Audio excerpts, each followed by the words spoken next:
provided for free. Okay. All right, very low CPU usage. That's good. Let's go here. Lovely. There's the live chat. Nice. Very, very nice. Now I just got to get in it over here. Da, da, da. Give it a try.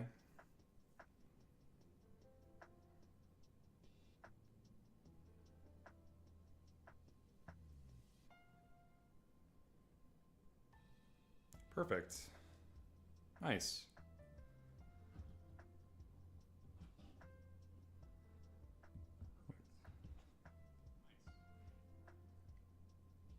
Is there any way that I can just switch over to chat?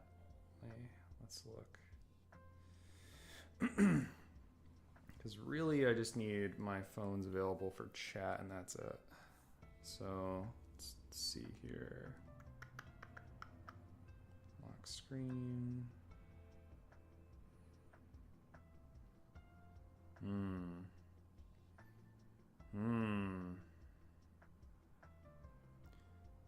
May not have that functionality available, but that is okay. So let's just set these off to the side.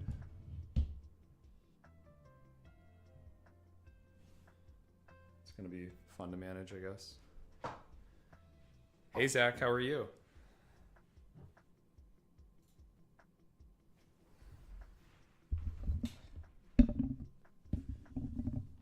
Zach, you were the first person in the chat for the channel.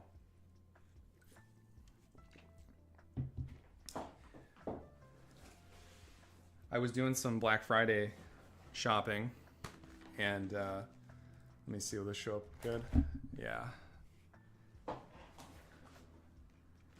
I got a bunch of sealed product here,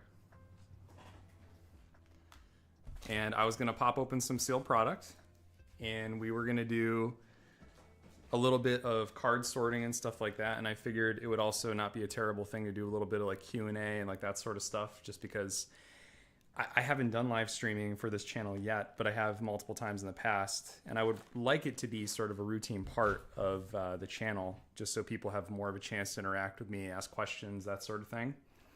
So that's what we're doing. And I think, oh, as long as it doesn't fall out, in the spirit of, what other channels have I done? So I had a channel for a long time called The Flying Radish that was primarily just video game stuff, and that was it. So I fell out of that because during my schooling, I went into a master's phase of my program. And when I went into the master's phase, I just totally fell off with like other stuff, you know. The only thing that mattered to me at that time was just getting my degree done. And so I totally gave up on YouTube. And then it was only over like the last like 3 to 6 months that I was like, you know, I should really get back into doing YouTube because I love the creative side of things. And so I found magic through a mutual friend, and here we are.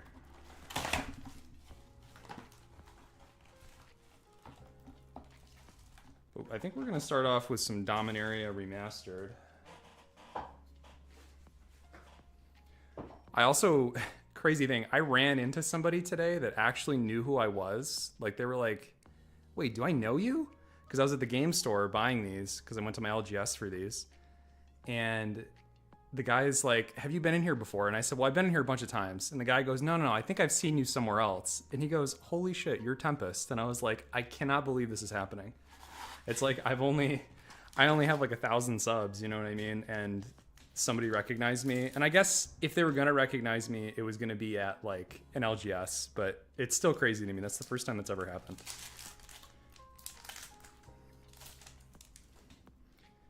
All right, so we're gonna just open some boxes here, basically. So let's just get into that. Push those off to the side. And like I said, feel free to ask questions, anything like that. I'm mostly looking for a lot of the rare hits. I will take the lands separately as well. but that one's not that great. I'm slowly building a pretty big collection of like basically chaff, like draft chaff stuff.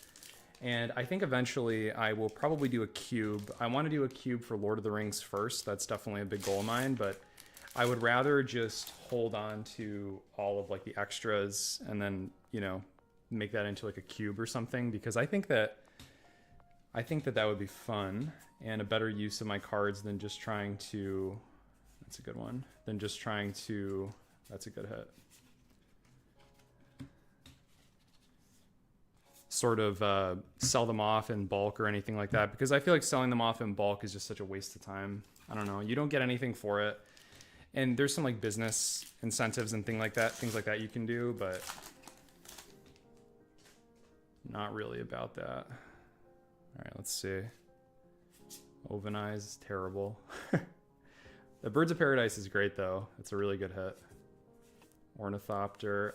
I don't know about these layers. I feel like the layers have a chance to actually be like somewhat decent and like maybe more of like a budget format, but Woodland Cemetery is decent.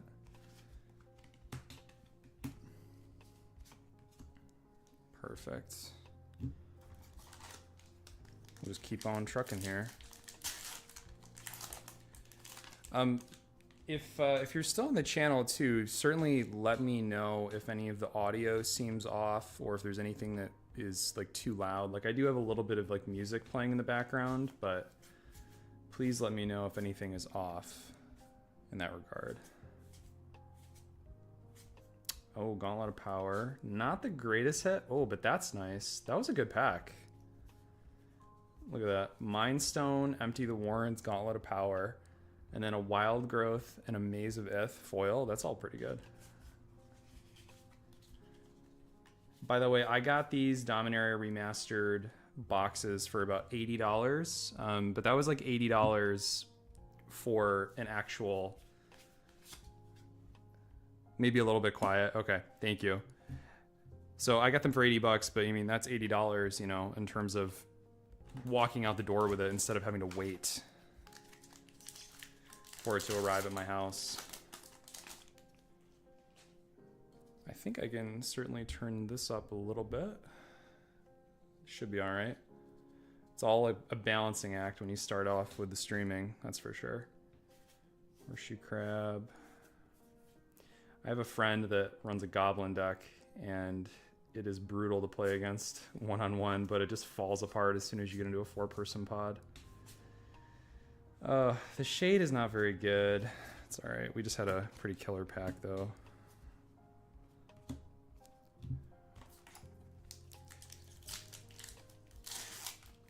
I also went out today, and I went to Best Buy, because I got this, you can kind of see it in the frame, this little camera right here. This is a GoPro, which is the one that's recording the tabletop here. And the GoPro was on sale, but I didn't want to stream until I had something, you know, decent. Crawl Space. Arboria's all right. Because I just felt like if I was going to be streaming, I wanted it to be, you know, relatively good on the quality level, because otherwise, you know, why are people going to watch, right? I mean, the audio's got to be all right, the video's got to be good, so might as well. All right, let's see. Counterspell, Oromancer. There was a lot of really good commons in this set that was reprinted. Another Lair. Terravore. I just threw Stroke of Genius in my Ovika deck. Omnath, Locus of Mana, the mono green. I haven't actually built that myself. I tend to find a lot of people are throwing that version of Omnath and more of like the elemental tribal strategy, and I haven't actually seen a lot of like specific texts or workarounds for that commander. Do you have like a deck list or anything like that you have available on like Moxfield or Archidect or something?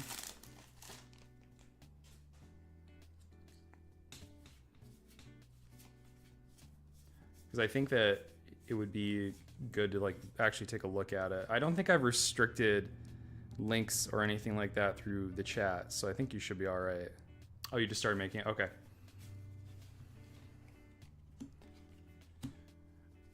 Are you pretty, Zach, are you pretty, I would say maybe senior is a good way to put this in terms of like deck building? Like, have you done a lot of it, or is it relatively new for you?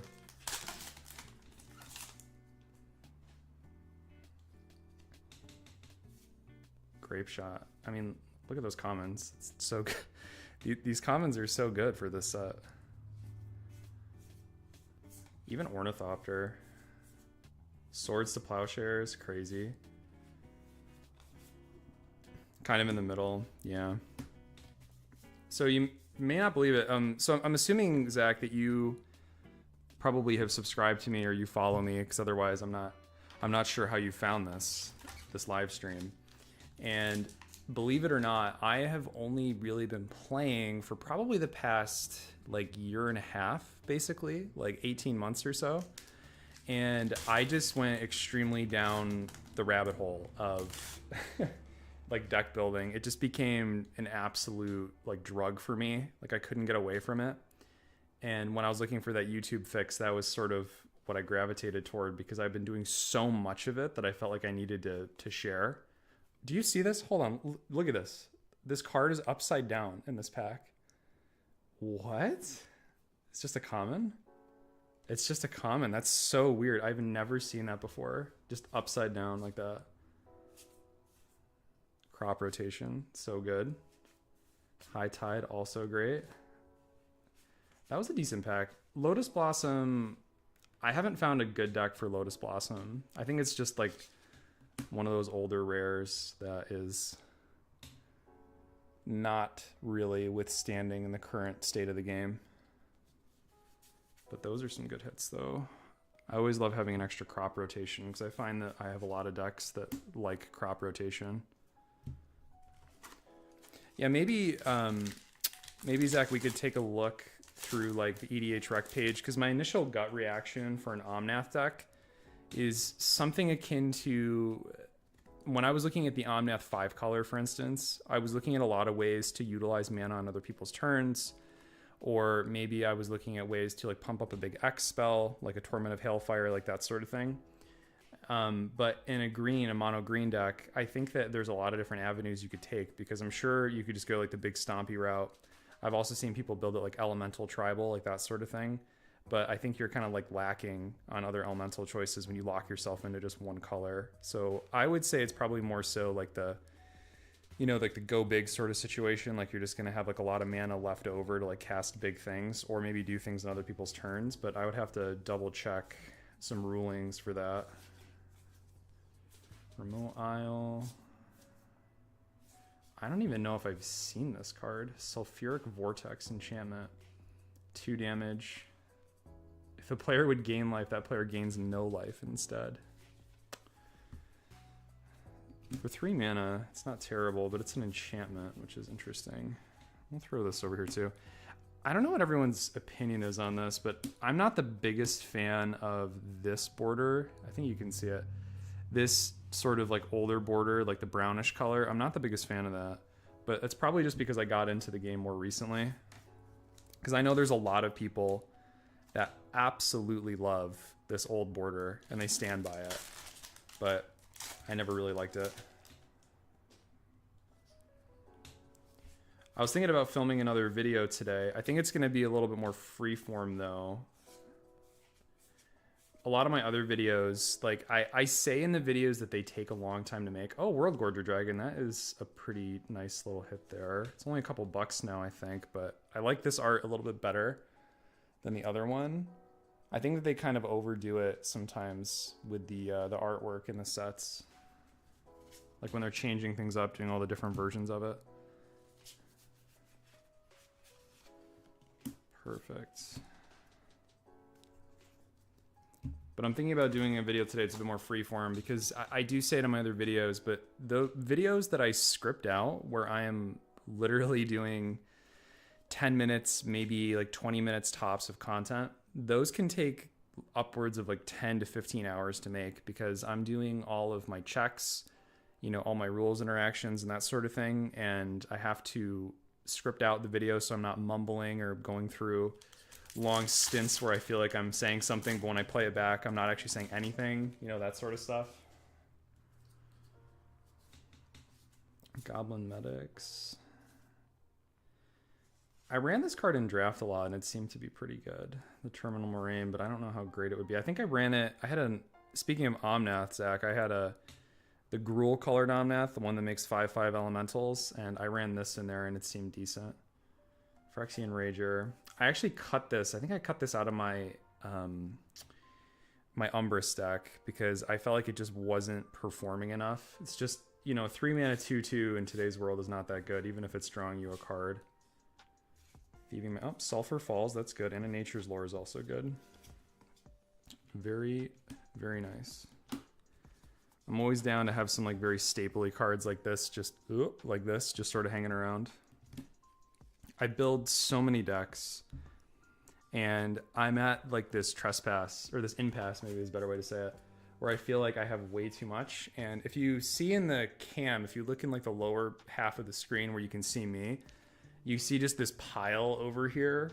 This is just an overwhelming amount of like unsorted cards, and there's a lot of value that's sitting in here, and I would rather know where my stuff is, because I'm finding that when I go to build a deck, I end up just buying more cards online because I can't find a certain copy, and I know it's somewhere, but I've searched all over for it, and I just seem to not be able to find it. So finally I've consolidated everything over here. And ideally, once I'm done going through all the pack openings today, I'm going to do some organization, at least into colors. So that way I can feel at least a little bit better that I know I'm in the right color pie when I'm looking for something. And you'll see when I get over to this stuff over here, it's going to be crazy. A deck tech for the mono red O'Hare God. So the mono red O'Hare God is interesting because it's only really triggering on damage that is dealt directly to your opponents, if I remember correctly, and that doesn't excite me that much. I think it's good. I think it has a chance to be really good, but ultimately I'm not excited about it like I was excited about Gearson Starn, for instance, which is like the Izzet pinging commander.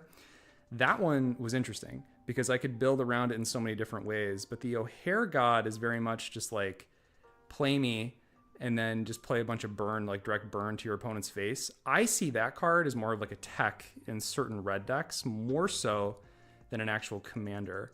But I think that to that point, because there's already this restriction, and I love this about deck building, there's this problem that we have to solve. It's like, how are we going to actually make this an effective build around? Because it doesn't seem like it should be effective.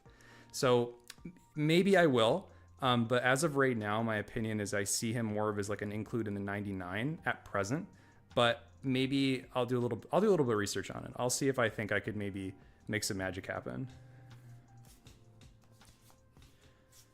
Let's keep going here though. I love Skirk Prospector, absolute powerhouse. Oh, Arborea. Maybe. I've opened too many Arboreas and not enough Force of Wills. I need more Force of Wills. I was playing this, so you guys that are here right now, you're gonna get a little bit of behind the scenes stuff, basically. So, a unique route. Like I said, I will take a look. I promise. I'll take a look and I'll see if I think that there's enough beef there to actually take a bite out of, but I'm not fully sure. I'm not convinced as of right now. At least right now, I'm not convinced. But that could change. Crazier things have happened.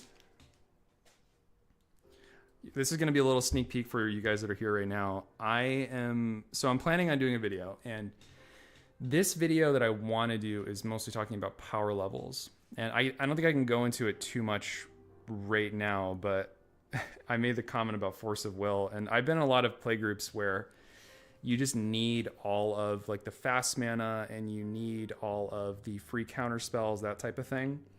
And it's difficult because those groups aren't strictly CEDH. Like it sounds CEDH, but it's really not. And I think that there's a problem that a lot of people have where they think that they're playing at a certain power level, but really what they're doing is they're just playing high level casual EDH. And they misrepresent their decks all the time. And it's extremely frustrating because sometimes you just want to play casual EDH. And so you walk into a group at your local LGS or whatever, local game store, and the people are like, oh yeah, I'm rocking like a 7 or something. But really, it's like, 9s or 8s or something. And they're just totally misrepresenting what their deck is. And, the reverse happens too, where people come in and they think that they have something powerful, but really it's not going to keep up with what is currently at the table. So I want to do a video on that because it seems interesting. Yeah, I've played in a bunch of groups like that.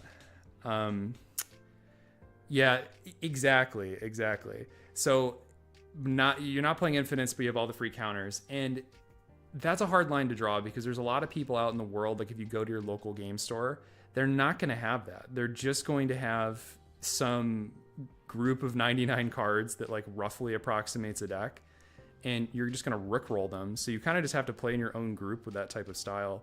And my group has recently started doing budgetary restriction, where it's like we can only spend $50 on cards. So if we can get them for under $50, we can make the deck out of it. So that doesn't include like pulling a Force of Will out of a pack that you bought for $4. That doesn't count. Like the Force of Will still is like $50. So you can't run all the free stuff. But it made the game so much more interesting, and it started to sort of revolutionize how I look at certain builds and certain decks. Like I pulled a perfect card for this example. So let me do the Phantom Neshoba, for instance. So this guy, ETBs with 7+1/+1 counters on it, right? But he's a 0/0 in all other zones. So when he's in the graveyard, he's going to be a 0/0. So you can play a card, for instance, what is it? It's I have it over here somewhere. It's the Morph Commander, or the whatever it is where it like goes on top. Nethroi, Apex of Death, that's it.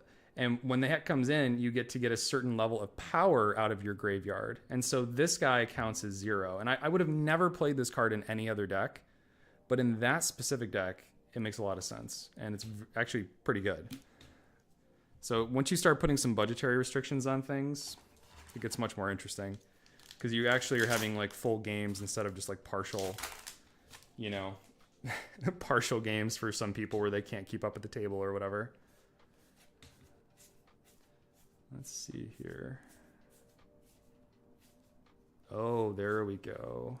And we got the nice art on the Empty the Warrens, or the nice... I love this treatment. I was complaining earlier about the treatment of this, where it's like that brown sort of border, but I love the blues and the reds from this set and like the older border frame. And then of course Mystic Remora. It is the objectively not the best version, but I like this one over the new reprint that they did. The best one by far is definitely the I think it's a Secret Lair. Pretty sure it's a Secret Lair.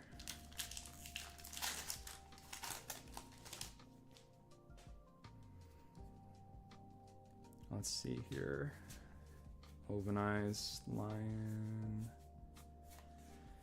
I feel like this is a pretty interesting card. I haven't found a deck that I can put it in where it's not going to just enrage people, but I still have hope for it. Ooh, there we go. Oh, is this a double Mesa Enchantress too? That's interesting.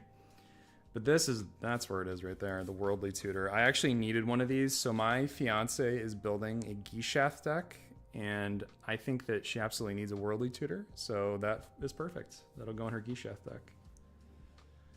I have 1,000,000 Mesa Enchantresses, so we're not going to pull those out. Like an actual million. Because initially, you guys might remember this, but when they reprinted Mesa Enchantress again, it was...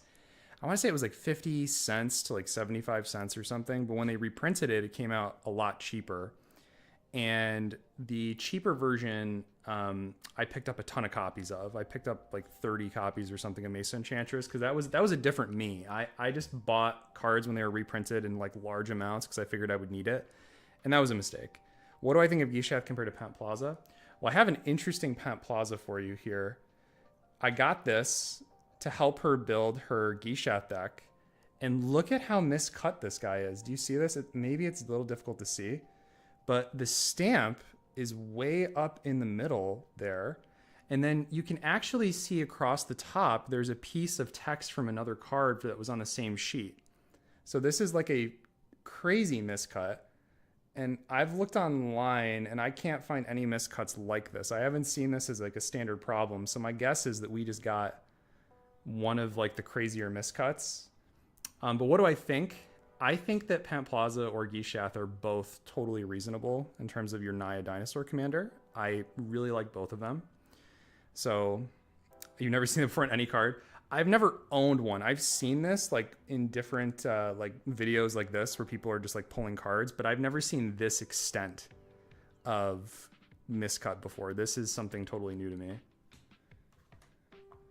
I think Gishath has a propensity to be a little bit more explosive, but I think Pantlaza is a good sort of supplement if you don't want to run Gishath. Let's see. Siege Gang Commander. Man, there is a lot of misses in this set, let me tell you. Create 3/1/1s. I guess this isn't terrible. I've never seen this card played. I've looked at it for certain decks, but I'm not a big like tribal person, and that's definitely more of like a tribal build around.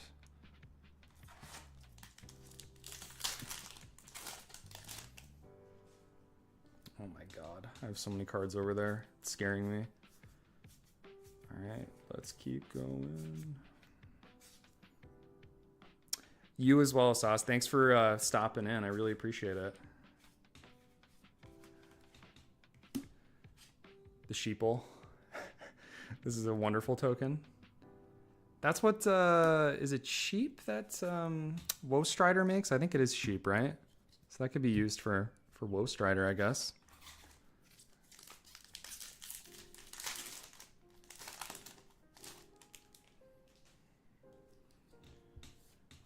Medics, Werebear, Peregrine Drake, my old friend.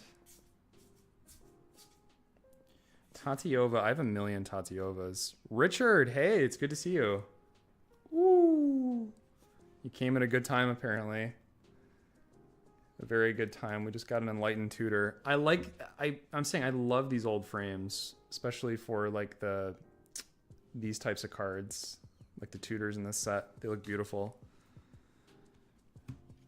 Unfortunately, I have a couple Enlightened Tutors already, but I'm not going to scoff at it because you can never have too many Enlightened Tutors because you can never have too many Smothering Tithes. So that's what I'm going to be fetching up with that Enlightened Tutor at some point in the future.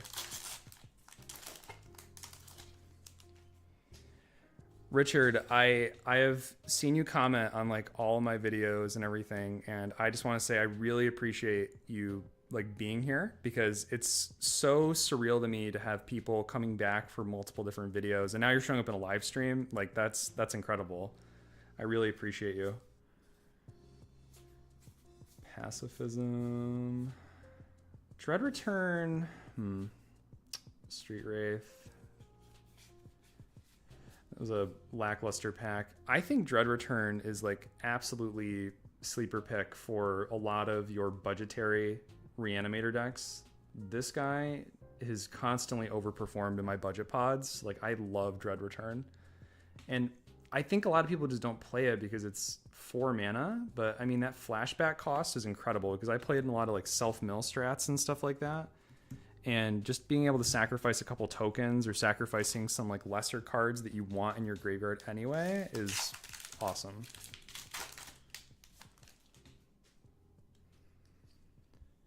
Sandstorm. I started playing around Baldur's Gate around that time. It was a little bit before it actually, I think, but right around Baldur's Gate. And I remember reading cards like Sandstorm when I was initially like looking up cards online, and I was like, why would nobody play this? It's instant speed for 1 green and deals 1 damage to each attacking creature. I thought that was just so busted when I started playing. And then you get exposed to, there you go, there's another good tutor. Then you get exposed to what actually happens in Commander, which is comboing off and tutors and everything else, and then you understand that it is not that good. But Gamble is good, so that's a good pickup. The Wild Dogs, and then my Mountain, and my Squirrel token for my Squirrel Nest.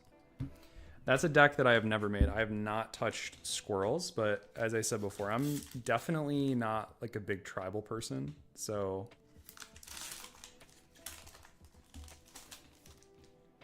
I was telling this story earlier, but I was in my game store today grabbing this, and you see I have some boxes over there as well. And when I was in my game store, somebody like recognized me, like just out in the wild. They were like, "Wait a second, are you Tempest?" And I was like, I couldn't believe it that somebody recognized me. Is that Tim? Is that Timmy? Looks like it to me. That gentleman right there is in one of my play groups. Ooh, Zur. Well, he's not in just one. He's in multiple of my play groups. It's good to see you, Tim. I got a Zur, so you know what that means. It's time to tutor up a Necropotence and dump 30 life into it on turn 3. We're gonna play some high level casual, okay? Tim, I got some packs here. So we're doing an opening first. I got 2 boxes of Dominaria Remastered. I grabbed a box of New Capenna because it was really cheap at our local game store. And then I got a box of Double Masters, which I'm going to save for the end. The Double Masters is I'm excited for. I haven't opened Double Masters since it came out, like in 2022. But yeah, sure we don't play CEDH. I was just telling everybody that I'm planning on doing a video that's about power level. Oh, momentary blink. I like this art. I don't know about you guys. I actually like this art a bit better than the one that has like the griffin, like bird thing on it. I prefer this for sure. So we're gonna haul that one out. I'll keep that out. Put that in like my staple sort of binder.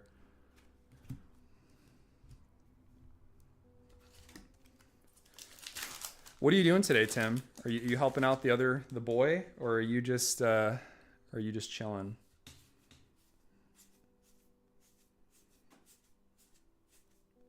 Rada, that's a good one. I feel like Cryptic Gateway should be better than it is.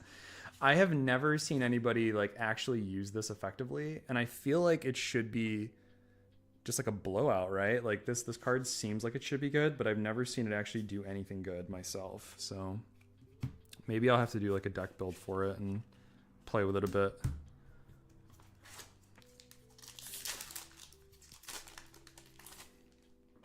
Whoa, all of a sudden it got very bright in here.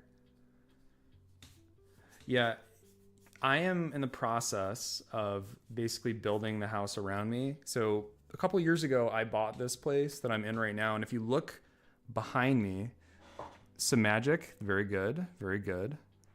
If you see this window behind me, if you can see my hand up here, there's no trim around this window. And there's no trim in pretty much anywhere in my house right now because I literally ripped everything apart. This house was a wreck when I bought it a couple years ago because I kind of bought it at like peak market, and I didn't spend a premium on the house itself because it was in disrepair, but I still paid up for it.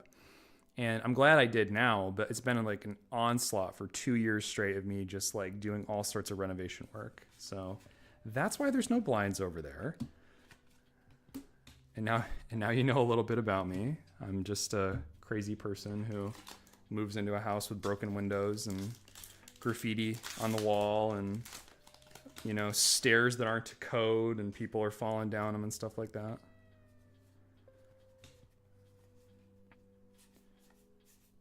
Keep looking. This I have wanted, because remember in Phyrexia Allaby 1 there was that Juggernaut that came out. I have thought about making like a Juggernaut tribal deck for quite a while. And this has reminded me. I might keep that out because I may still end up making one. Umbilicus. I've also thought about making decks like this. At the beginning of each player's upkeep, that player may pay 2 life. If they don't, they return a permanent they control to the owner's hand. Have I pulled anything crazy yet? I pulled a Worldly Tutor and an Enlightened Tutor as of right now. Those are the best pulls I would say as of right now. I thought about making like a draining deck like this though, but a lot of those effects are just so terrible. I will be dead to Tim, who's playing his mono blue counterspell tribal deck well before I can solidify anything in the game.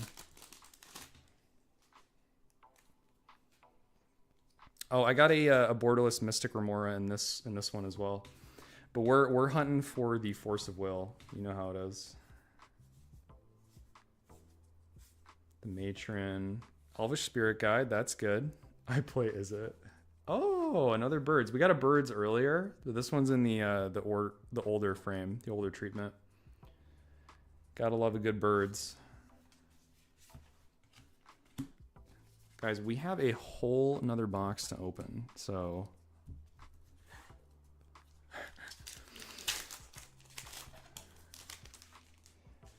it's no excuse, Tim, that you play Is It. I know that you're running all the free counter spells. You can't hide from me. There's the Juggernaut. Windborn Muse. I'm telling you, this, especially for the blue, 2 hay pennies, that's a deal. I love this treatment for the older style with all the blue cards. But then a lot of the other ones I think is just ugly. But that is very pretty. Oh my god, there's so many packs. I'm gonna be here for quite a while.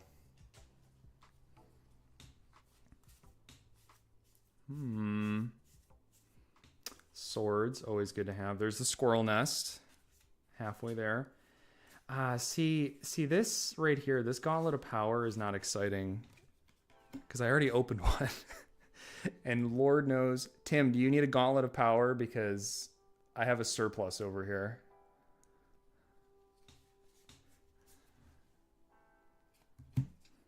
I would be happy to part with one.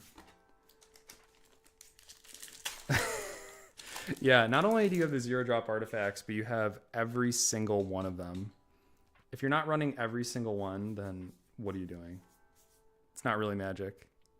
You are the Gauntlet of Power? Look, you should just build a Thanos deck, and then that Gauntlet of Power is yours, my friend. Feel free. Be free with your Gauntlet of Power.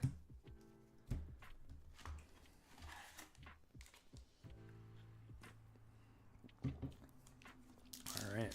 We're almost through this first box, though. My mythic hits were not that great. I'll separate them out in a second. Oromancer, yeah. Fact or Fiction, Unfortunate, again. Not the greatest. The foil treatment here, though, when I play against your... Oh, that's true. That's true. And she'll destroy you with a budget deck, too. My fiance is crazy like that, where she'll just use a standard, like, $50 deck that I made and then still crush us somehow. She just flies under the radar and then destroys us. Now, that was a series of good common hits right there. Wild Growth, Grape Shot, Snap, Frantic Search. I find that Snap is such an overperformer in a lot of my Is It decks, Spellslinger decks. It's so good. Storming Off as well. Icy Manipulator. There you go. It's all right. Glory. Oh, I thought that this was a Vamp Tutor. I saw the black border here and I thought it was a Vamp Tutor, but instead it is just a Duress, which is what I am currently under for missing out on Force of Will again. But we'll separate all those because those I will actually use at some point.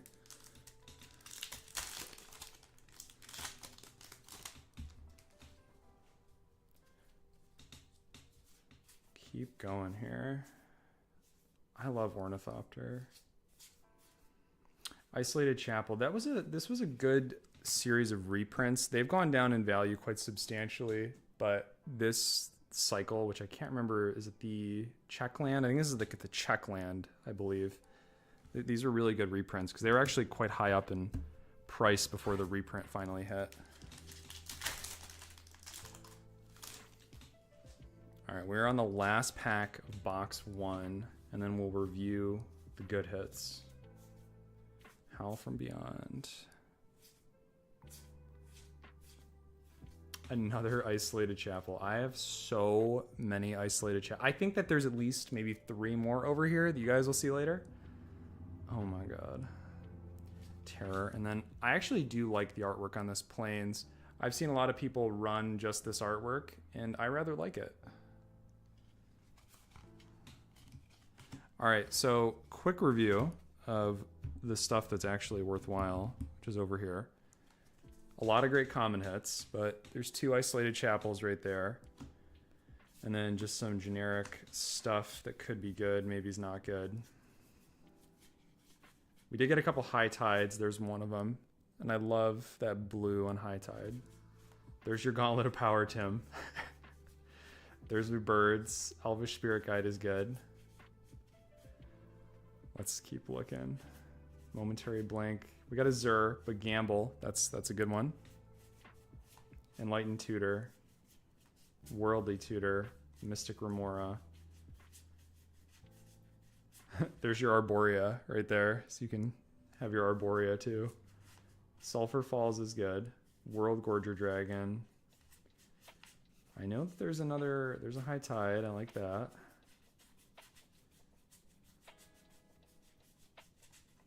Maze of Ith. That was another one of the good hits, was this foil Maze of Ith. There's the other Gauntlet of Power. Woodland Cemetery, another birds. So overall, decent. I think I maybe got the value of the box back, but that's about it. Sorry, that's what we call a tax write-off in the business. So I'll keep all these separate. We're going to move this out of the way, however. Let's get this out of here. I don't know how Rip and Ship does it. The guy, I don't know if you guys have watched Rip and Ship. I'm sure you probably watched him live more than you've watched me live. But Rip and Ship does like all these openings. And I don't understand how he organizes everything. Like there's thousands of packs opened every week. And it's maddening. Like I'm losing my mind that I have like this over here. And this is probably just like half a day for him. And he has to ship it all. At least I don't have to ship all my stuff. Perfect. Spread these down here like that. Beautiful. All right, box 1 down. I kind of want to shift things up and do the Dominaria. Or I'm sorry, not Dominaria. Jeez, the New Capenna. Just to get that out of the way. So maybe I can hide this.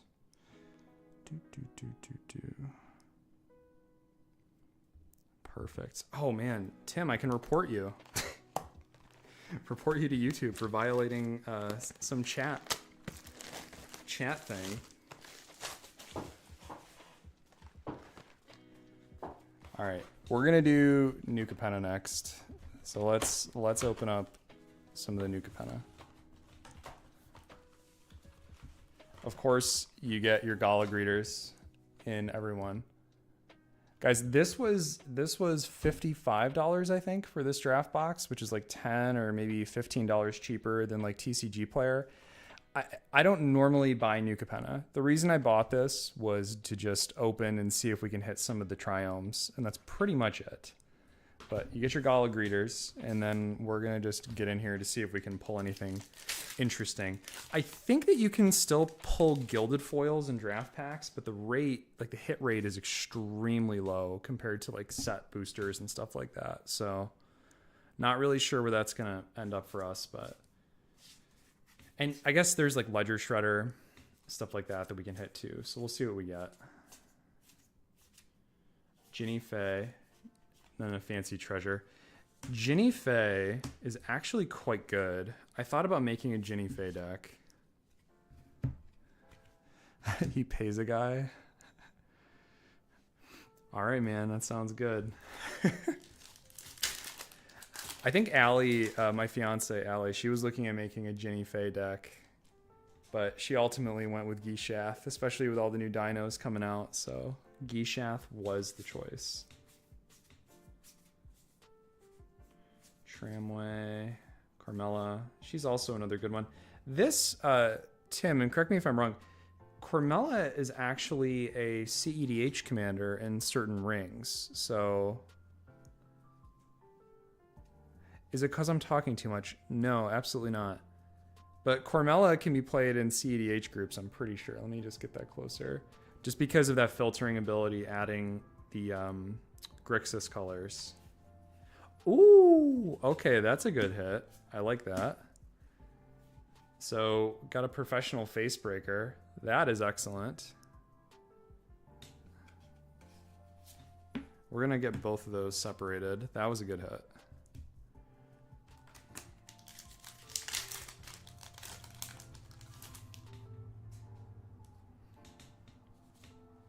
Make disappear. I think these fetches are extremely underrated. I think that these are much better than they initially appear. Oh, Rocco. That's another. There's a lot of good Capenna commanders, actually, now that I'm looking at it. Oh my god, and an unlicensed Hearst. This draft box is is hot. Like, starting out really hot. The unlicensed Hearst is a good hit. That's wonderful. We'll keep the Riveteer's Outlook separate, too. Oh, and they had, oh, what was the treatment on the lands this set? It was like Cityscape or something like that.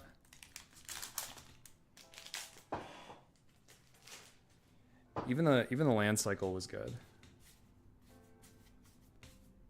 Cabaretti Courtyard, yep. I had so many charms. Oh, yeah, there it is. That treatment, like the cityscape treatment.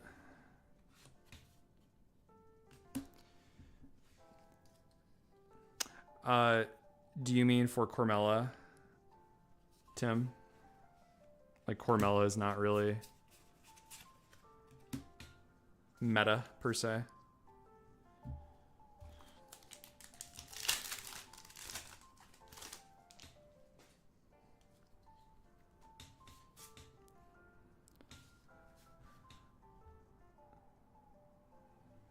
You found a way to break Indominus Rex. Did you happen to watch my Indominus Rex video? And is that why? Oh my god. Look. Oh, what is this? What is this draft box? This draft box is just like, let me give you Professional Facebreaker, Unlicensed Hearst, Halo Fountain, the good fetches. What is this draft box? Wait, is this? Oh no, okay. I thought it gave me like that dog token, because there's a dog token I think that's also really expensive. It's not this one because it's a double-faced dog token. Tim, are you going to do instant speed counter manipulation?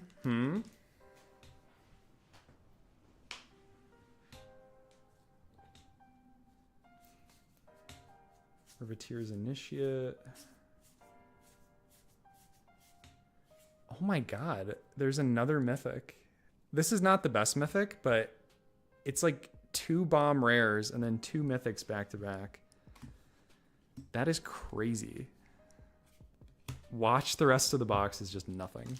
The entire rest of the box is literally nothing. Oh, Tim, I don't know if you saw, but you see the shirt?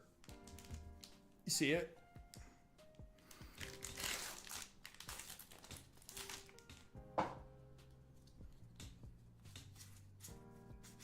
That was all you. That was your doing.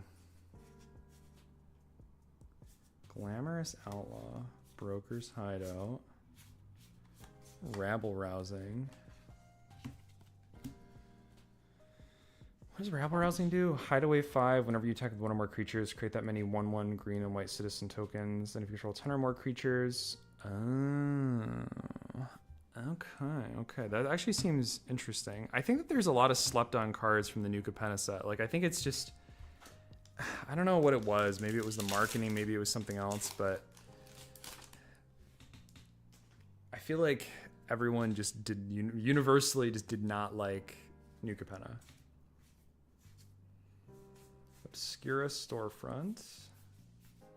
Ah, there we go. All right, first Triome hit. Ding, ding. So it's a Rafine's Tower. So we have the Esper try right there. That's very good. Man, this box is just showering us with goodies over here. I am very pleased so far.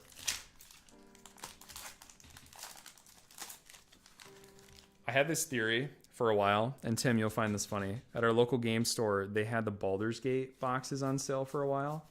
And I think I bought like 5 of them because they were almost 50% off. And every single one of them, I got like 1 dragon. Like I pretty much got 1 of the Elder Dragons out of all 5 boxes.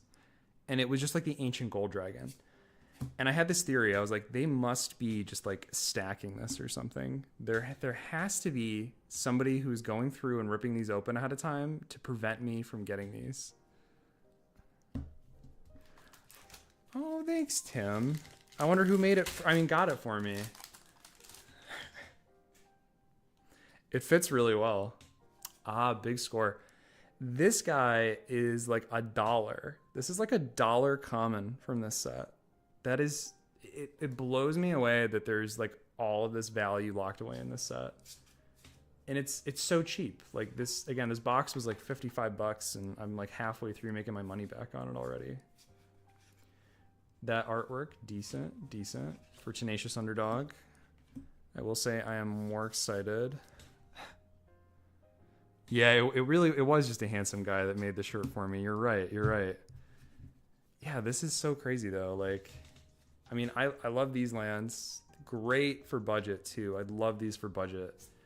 Big score's $1. We got Rafine's Tower. That's like 7 or something. The Halo Fountain. Oh, we're in the sunlight. The Halo Fountain. And then Unlicensed Hearse and Professional Facebreaker. And that's only like, was that 7 packs in or something like that? That's crazy.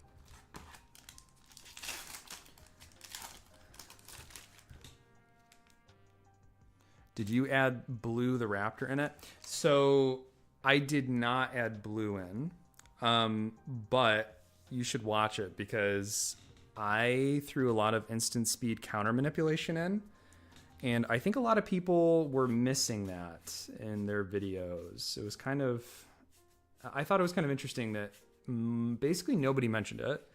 And it seemed like a very powerful effect to do with Indominus. Just like while it's on the stack, because its ability goes on the stack, because it's a when ability, you can add counters onto it. And then Indominus will then see that it has those counters. So then you can actually draw for all those cards. And even if somebody tries to remove it, you could still instant speed, like add counters, that type of thing.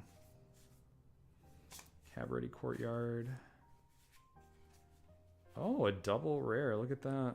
Structural Assault, not that good. But a double rare nonetheless. I'm telling you guys, just like pick these up if you're doing a budget. Like Landfall deck. So good. Like Cabaret Courtyard, I have that in my Omnath. The red-green Omnath deck. And you just recur it over and over again and you get landfall triggers like multiple times.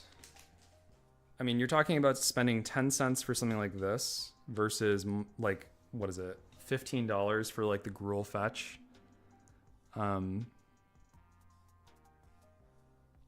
Yeah, Blue Loyal Raptor can definitely do some shenanigans with the Indominus Rex, but I think it's just a question of like, you know, how consistent is it? Because blue triggers on dinosaurs. I can't remember exactly, but there was like a stipulation on there that made me a little bit hesitant to run it. I think it's a good include though, like especially if you can stick it, but a lot of people are going to know what you're doing too. Like when you play a card that's strictly counter manipulation and then you're playing something like blue in there, I think people will know. They'll pick up on it. Woody Roastmaster is also good. I've needed that for various decks and like budget, so that'll be good to just keep around. And then Fleetfoot Dancer. Oh. Speaking of keyword stuff, there you go. Fleetfoot Dancer. Boom. Pretty bad.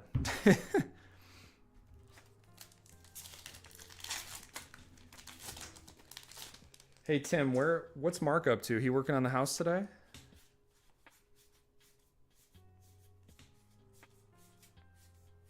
Or are you over at the house with him?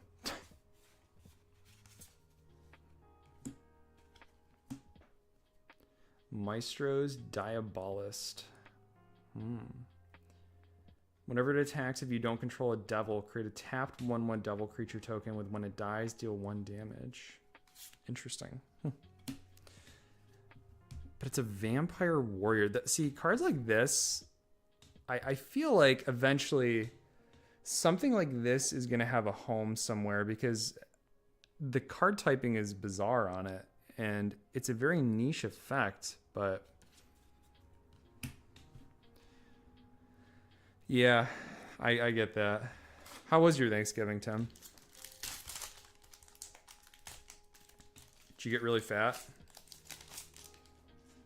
with your mini stomach?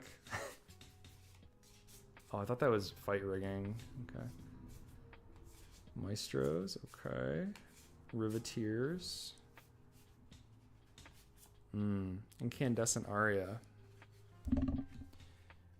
An Aria is a solo, right? I believe so. Pretty sure an Aria is like a solo. Beautiful.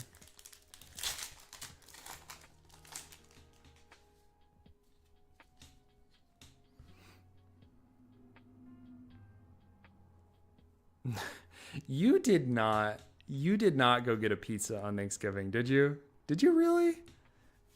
What was even open to go get a pizza? There you go. There's another dollar common. Scuttling Butler. Patrol Trimmer, multicolor permanent. Scuttling Butler gains double strike. I saw this played. What was it? Maybe Game Nights played the Scuttling Butler and it did some crazy shenanigans. Oh. That is a nice Xander's Lounge foil. I like that. That is beautiful. That's what we're here for. We are here for the Xander's Lounges, especially in foil. And then that pack also had a big score in it, so that's another buck right there. Nice. I can't believe you went and got Crosby's pizza. That is just awful. My Thanksgiving was great. We just got together and hung out for a little while. And that was it. I mean, there was no fights, no big deals, anything like that. It was just very, very chill. Oh, wow. This is a crazy draft box. Look at this. We got a Falco Spara in here, which I know Falco Spara is, admittedly like not that expensive. Let me get it out of the light. There you go. But still, like, it's like my 4th mythic or something out of this pack or out of this box. Falco Spara does seem like an interesting thing to build around. What is that? It's not Jund colors. Yeah, that Xander's Lounge is beautiful. Definitely the most expensive of the Tri-lands in this set. That's for sure.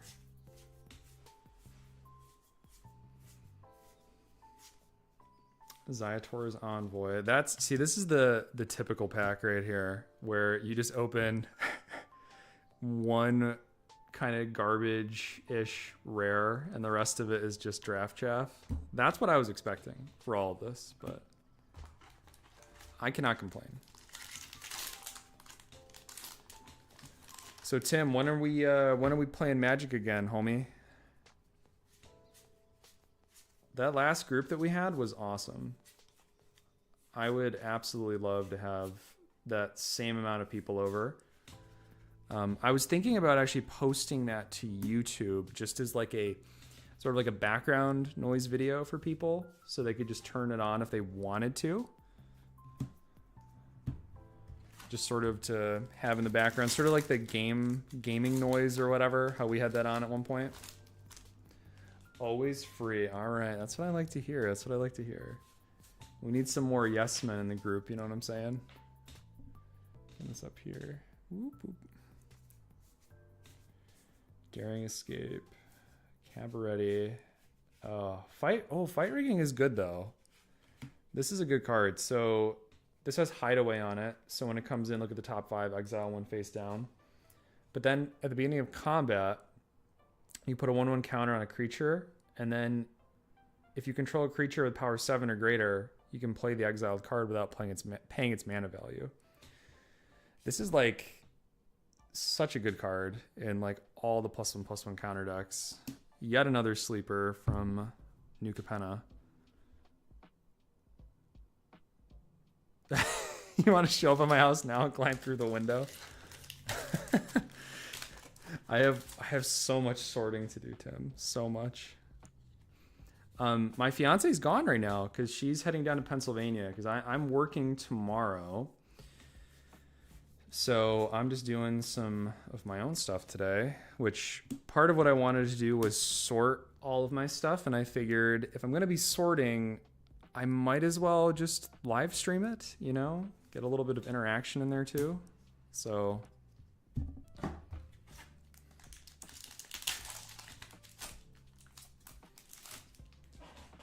my God, I'm going to have so much garbage. Take a look here. Obscura storefront.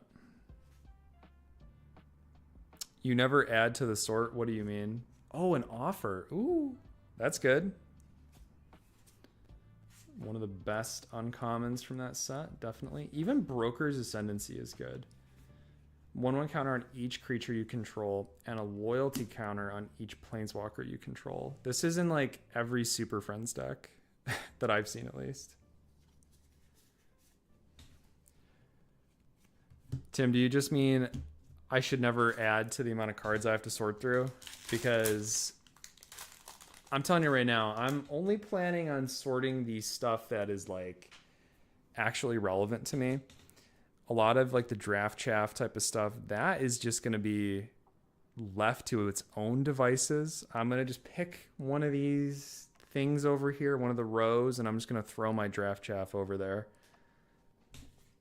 And eventually, maybe I'll go through it. But stuff like this, big score, another dollar common, look at that. I need for so many of my decks. And I will now be able to find it because I'm going to sort it. This seemed like another good card. Rob the Archives. 2 mana sorcery with casualty 1. So when you cast it, sack a creature with power 1 or greater, and then you can copy it. So basically 2 mana, exile the top 2 cards of your library, and you can play them until end of turn. But importantly, it's 2 mana, exile the top 4, play them until end of turn. I've seen this do some pretty, I don't want to say nutty, but it's really increased consistency in certain people's decks. And I thought about putting this in Ovika because I have tons of 1/1 little goblins, and being able to get that advantage is pretty insane. So I might even do that out, put that out to the side to remind myself to maybe include that in my Ovika deck. I think it would be a great consistency include. How do I usually sort? Well, so that's tough because I'm going to sort mostly based on like relevance, I guess, which is kind of a BS answer, but that's true. So I have some binders, which I don't believe, oh yeah, they're in frame right here. These 2 guys right here. And I'm going to put in pretty much all of like the heavy hitting stuff, and I'm going to organize by color probably mainly. And that's going to just be for the cards that I know are going to be more relevant to me. So that's mostly what I'm going to be doing. Another Broker's Hideout. Whack. Sanguine Spy. I have never seen this card in my life. Sacrifice another creature. Look at the top card. You may put it into your graveyard. That doesn't seem too bad. At the beginning of your end step, if there are 5 or more mana values among cards in your graveyard, pay 2 life. If you do, draw a card. Tim, why do we not play this card? This seems so decent. Like, it actually seems good. This is the type of stuff, this is why I like buying packs, because I otherwise probably would not have seen this card. And I know it's probably more of like a vampire tribal thing, but this would be so good even in like aristocrats style deck. And for that reason, we're going to leave it out. So that way I remember where it is. Otherwise, it's going to end up in the pile and we'll never find it again. It'll be gone for good. Let's keep going here. Not too bad for 55 bucks, I must say. Bootlegger's Stash. Lands you control have tap, create a treasure token. I have thought about this card at length for various different decks, and I feel like I always end up on the point of this is too expensive of an effect to play for it to simply be removed by an Abrade. But I can see this card doing some wacky stuff. Absolutely wacky stuff. And I've seen it do wacky stuff. And my consistency brain, the part of me that doesn't let me play the game unless my deck is built consistently, tells me not to play it. But maybe that'll change. I don't think it's that expensive either for a mythic. So it's like reasonably priced. Riveteers, good. Stimulus package. Bring it on. Take me back to the COVID days with New Capenna, right? Widespread Thieving. This is a bomb card. Okay, I run this in a 5-color deck. So it's Hideaway 5. And whenever you cast a multicolored spell, you just create a treasure token. So anything multicolored you cast, you just get a treasure. Then you can pay Wooburg. And if you pay Wooburg, you can play the exiled card without paying its mana value. Now, that Wooburg part is okay. But the first part for 3 mana, just whenever you cast anything multicolored, including your commander, you just get a treasure token incidentally. I love this card. I've run it in multiple different decks, and it has done me well. I mean, it's in some of my jankier decks, admittedly, but it helps add a lot of consistency to those janky decks.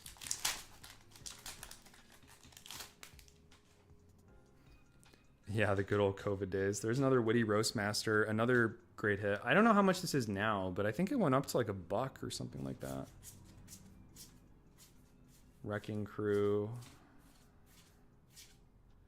Workshop. Wait. Oh, I thought I totally missed I thought I just didn't get a rare in the pack. That would have been great. All right. Well, nothing crazy there.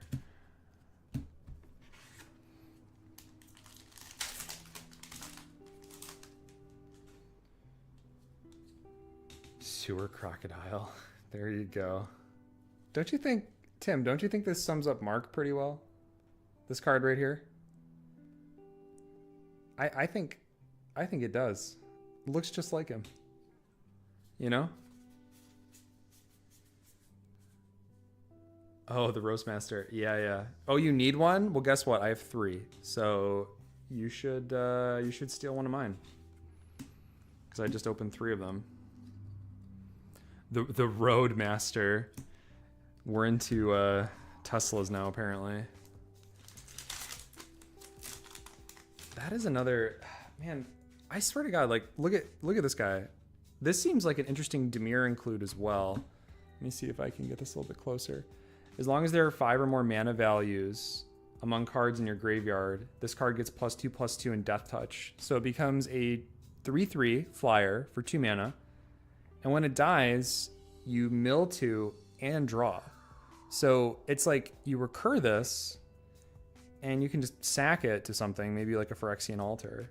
You keep milling and you're drawing, so you're fueling both sides of your strategy. Like, this is another one of those cards where it's like, I've never seen it. And it seems so good. Like, it seems like it could be a great consistency piece. But power creep takes over everything, as we all know. Slip out the back. Awesome card. Fantastic card.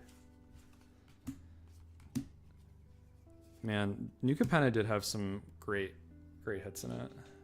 So this isn't as good. I will say this is a great protection piece, but it's not as good as like a blink effect most of the time, I feel like. Because if I'm going to be playing individual targeted protection, I feel like I would rather run a blink spell that's actually going to trigger an ETB for me. But it's still a good card. Oh boy, we have 6 packs left. Holy.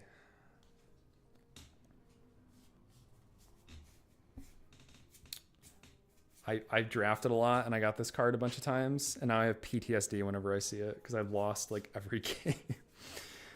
I feel like I'm so bad at... Oh, that's interesting. I feel like I'm so bad at draft. Elspeth Resplendent. There you go. What does our Resplendent girl do? So she has a +1 to choose up to 1 target creature and put a 1/1 counter and a counter from among Flying, First Strike, Lifelink, or Vigilance on it. Okay. -3, look at the top 7. You may put a permanent card with mana value 3 or less from among them onto the battlefield with a shield counter. Put the rest on the bottom of your library in a random order. create 5, neg 7, create 5 3/3 white angel creature tokens with flying. As with all planeswalkers, this would be better with doubling season, but not terrible. I am not doing the modern tournament, and that's mostly just like a time thing. Like I'm just not going to have the capability to do that. However, in future, I wouldn't mind doing it. And now that I have this GoPro, I don't know if you see this guy right here, Tim, but this little guy right here is a GoPro. And I technically could strap it to myself and go to these tournaments and live stream them from the GoPro, which would be interesting.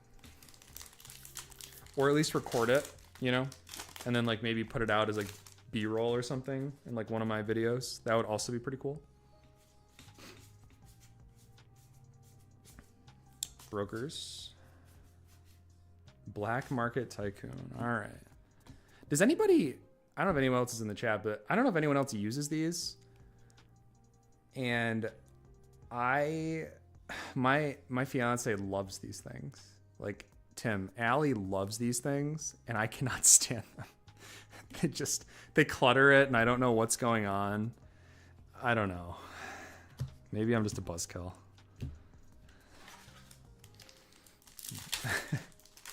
Oh my God, there's more of them. I do not. Tim, do you want these? Why not just use... That's exactly my point. Why not just use dice? Because that way at least it's elevated and I'm not missing something. I use them as fire starters. That's right. Exactly right. I also would use them as a fire starter. I have +1/+1 counter dice, and it's been game changing. I actually bought them. Oh my God, look at this. What is going on here? This draft box is the gift that keeps on giving. It just has not let us down from start to finish. This is crazy. Oh my Lord. But yeah, I think I made that joke in my recent video that I'm gonna like use this as fire starter or something. And unfortunately, that is the only good use for certain includes. Yeah, is it Sinissa? My original reason for buying the +1/+1 counter dice was because they came with -1/-1 counter dice. And I needed the -1/-1 counter dice for my Toxrill deck that I built. And that deck soon after became dismantled because it was very frustrating to play against, and it was frustrating to play because nobody wanted to play with me. So that deck was taken apart. But then I had all these extra dice laying around. So I had to build a -1/-1 counter deck, and that is now the Scorpion God. So I'm running the Scorpion God for -1/-1 counter. And incidentally, now I just have a ton of +1 dice. And I will not be going back. I love the +1/+1 counter dice. Yeah. Toxrill's pretty mean, especially if you can cheat him out. Oh, there we go. Look at this box. Another try. This is just a draft box, by the way. And that's like our third tri-land amongst all this other stuff. Halo Fountains, Big Score, all that good stuff. Yeah. The only deck that I run Toxrill in now is Umbrus. And that's it. And that's just because it goes on theme with horrors and it doesn't get played that often. You know, when it does get played in the Umbrus deck, it still takes over the game. It's crazy. That card is busted, but it's one removal spell away from being like totally nullified, because when you are playing it and it gets removed, the 1/1 counters don't stay. It's the slime counters that stay, which I learned the hard way when I was learning the game. So I have like 25 decks, I would say. I think it's 25 or 26 the last time I counted. So, and I've had to take apart some recently because I just don't have the mental bandwidth to keep up with all of them to upgrade. So yeah, Capenna. But here's the thing about this Capenna box. It has been fire for only $50. It was only like $50 at my local game store. And we got the 3 of the Tri-Lands. We got like 2 Halo Fountains. We got a bunch of like the single mana blink stuff. We got an offer you can't refuse. This box has been better, honestly, than the Dominaria Remastered, which is what I'm going to open next. So I felt the same thing when I bought it, but for the price, it has really performed.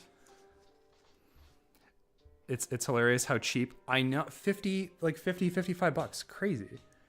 I couldn't let it go. So our last one is sort of a whiff, but that's all right. I will absolutely take all the other hits. That was a good box. That was a very good box.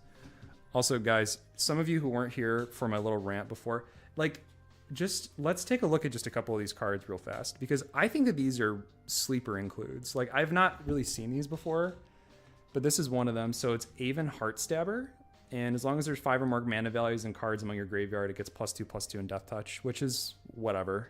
You know, it's a 2 mana 3/3 with Death Touch. But when it dies, you mill 2 and then draw. Talk about an excellent sacrifice target. Like, this thing is just cheap to get out. You sack it, it basically replaces itself for the mana value. And then for recurring, if you can recur this, you just get that repeated mill and draw when it dies. It seems actually pretty good. And this card too, for more of like an Aristocrats theme, Menace Lifelink, it's only 3 mana. And if you pay just one generic to sacrifice a creature, and then look at the top card of your library, you may put that card into your graveyard. So for 1 mana, you have a sack outlet that also surveils. And then at the beginning of your end step, if there are 5 or more mana values among cards in your graveyard, you just pay 2 life and draw a card. And you don't even have to do that. It's a May ability. So like, you can pay 2 life and you just get card advantage. Like, that seems so crazy to me. I don't know. And then Rob the Archives is just good. Yeah, flying is a nice bonus on that little 2/2 there, or 3/3, I'm sorry. Yeah, so crazy thing about the Midnight Hunt. I'm going to get cleaned up here, but let's talk about Midnight Hunt for a second, and also Crimson Vow, because last year my local game store had a Black Friday sale, and I went to that Black Friday sale and I bought maybe like 5 boxes of Crimson Vow Draft, and it was like $45 a box. I like doubled my money or more on every single box. I sold the rest, and I basically just got to play for free. It was incredible. Like, those boxes are so cheap and nobody wants them, so it drives the price down. But you have cards like Toxrill, you have all the vampires, like, good stuff in those boxes. Oh god, here we go. Yes. Everybody plays the same staples, absolutely. And this is why I mentioned it a little bit earlier in the stream. I have been loving the more budget formats. So my friends and I have started to do just like $50. It's like you can only do $50 and that's it for the whole deck. And the diversity, like the cast diversity that's resulted from that, and like my groups and the different gameplay experiences that have happened would have never happened before, because everything is just whitewashed. It's all the same. But with the added benefit of budgetary restriction, you can cut down on that drastically. All right, next one. Guys, we have 2 more boxes to go through. So we got Dominaria Remastered right here. And then over here, we have Double Masters 2022. So I'm excited for this one, but I also just opened up one of these guys over here and got some tutors and stuff out of it. So we're gonna do another one of those. I cannot recommend it enough, because the thing is, it's so hard, and I'm going to be making a video on this in the very near future. It's so hard to gauge power level, right? Because it's so subjective. Some people are going to say their deck is a 7 or whatever, but at the end of the day, you don't really know what your power level is, and everyone's so bad at it. It's like an equalizer. You just say, we're going to play with this budget, and you know, most of the time, if you're building just a generic commander, the decks are going to be on par with each other. At least that's what I think, and that's been my experience so far. But if it's just open-ended, free play, I've had so many bad experiences. You know, either where people's decks are too underpowered or mine is too overpowered, something like that. So I just try to avoid it, and the budgetary stuff has really fixed that for me. So the mana base can suffer, but as you'll see, like when we're opening up this Dominaria Remastered, we're going to get some of those check lands, like Isolated Chapel, all that good stuff. They're down to like $1. So you can get really great check lands. You can get the pain lands where you pay 1 life. You can get a lot of the less efficient tap lands, like maybe the bounce lands and stuff like that, for like 30 cents or less. So you can really make a healthy mana base for cheap, like $10, I think. Especially if you only go maybe 2 color, 3 color at most. I've had no issues with it so far. The budget version, oh, so much better than the Rose Tyler partner. Yeah. Oh man, the Ixalan boosters. So I opened up a good amount of Ixalan with my fiance. It was a great experience. I think that if you can find it competitively priced, I would grab a box. That's what I would say. I think that certain game stores have it a bit too high because there's this FOMO right now, especially with like the Jurassic World stuff. But if you can find it reasonably priced, I would recommend it. It's snowing and I'm going to stay inside till spring. Not me. I'll be out there in the streets. You know how it is. Ooh, that's a good start to the box right there. A little sneak attack action. I love this red border, like the old red border, the old blue border. This is very nice. So let's separate these into their different piles. We'll get rid of that. Very good start. We got an Impulse and a Skirk Prospector as well.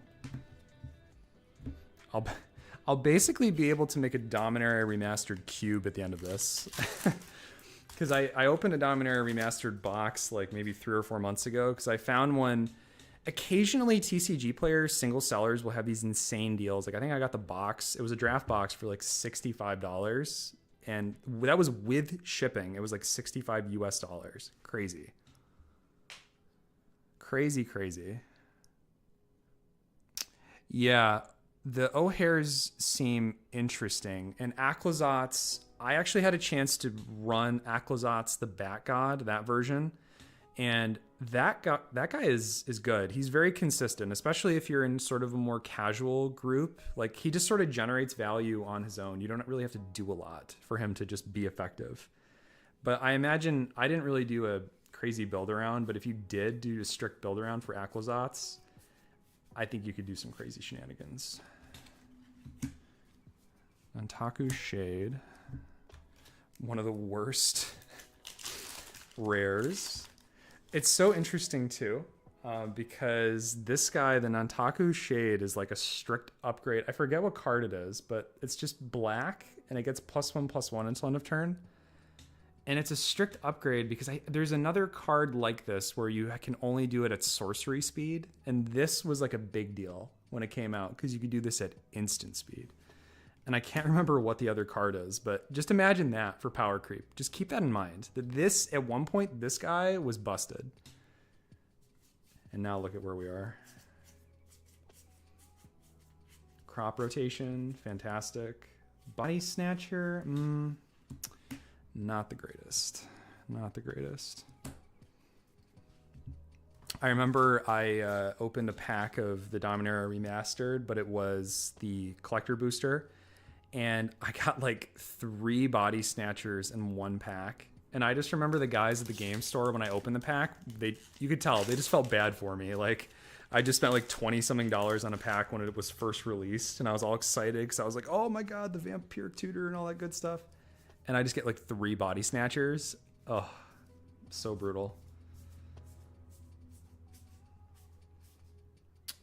Chainer Adept. So I've got a little bit more bullish with this guy because first off, he's like a nightmare pump. He pumps your nightmares, but for 3 black, you pay 3 and put target creature card from a graveyard onto the battlefield under your control. That creature is black and a nightmare in addition to its other types. And then when this card leaves the battlefield, exile all nightmares. But that's 3 mana and pay 3 life to put anything from any graveyard onto the battlefield under your control. So just think about that for a second. You can steal your opponent's stuff. This is why like cards like the Scarab God are so good, because you can pick out of other people's graveyards. And I think that although this card is definitely not peak performance, I think it's better than people give it credit for. I think that this guy has a chance to actually be quite good in certain maybe mono black decks because of the black restriction. I mean, 2 black pip, 3 black pip, but chance to be very good. Correct, exactly. It is very good, yeah. Have I tried playing with no Soul Ring? I'm considering moving it from my decks.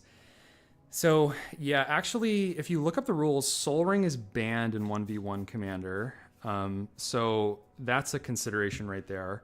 But on top of that, I have not personally cut it out of any deck aside from my landfall decks, because I think it just clutters things up in my landfall decks, and I would rather just have like 40 lands, you know? And I find that I don't need it. When I'm running enough ramp, especially in green, there's not been a moment where I've wished I've had it. Let me just say that. I don't miss it. So I would recommend trying without it. And if you're playing one-on-one, just cut it, because you shouldn't be running it anyway. Well, officially banned is like a loose term. It's banned by the rules committee. Like, the rules committee recommends you do not play it in 1 versus 1, because they recognize the explosive potential. But I don't know if they even recognize like mana crypts and mana vaults and stuff like that. I think it's just like Soul Ring they harp on, and that's probably because it's so widely available. But yeah, they recommend you do not play it in a 1 versus 1 format. All right, there you go. There's a Clifftop Retreat right here. So there's your cheap Boros check land right there.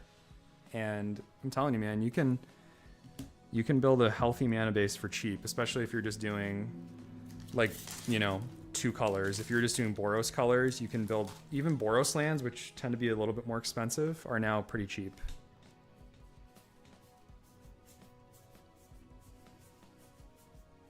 Arcanus, okay.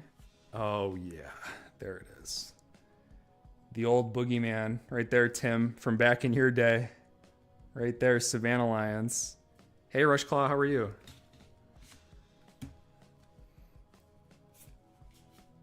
I've seen Arcanus also do some funky things. Just the tapping to draw 3 cards is pretty insane with untap strategy.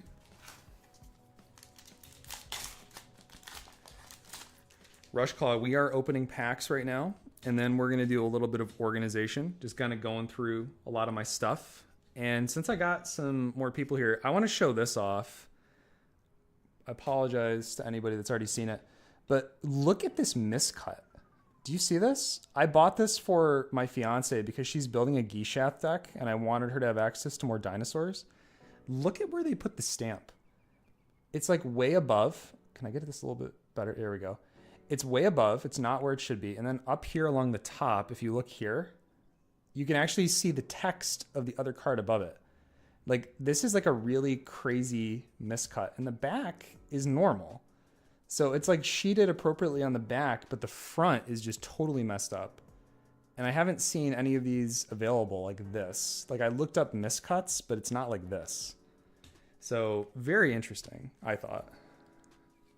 But she's probably going to run that in her deck, so I'll get to see it around. Oh, God, another Arborea. Tim, take your Arborea. Favorite legendary? Pelucranos Unchained. So I actually am running Pelucranos Unchained in my Nethroi Apex of Death deck, and I love it. I love Pelucranos. My favorite legendary creature, I mean, everyone's going to hate me for saying it, but it's probably Niv Mizzet. I fell in love with the game because of Niv Mizzet, and that's why I'm, you know, doing the videos and stuff like that now, so it's probably Niv Mizzet.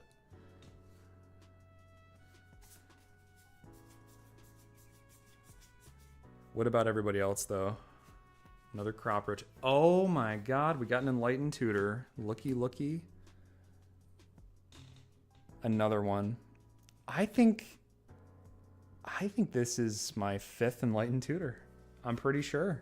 I've opened so many from Dominaria Remastered, and I'm not complaining, because I would say it's probably the 2nd best tutor, roughly speaking, in terms of like power level for tutoring up like game-changing effects. So I'll take it.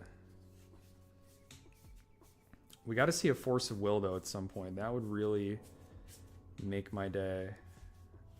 Werebear. Nice. Well, Tim, I got some Arboreas for you, all right, homie? So you come over here and just steal some Arboreas, because Lord knows I have too many of them.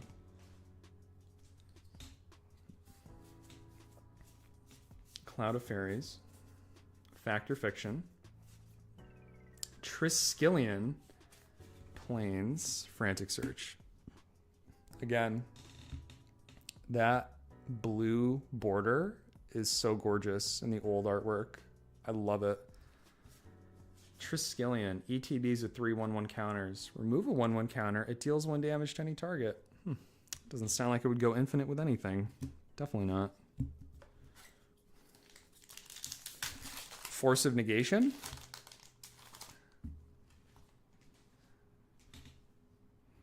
The fight ability. Yeah. So the Pelucranos is great because it's 0 power. So in Nethroi Apex of Death, when you morph him or whatever the ability is, mutate. When you mutate, you designate 10 power total of cards from the graveyard. But when you designate Pelucranos in the graveyard, it only counts Pelucranos as 0 power. So you get to bring back Pelucranos with 6/1/1 counters. It's great. I love that card. I did not see the new Secret Lair. Snow-covered lands. I'm going to take a look because that sounds amazing. I'm not a huge Secret Lair person. Like, I certainly will buy like aftermarket, like when people end up putting them individually. Like, for instance, the recent Sir Conrad one. I have a Sir Conrad deck, so I bought the Secret Lair version. Or I also see when certain ones get reprinted, like Wheel of Misfortune had a Secret Lair. I think it was around the same time. I bought some Wheel of Misfortunes because it just made financial sense because it was a 1/10 of the price or something because there were so many flooding the market. I do love certain Secret Lair reprints though. Oh, Maze of Ith. There you go. The fancy Maze of Ith. Great for any deck that wants to just pillow fort its way to victory. I still like that Momentary Blink art over the other one with like the griffin head or whatever on it. So the Pelucranos deck that you have is based around the fight mechanic. Are you just making Pelucranos fight things and like recurring for free? Like return this to the battlefield or something if it dies? Like with the 1 mana black spell, I can't think of it. It's a MDFC. Like, is that what you're doing, or is it something else? Ugh, Chill Rail. Rough pack right there. That is not what dreams are made of.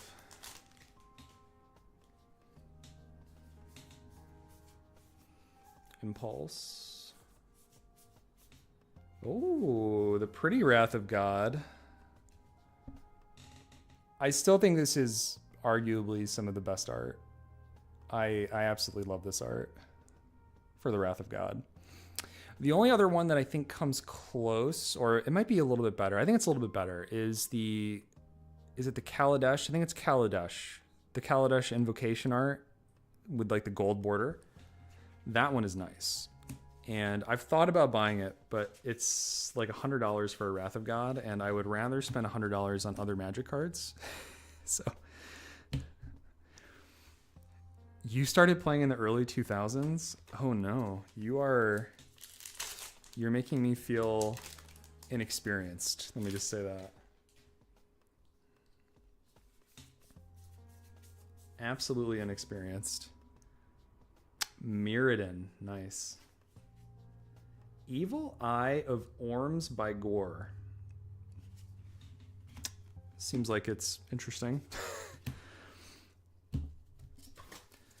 I only started playing, this is going to sound really bad, but I only started playing about like 18 months ago, maybe a little bit over. It was a little bit before Baldur's Gate. And then I just went crazy hard on deck building for basically a year and a half straight. I was immediately hooked. And I just couldn't stop. I just found myself constantly thinking about MTG, and there you go. Here we are now with the channel and everything. So, oh wow, so you stopped playing for a while. That had to be like a shock for you. I've heard a lot of people that do that come back and they do not have a good experience. Okay, look at this, guys.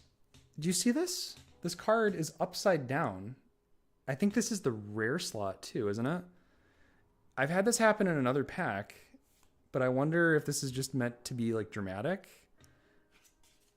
Oh, how cool would that have been if that was like a Vampiric Tutor upside down? We do have the fancy Helm of Awakening though, which I've thought about running in a couple of my decks. Seems like a neat little tech to put in there for some symmetrical group hug stuff.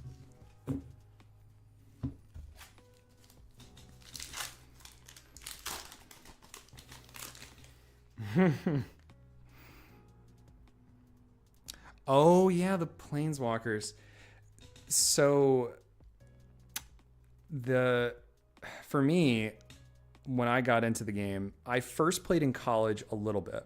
And when I was playing in college, I mostly played Twin-Headed Giant with a small group. And so I needed to buy certain cards. And the cards that I bought were just like, the standard, pre-constructed decks or whatever to play. But it wasn't even like Commander. Like I would just pare the deck down to like a 60 card deck and we played 60 card Twin-Headed Giant.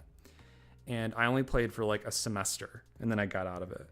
And then it wasn't until a little bit after COVID that one of my other friends sat down with me and taught me Magic, like for real, because I was just playing, bootleg Magic basically. And it felt so good. Like I used to play lots of card games when I was younger. And after I was done with the master's phase of my program that I've completed, I needed something additional to sort of fill that void. And I think Magic has sort of done that for me. Frantic Search. What is this card? What is this? Goblin Warrior. Whenever Pashalik Mons or another goblin dies, Pashalik Mons deals 1 damage to any target. Now that does seem interesting. And Frantic Search too. Frantic Search is such a good card. I love Frantic Search.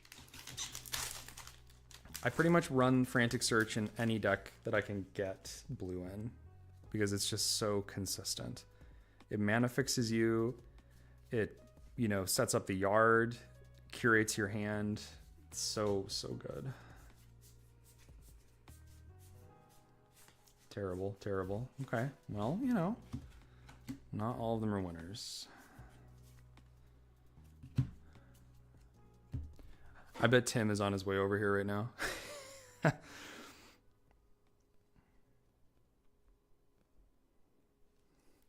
Yeah, it really does. It took up a lot of bandwidth for me. And I had this discussion with my fiance because, we're getting married in August and I wanted something aside from just my normal job to do because I'm just a busybody. That's kind of what I'd like. And I was already spending so much time on Magic.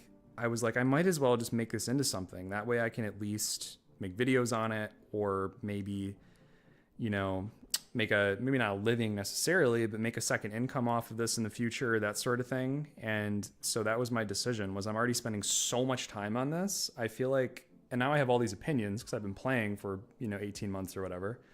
I might as well start making some videos on it. So that's how it started.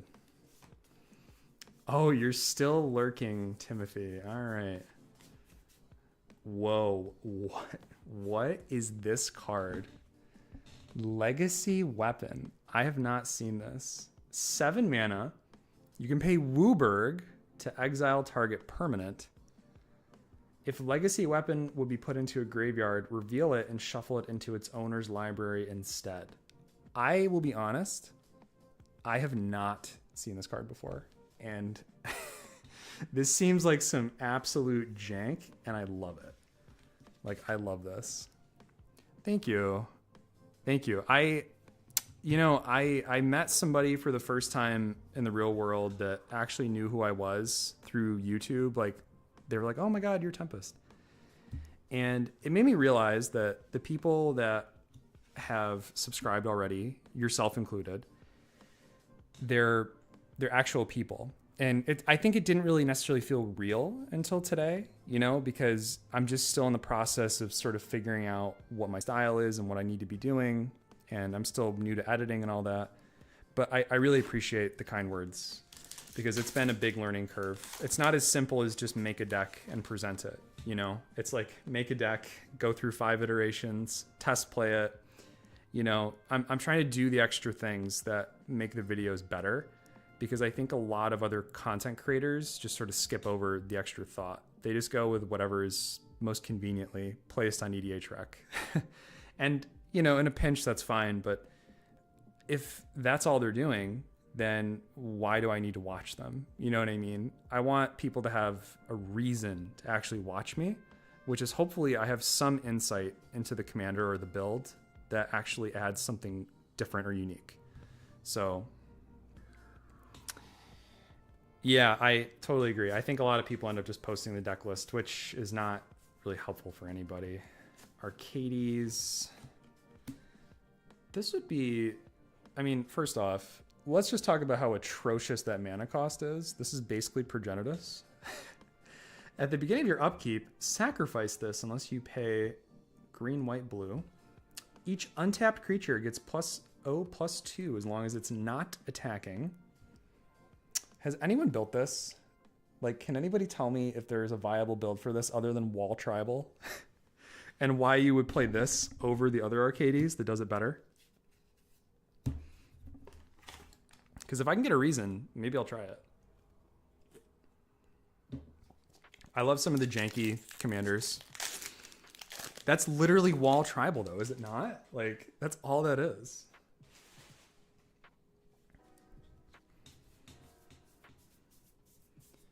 Mind Stone, okay. Can always use more Mind Stones. Okay, Vanilla Wrath of God. And this is just the extra, okay. Nothing to scan. I was going to give that to you guys to scan because I don't play the onlines, but I know that that's just like Pokemon and stuff, I guess, where you can scan it. Sandstorm. Nice. Now I get the alternate art or the different border of the same goblin guy. Tim, I bet Mark would love this guy. I feel like I should leave it out and like gift it to Mark. That way he can put this in his deck. He's all about the goblins. Well, Wall Tribal, but the fact is the other Arcades the Strategist, I think is the other one, is significantly better. Because it's like draw, right? So it's just, I don't know why you would play that other one. My fiance does play, yeah. So I got her into playing and she was basically instantly addicted to the game. She's very intelligent, and I wanted to include her, you know, pretty much right away, because I knew that she would be good at it, and she has got so incredibly good over the last year. Like, I think that she beats up on our playgroup a lot unexpectedly. She comes out of nowhere and will just like win games. Like you can ask Tim in the chat, Timothy Arnold. He is a guy that's also in my playgroup, and my fiance dunks on him.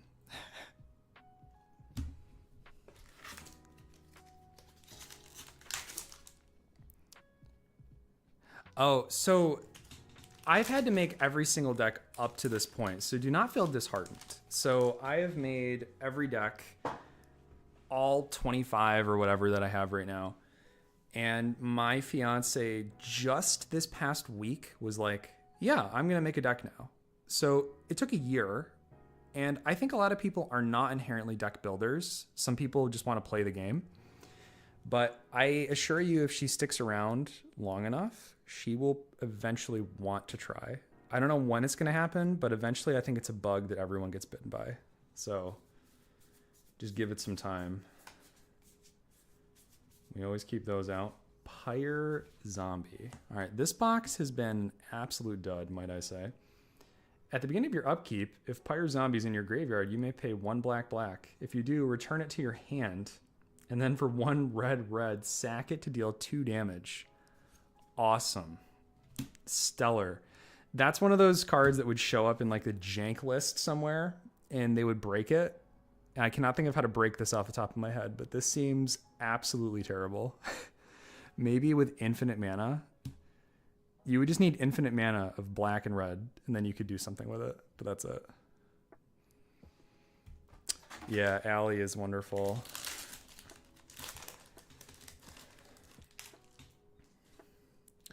Yes, Sinissa, my fiance, started off with Elf Tribal. So she was playing Lathril. That was her first commander. And she refuses to allow me to take it apart because she loves that deck. That's like her chicken noodle soup. She goes back and she plays that deck and just loves it. So I will never take it apart.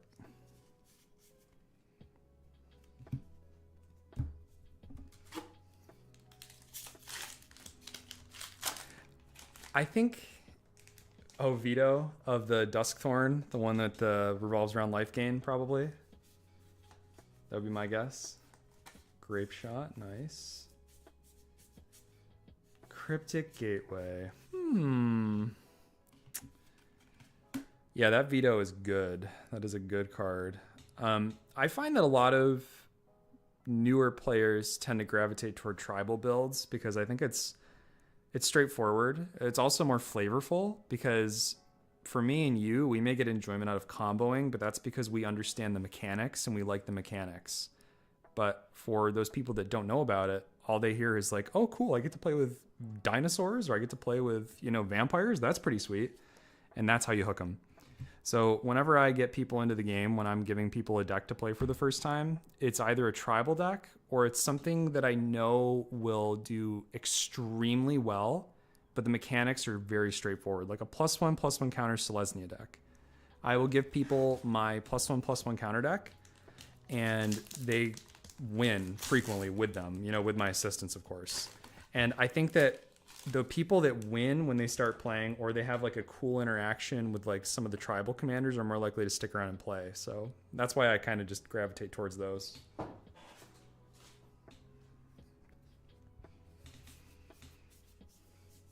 Keep on moving. Skirk Prospector. Swords to Plowshares. Oof. Rip. The new Capenna box, maybe I should have just bought new Capenna boxes because that new Capenna box was pretty damn good.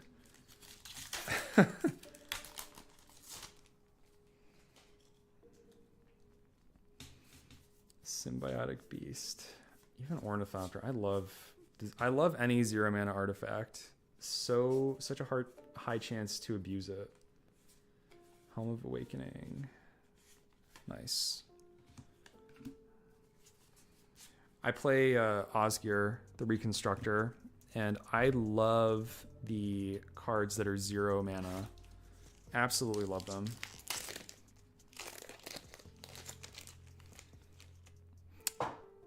You love it when the flavor's on point? Yeah. Well, it depends, like... Yeah, Tim, the Markov, absolutely. In terms of Edgar Markov, that guy shot up in price like crazy.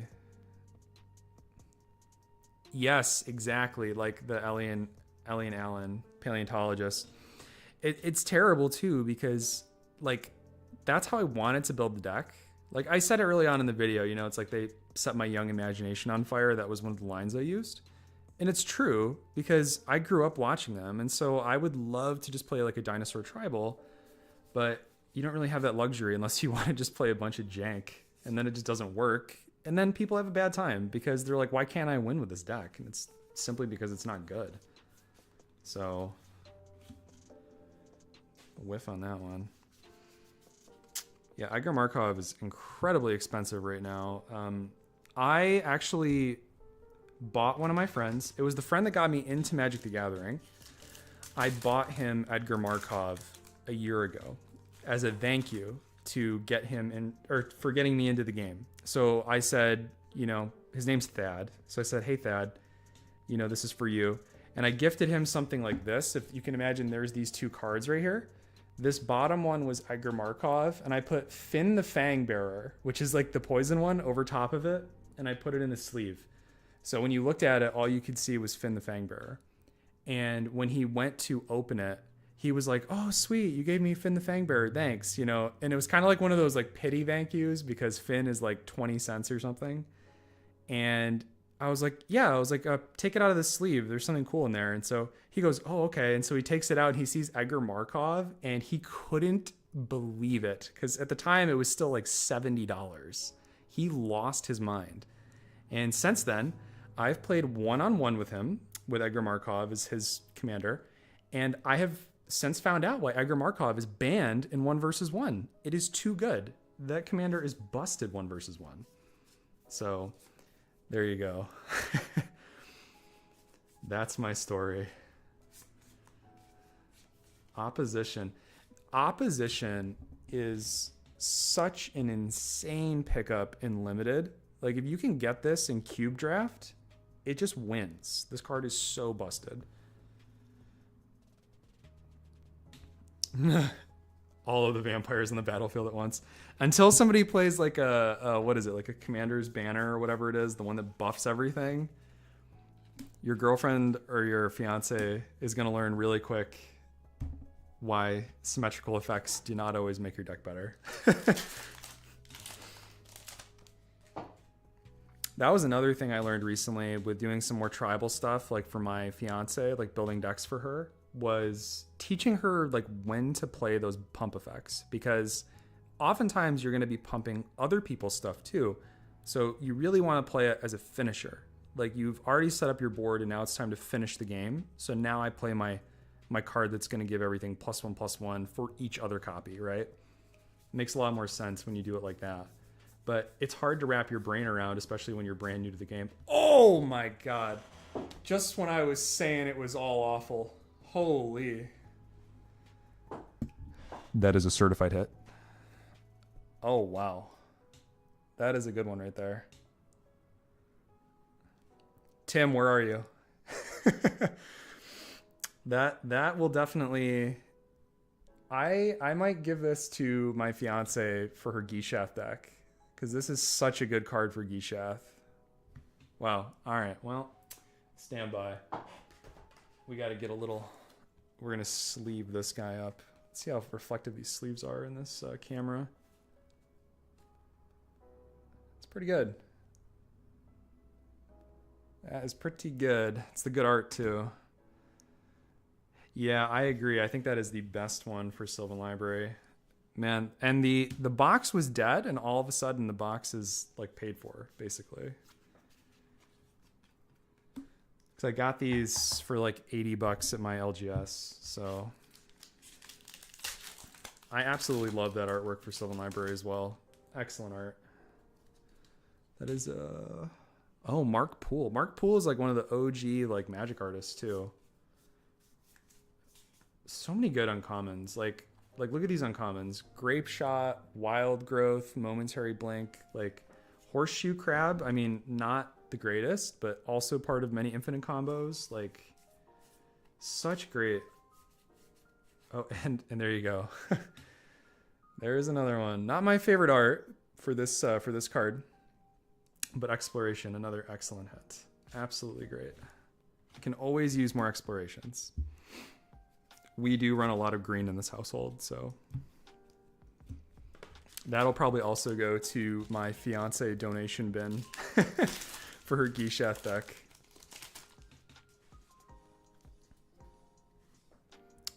Yeah. So the Magic art in general, I think that's why, and maybe you have a different opinion on this, Sinisa, but a lot of people I've found online will complain about the Universes Beyond artwork. So they'll complain that it's too out of universe. And like, I think part of it too is the art style is a bit different. But I also think that there's something about the standard, I don't want to call it standard, but we'll use standard for easier, delineation here. The standard Magic art, there's something very magical about it, for lack of a better term. It's very unique. Like when you look at these cards, they all seem cohesive, like they go together. And I think that some people just don't like the alternate universes art because it just doesn't fit in with the rest of it. Okay, look, this is a back-to-back exploration. You see this? Look at that. Got two of them there. That's crazy. That is crazy. A Terrible Time with the horror set or the space set. Yeah, exactly. I mean, I enjoy the Universes Beyond stuff. I'm actually in the process. It's a behind the scenes thing. I don't publish all of my deck lists because if they're not ready or I don't think that they're actually good, I'm not going to put them out for other people to view, you know. I think it's sort of my job, if I'm taking this seriously, to actually put out something that's good instead of just put something out to put something out. So I'm in the process of building a 11 and Jim Hopper partner deck. And I'm very excited because it's going to be jank as hell. Don't get me wrong, because those two do not normally go together. But in the show, I don't know if you've seen Stranger Things, but in the show, I love the father and daughter dynamic that those two have just so much. So I am very excited for that deck just for flavor reasons alone. Tim, look at what we pulled. Tim, look. Do you see it now? Do you see it? Yeah, I'm a big flavor guy, absolutely. And you know, you gotta put stuff in there that's actually gonna make it work. Like I'm not just gonna go whole hog into only, you know, Universes Beyond or constrict myself that much. But it's like I'm putting two commanders together that really probably shouldn't be together, but we're gonna put them together anyway because, you know, in the quote unquote lore, it is they make a good combo. This was a good pack as well. See, there's Sarah Avatar. Power toughness is equal to your life total. When it's put into your graveyard from anywhere, shuffle it into the owner's library. And then we also pulled Sol Kanar, the Swamp King, which I have not seen this card before. Swamp Walk, 5/5 Grixis. Whenever a player casts a black spell, you gain 1 life. That counts you too. Look at that. And a snap on top of it. Not too bad. All right, last pack out of the Dominaria Remastered.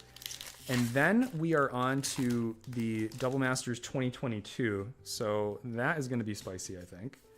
That was a $200 box sitting over there. So we'll open that guy up and see what's in there.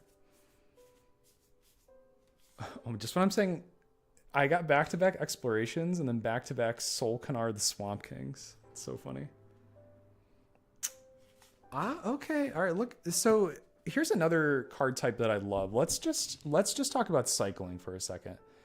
Can you see this appropriately? There we go. So I love cycling. If I can fit more cycling cards into my deck, I will, because I love the utility of being able to get rid of something in order to draw a card. Like just having utility. And I think that certain cards like this don't get love because there are better variants. Absolutely. Like you're going to play Arachnogenesis and you're going to blow people out of the water. But you're going to play something like this in a budget deck, right? And this card is going to overperform because you have the utility of being able to discard it for the cycling. I love that. Was that Festering Goblin in that pack? Let me look. Empty the Warrens. And then a Festering Goblin. Yep. There you go. There's your Festering Goblin. Do you need a copy of it? I'll mail it to you. I'll mail you a copy if you need this Festering Goblin. He's all yours. I did a giveaway. I'm not sure if you remember, but I did a giveaway during my Narcy Fable Singer video, and I messaged everybody. I followed up with them, and they said that they got their packs. So, Croatia. Oh man, that's all right. Well, you got any good game stores in Croatia? Like, do you have like an LGS near you that you tend to go to? I jokingly say it, but I'm also sort of serious that I would love to travel. And I think that if I traveled for Magic, I would have a great time. Like if I went to conventions overseas. And I would love, love, love to play Commander games with people from other countries. I think that that's something that is just so... It's just right up my alley. Like I would love to meet new people and do that type of thing. Yeah, but here's the thing. If I come to Croatia, you better be there. That's all I'm saying. Then we can play some Commander together. Like there's a lot of ones. There's a lot of conventions like in Europe, for instance, and I haven't really been to like Europe. I've been up into Canada and all up and down the United States, but you know, historically speaking, like actually going to like a convention in like a big city in Europe or something is definitely a goal. I would love to do that. And you know, this is the other part that really gives me some encouragement about doing the YouTube thing.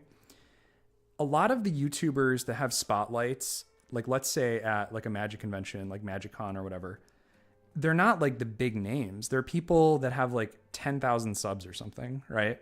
And to me, that's not really like a big name, I guess. Like when we think of big names, I think of like Brian Kibler, Olivia Gobert Hicks, those types of people.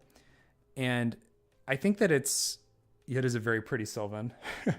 And I think that it's something realistically that I could be doing in the near future is like going to these places and actually, you know, playing with other people, right? Like that's what I would love to do. I would love to just get out, play with other people, you know. So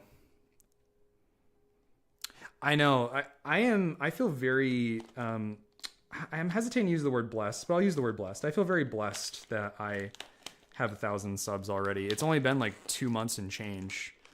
And I think it's because the guy that I ran into today that said he recognized me from the channel, he was like, what stood out to me is that he said the word divisive, and I'm not sure if he meant that, but I think he makes sense because he said he watched my Ariat video.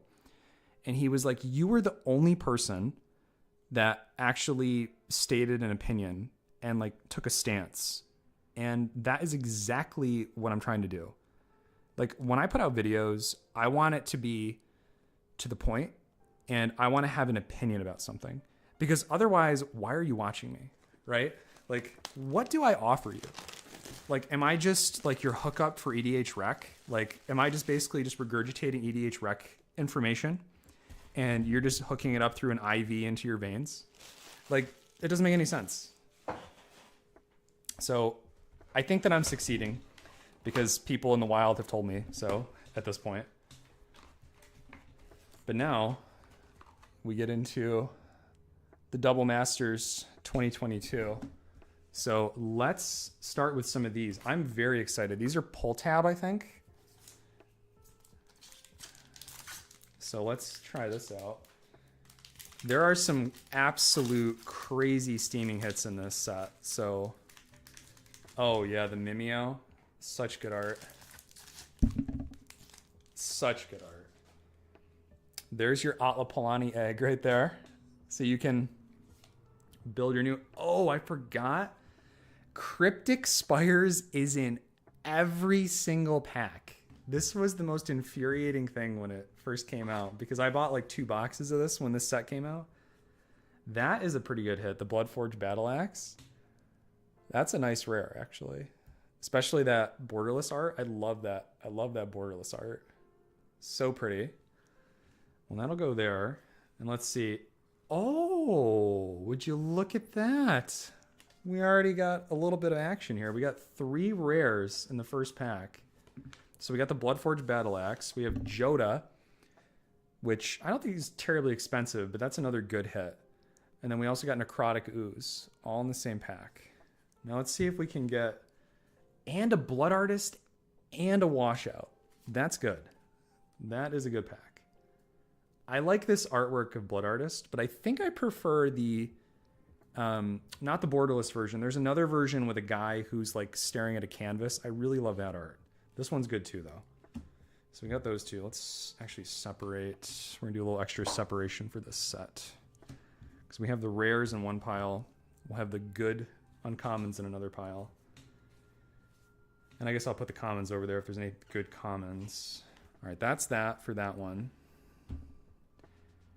Yeah, I like this artwork, don't get me wrong, but I do think I prefer the artwork of the old artwork, basically. This one's good though. My brother Kevin, he loves that artwork. That was just pack 1. That was pretty good. Let's keep going. Let's see what we can do. So these are your fairies. There's the Spire. Let's move this guy out of the way a little bit. All right, nothing crazy like the Bloodforged in the last one. Oh, wait. Oh, there we go. Okay. Experiment 1. We got 2 foils there. Thousand Year Storm, not the craziest. We got another Zur and Devoted Druid. Okay. Devoted Druid is a fantastic uncommon. Absolutely great. Orzhov Pontiff. Rakdos Carnarium. I do like the bounce lands. You need those for the Alayla deck. Which ones for the Alayla deck? And the rest of this is Old Woman. More Experiments. And then the Rejuvenator. Oh, the Cunning. Yeah. Boom. Yes, these guys. I get you. All right. Here we go. Zombie Token. Skin Render. Not the greatest uncommon. Privileged Position. And a Hydroid Krasis. Okay. Those are two pretty good hits right there out of a draft pack. The Krasis has gone up in value a lot recently. I was looking at getting one of these potentially. And now I don't have to because we got it in the pack. Privileged Position. This is one of those cards that I used to think was the most busted thing on the planet. And it can be good, especially in certain enchantment decks, but only certain enchantment decks. I feel like it's overplayed most of the time. Young Pyro, Ground Assault. Yep. See, this is the other Momentary Blink art, and I feel like I don't like it as much. Let me see if I can pull up the other art, because it's not that much of an ask, because it's just right in here somewhere. We're going to just compare them. We're going to do a little side-by-side of both of them. It's one and a white. That's what we're looking for. There it is. So I tend to prefer this other art. I don't know about you guys, but we got these two right here. I like the one on the right a bit better, I think. But I don't know. What do you guys think? It's a good card. It's very good for budget format as well. All right, next pack. I'm not really hunting for any Eldrazi, but I'll take it if I get one. Collector box of Remastered. Finally, we disagree. It's good, but I think I like the older art better. If you're going to buy the collector box, Tim, I think that TCG Player is doing a 10% sale. So you can, I believe, get 10% credit back. So if you're going to buy one, I would say buy it from TCG Player, because you'll probably get a better deal than going to the LGS. All right. The objectively worse Saproling. There it is. Crypt Expires. Coiling. Now this is a good common. I like Coiling Oracle. Ooh, okay. Warrior's Oath. Take an extra turn. At the beginning of your end step, you lose the game. I don't think this is very expensive. However, this is a great card. And then we got Skullbriar, of course. Good old Skullbriar. Perfect. Then the alt art, they did a great job with some of the alt art in this set. So like this Terminate is just gorgeous.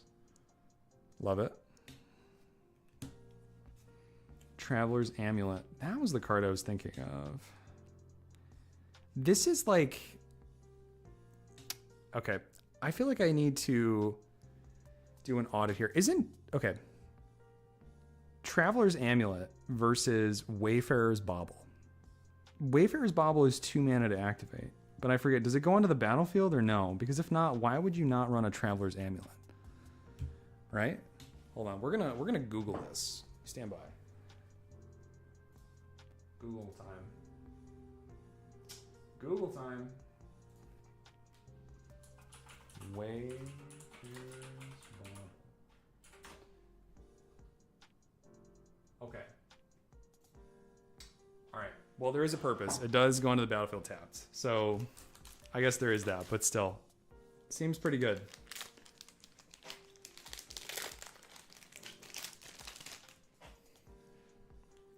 All right. We got our token. We got the Crypt Expires. The Emissary. Knightly Valor. Gravecrawler. Now, the Gravecrawler is a great hit. We have another one, too. I think that this card went up in price a little bit when they did the 10th Doctor when it came out, but I think it's still pretty low on the totem pole in terms of pricing. But the Gravecrawler is a great hit, so I'll take that. Lightning Helix, Stapley, right there. Unearth, and then Rampant Growth. All right, nothing crazy in that pack, but we still have a bunch to go. I think there's 24 packs, I want to say. I think that's how many are in these these draft boxes, if I remember correctly. Objectively Worst Snapperling, Cryptic Spires, Fancy Lightning Helix and Wall of Omens. So we got the Leviathan and we have the Liege. The Liege is great. I run this card in my Volo Guide to Monsters deck, and it always overperforms. It's so good. Especially when you get multiples of these and they just start doing crazy shenanigans. That is a good card. Seeker of the Way. Yeah. Capture Sphere, God's Willing, Annoyed Altasar. Perfect.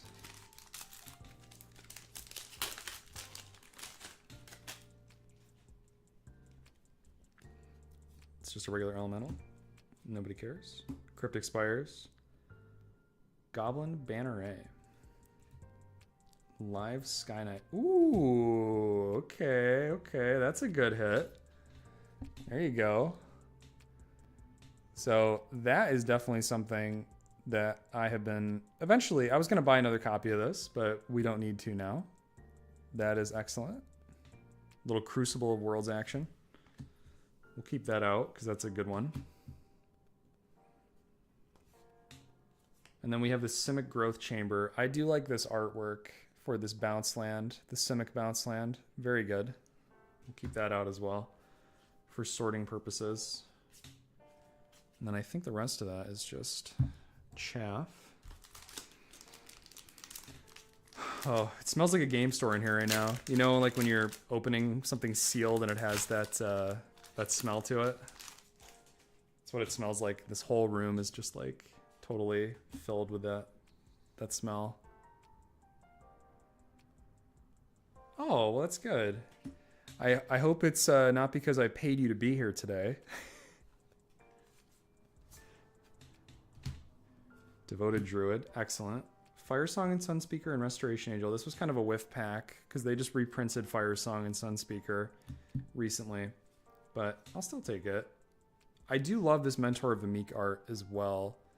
This is always was always an upgrade in my mind from the standard art, but it's really, this card I've only been playing in more budgetary format. I haven't used this in any of my other white decks, so. Oh yeah, it'll go through. Don't worry. You can always count on me to shill to get people into my chat. Absolutely. I figure streaming is one of those things I'm just gonna have to like do more of and do like promotion for, you know, to like get people to chime in. And unfortunately, it's gonna be a little bit more random, just because I am working a job which requires me to work different days of the week. But it's probably gonna be like afternoon sort of thing. Oh, that is a great common hit. You love to see it, especially in foil, a Shadowborn Apostle. That is great. Dax duplicate, but what is beneath the duplicate? Oh, okay, Rishkar. All right, not as crazy. There's some really good green hits in this, but we got Rishkar, Pima Renegade.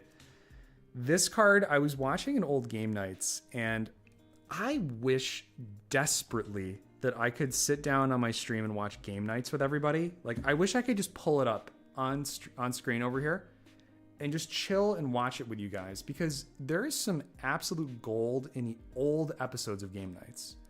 And it's really opened my eyes, like not only how much the game has changed, but so many cards that I've been missing because of the power creep that's happened in this game. Like, there's still a lot of really viable options. And the only reason, Sinissa, that I was thinking about not doing it was because I'm worried that I'll get like a copyright strike because I'm not the owner. And I, of course, would give a lot of commentary. It wouldn't just be like me playing it, right? And I would have my webcam up over it and everything. But I do worry about that. And I'm thinking about, this sounds really extreme, but I need to do a little bit more research. Let me just say that. I just need to do more research on it before I full send it. But I would love to do that. If I can get away with doing like a React style content to game nights, only on live stream. I'm not going to make videos on this. I'm just going to live stream it because I don't want to be unfair. Like Josh and Jimmy, they're the ones that made that. You know what I mean? So I'm not about to just rip their stuff off for my own videos. But for live streaming, I would say it's probably fair game, right? Yeah, they absolutely do. The only thing that I worry about, though, in terms of React content is like you're fine until you're not, right? Like you're fine until you get copyright striked, and then you're all of a sudden in a hole, right? So I'm gonna do some research on it, and we'll see. Ooh, fancy, Timothy, where are you? Look at that beauty. That is a gorgeous borderless right there. And a supreme verdict. But that is beautiful. I love that. Great mythics in this box so far. Another Shadowborn Apostle. That's like $1.50 a pop for Shadowborn Apostles. Crazy, crazy value. You've never seen Concordant Crossroad before? This guy is 1 mana to just give everything haste. But keep in mind, it gives all of your opponent's creatures haste too. But generally, in my experience, when you're running Concordant Crossroad... Oh, not that one. Supreme Verdict. Shadowborn Apostle.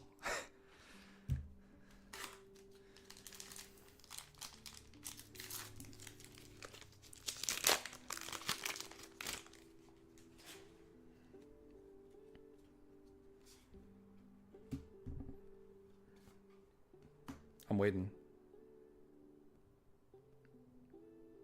Oh, yeah.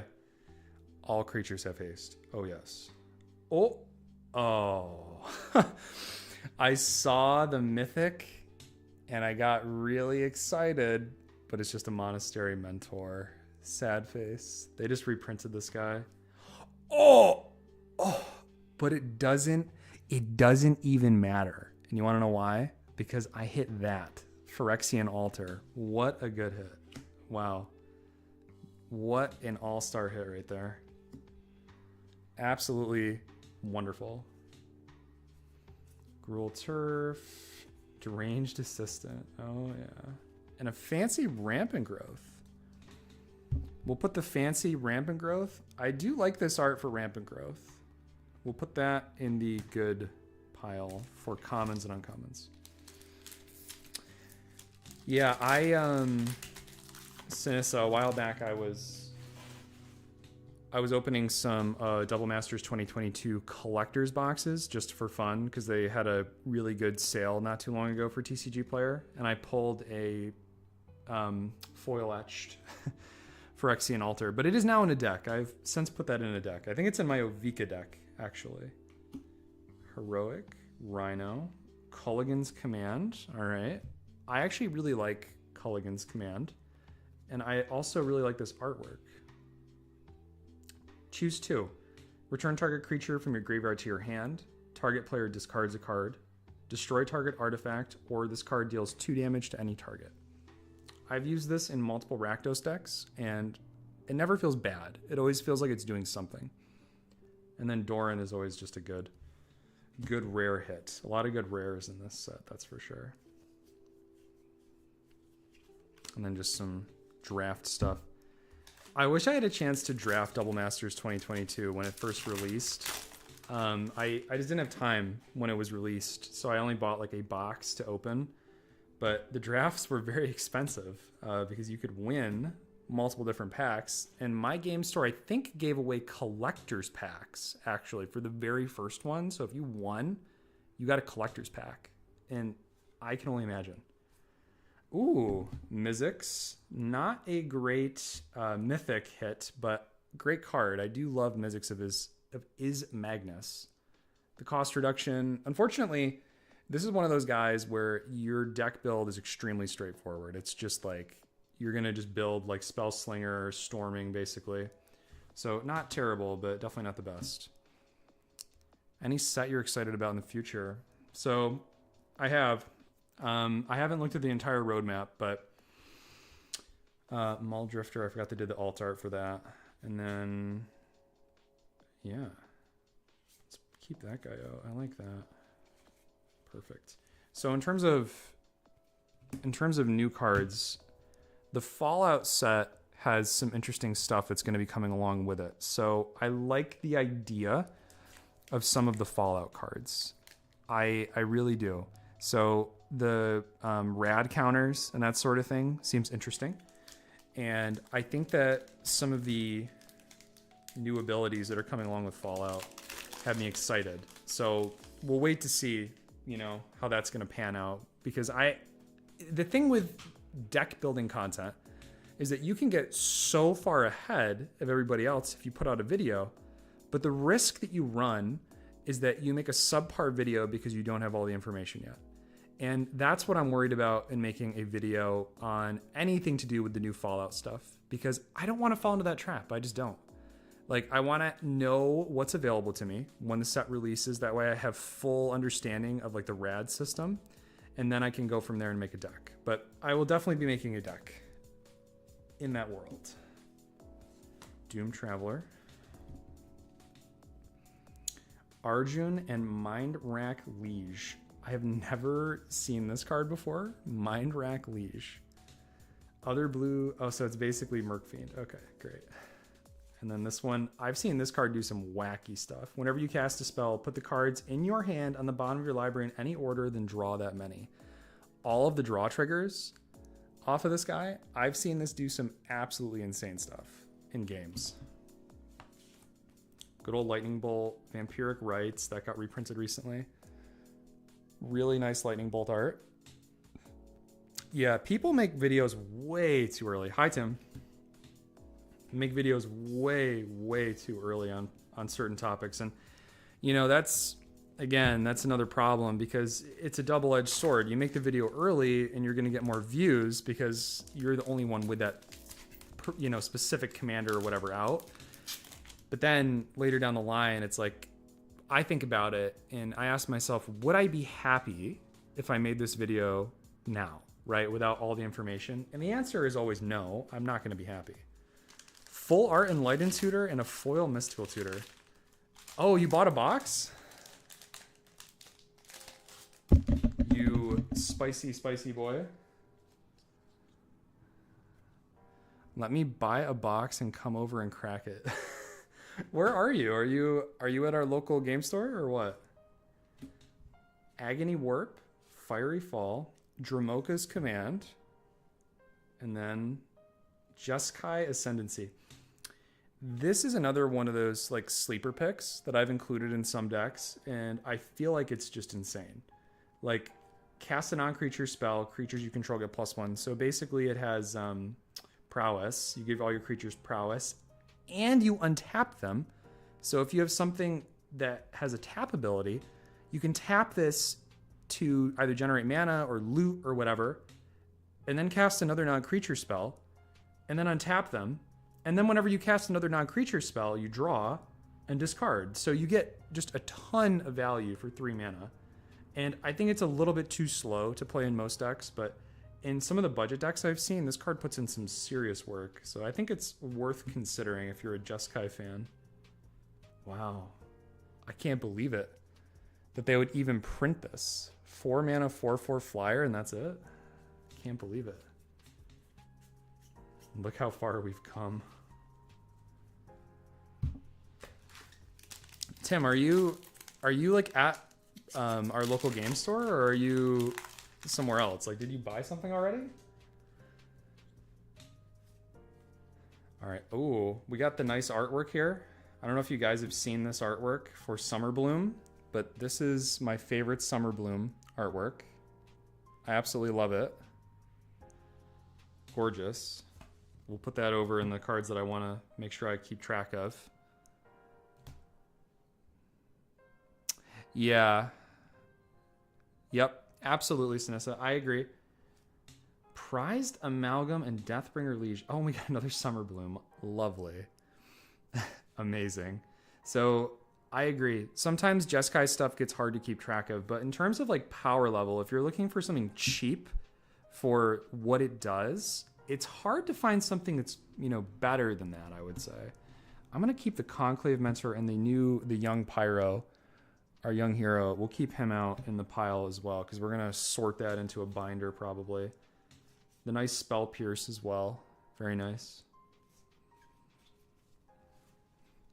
I think that, you know, Jeskai is one of those color combos that I would not give a new player.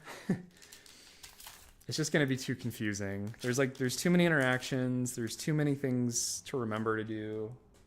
But, you know, building a deck for myself, I would not mind it. Especially right now. Cryptic Spires. Crackling Doom. Rift Bolt. What do we got? Hardened Scales. Okay. Not the greatest. Just because they've reprinted it multiple times now. So less and less desirable than it was when this initially got the reprint.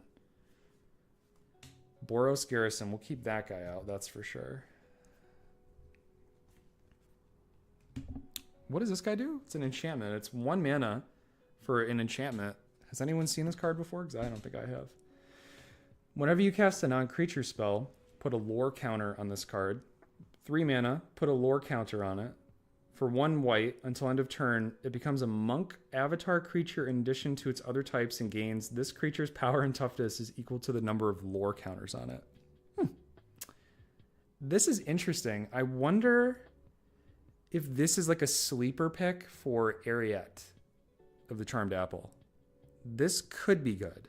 You're not really storming off like you essentially would be with like a Jeskai deck, but that still could be an interesting little tech built in there. Quasali Pride Mage. I remember opening a million of these when the set first came out. Absolute 1 million. How more we got? Oh, we got a good number left. We got like 8 packs left, 7 packs left. Objectively worse Saproling, of course. Cryptic Spires. Blood Braid Elf. Very good. Oh! Do you guys see it? I don't even want to flip to it because I know what this is. Oh my god. Do you guys see it?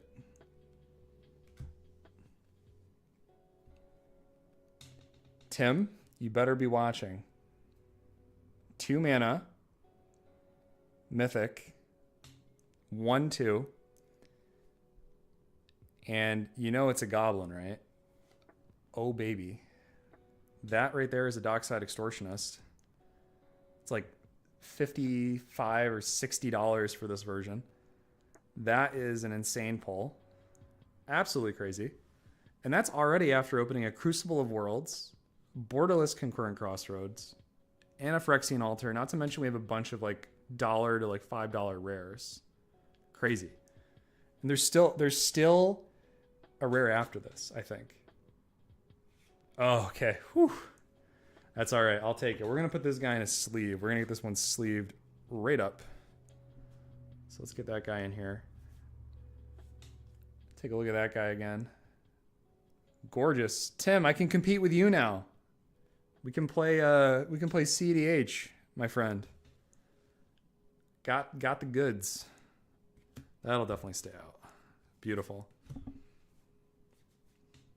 Oh, E-Witness. E-Witness is another one of those cards I think is a little overrated. If you couldn't tell, I just threw it on the table. It's great. I do like E-Witness, but I think it's a little overrated for what it does. I think people, like, I would rather have the MDFC. I would rather have Bala Ged Recovery. You know, because I would rather have the option to use it as a land or get something back. Yeah, it's the artwork, I'm telling you. The old E-Witness is the only E-Witness that I support. All right, we have Liliana's Emblem. Cryptic Spires. We got 2 cards that don't really matter. Oh, we have another Mythic. Kalia. Okay. Kalia is not terribly expensive now, but all right. Well, we missed on the next one, but Kalia is still like 5 to 7, something like that. She's all right. Put her off to the side here. Dragon's Arch. Okay, here's another card. Why did I not know this card existed? Look at this. Oh, if you can read it. 5 mana for an artifact. You pay 2 and tap it to put a multicolored creature from your hand onto the battlefield. We're triggering ETBs. We are only spending 2 mana to tap to put something on the battlefield. This seems really good, right? But I've never seen it. I feel like this is something I need to trial in a budget deck and see if it's good. For that reason, we're going to leave it out, because I think I need to actually try that in a budget deck. And then Unburial Rites and Extract from Darkness, both great budget picks right there as well. Progenitus has indeed entered the chat. That would be the last time that we chat in this chat room. Absolutely the last time. Man, I'm hyped. Dockside Extortionist, Phyrexian Altar. Oof. This is like all stuff that I will actually use, so I'm pretty excited. Oh, look.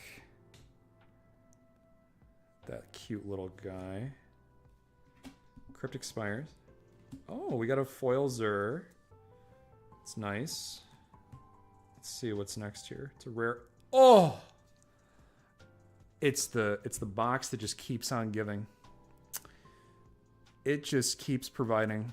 This is like my father. This box is akin to my father. He just keeps providing for the family. Not my favorite artwork. The borderless art is better, but okay. And then a Creekwood Liege. Still, like this card, after all of the reprints, it had like 2 back-to-back with multiple different treatments, is still $20. Like crazy. It is actually crazy to me that this card is still 20 bucks. Yes, yes. Sinessa, you and I are going places. I don't know where we're going, but we're going places because I completely agree with you. I absolutely love the one with the hand over top of it like this.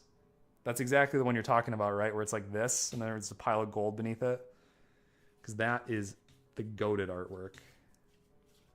Otherwise, just a generic little pack there. The Smothering Tithe is a good hit. At the end of this, I'm going to total up. I'm going to see what the total price of all these cards that we pulled are. Like the big ones. And we'll see how far off we are from the price of the box. I'm kind of curious. Cryptic. Stamina. Ooh. Drogskull Reaver. That's what's right here. Yep. Is that bad that I know the name of it with just seeing the corner of the artwork? I think I've played this game too much. What is this? Oh, Planar Bridge. The box was $195. The box in total was $195, and then I got $10 off of it because of my my LGS does like a discount thing where if you spend X amount of dollars, you get $10 off. So it was basically $185 essentially. Planar Bridge, 8 mana. Search your library for a permanent, put it onto the battlefield, then shuffle. Now this is a battle cruiser card. I don't think it's very good, but man, I bet there's a way you can break this. No YouTuber discount? Yeah, that's funny. I've thought about doing some type of promotion with, oh, and a Shadowborn Apostle. Look at that. Sinessa, stick around here for a sec, because we're gonna do some edumacation over here, because I haven't really talked about this outside of the stream, but you get some insider details here. I'm definitely going to be doing some type of consumable good. Let's put it that way. So something like a sleeve or a playmat, things like that, because I want something tangible that you could actually purchase to like support, you know, me. Like, I don't necessarily want to like get like a donation or whatever. I think it's it's fine, but I would rather you actually get something, right? So I want to make a product, and I think the product is going to be a playmat. And I've already been communicating with artists because I have some very select ideas for what I want to do for a playmat.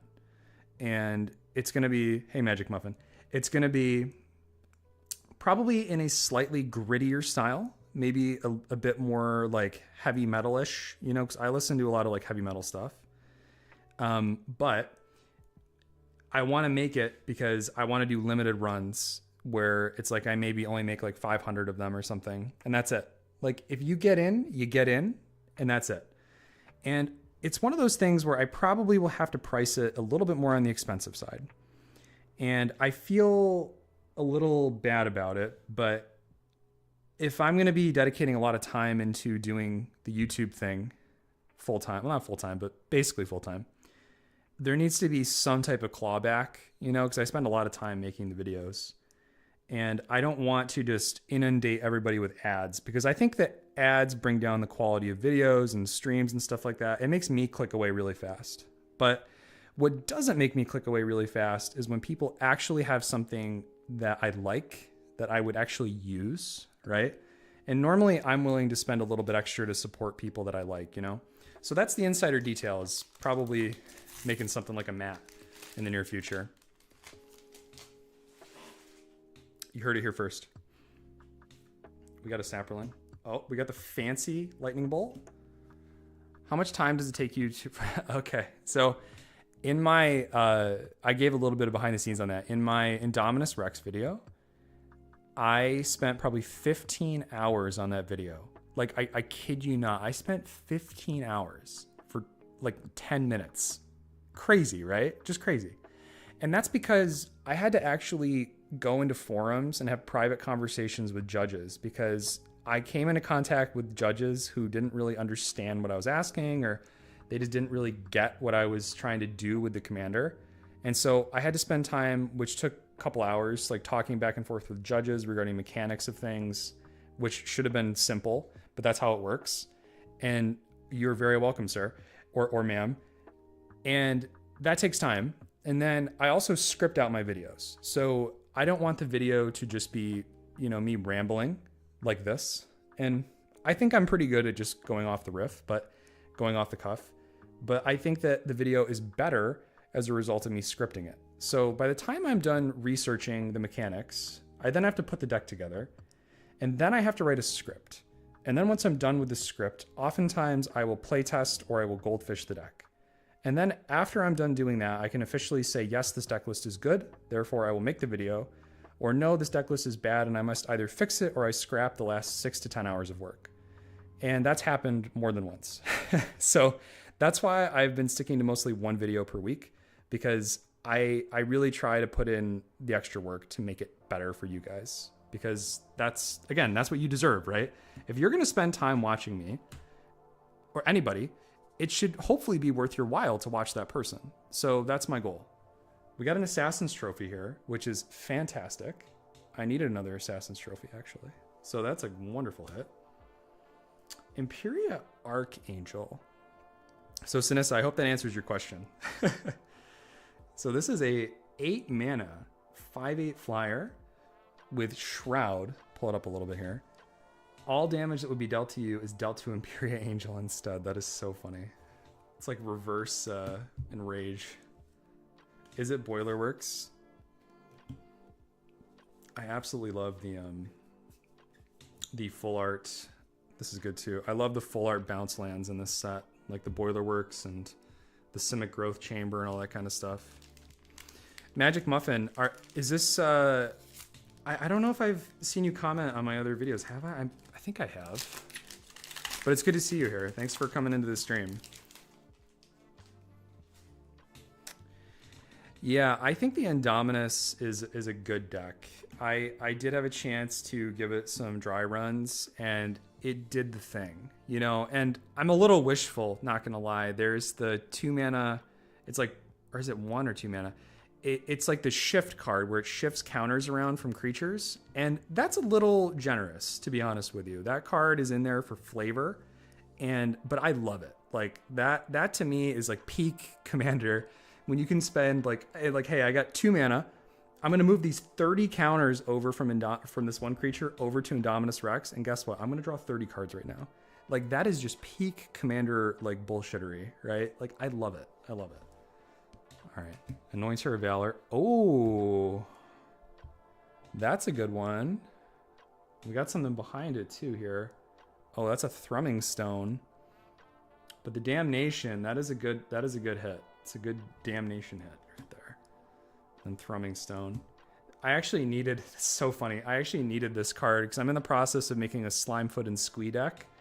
I don't know if you guys have seen the Slimefoot and Squee commander, but basically it's 1 mana plus, I think this is Jund, 1 in Jund, and then you can return Slimefoot and Squee along with another creature of your choice from the graveyard to the battlefield. So for 4 mana, all it is you just return Slimefoot and Squee and any other creature. It's insane. But it's also sort of like a Saproling tribal sort of thing. So we're going to set this to the side because I actually need this. Thrumming and Rat Colony. You know what else is really good with Thrumming Stone? Shadowborn Apostle. Let me introduce you to Shadowborn Apostle, which is incredibly good with Thrumming Stone.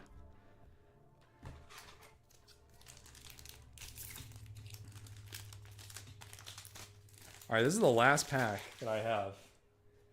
And then we're finally on to some sorting. I'm going to sleeve up some cards. We're going to sort some cards. We can still chill and talk. Cryptic Spires. Glenelendra Liege. This is just one of the foils in the beginning.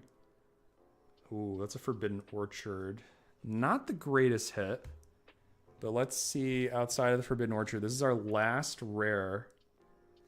Oh, it's Rune. Okay. Oh, it's all right. I cannot complain. We're going to total up this and see where we're at in terms of pricing. But Forbidden Orchard is like $4 or $5, so we'll keep that one out. Abzan Charm, Body Double. Another Shadowborn Apostle, Speak of the Devil. Sacrifice 6 creatures named Shadowborn Apostle and search your library for a demon. Put it onto the battlefield and then shuffle. Do you want to know what that demon is? It's Razaketh. Let me just throw it out there. It's Razaketh the Foul-Blooded. You're going to get Razaketh every time, and then you're going to tutor for your combo piece, and then you're going to win the game. Welcome to Shadowborn Apostles. So good. So incredibly good.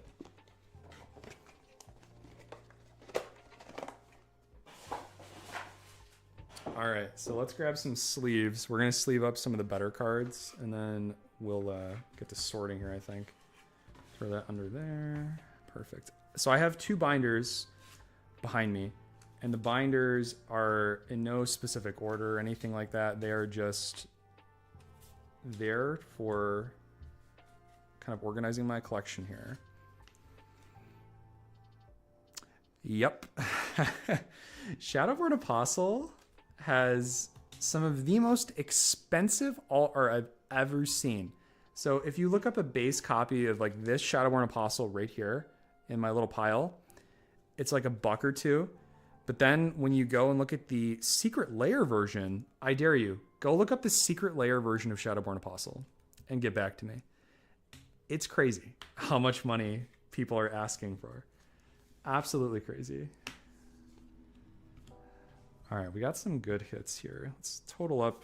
Really, the bulk of the value is like in these like 10 cards. $80. $80 for one card. For one card. Are you kidding me? So crazy. Absolutely insane. All right, here we go. Here we go. All right, so let me grab this here little handy dandy phone. I have a, don't judge me, anybody. I have 2 phones, and they're not burner phones. So here's a little tidbit about my background. I used to own a business.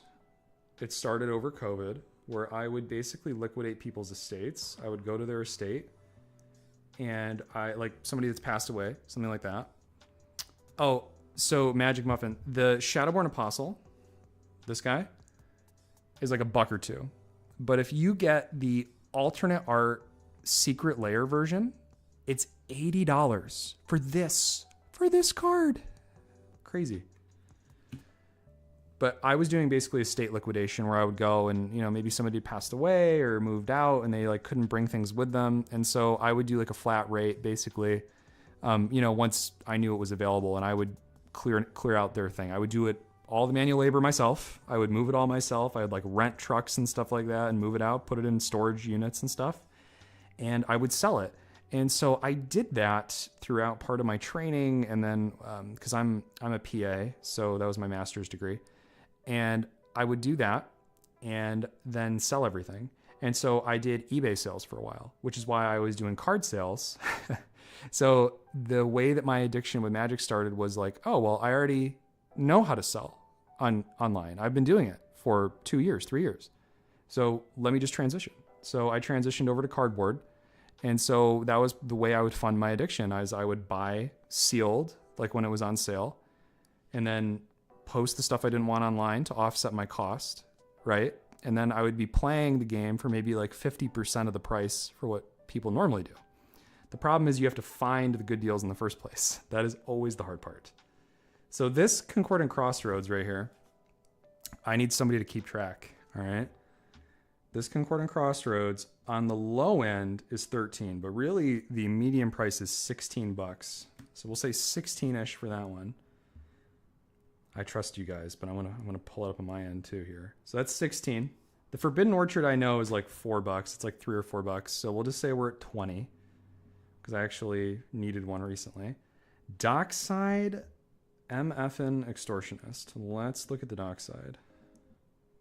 So Dockside Extortionist, the standard version, no fancy bells and whistles attached. Oh my God. Can you guys see this?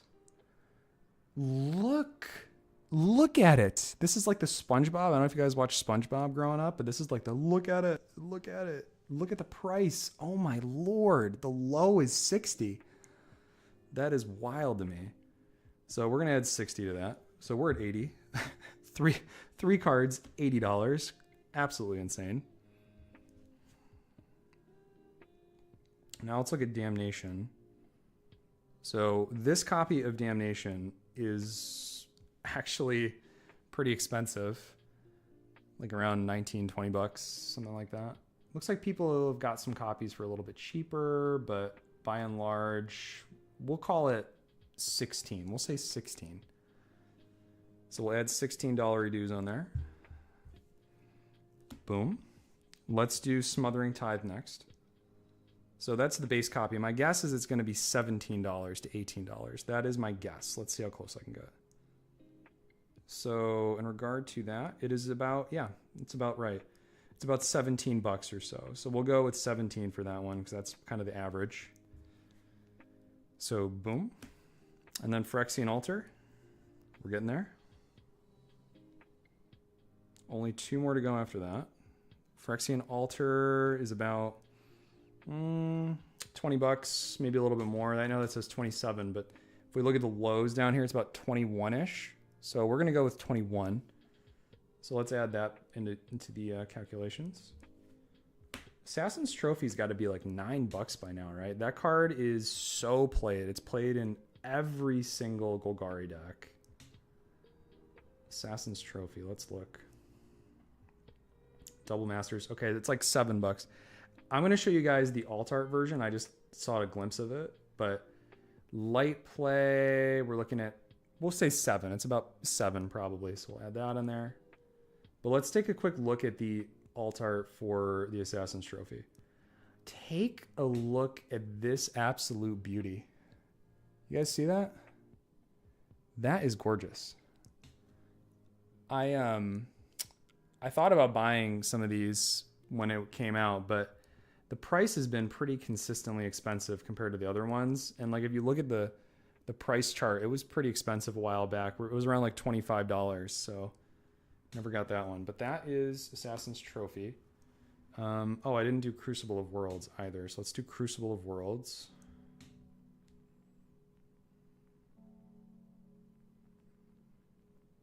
Yeah, that art is very sexy. Oh, maybe this is a good deal for you guys. Hold on, stand by. Because I won't be buying it now. Oh, it's damaged. Never mind. Never mind. Ignore what I'm trying to say. So this version, Double Masters, is, I would say low end 15. So we'll add $15 onto that.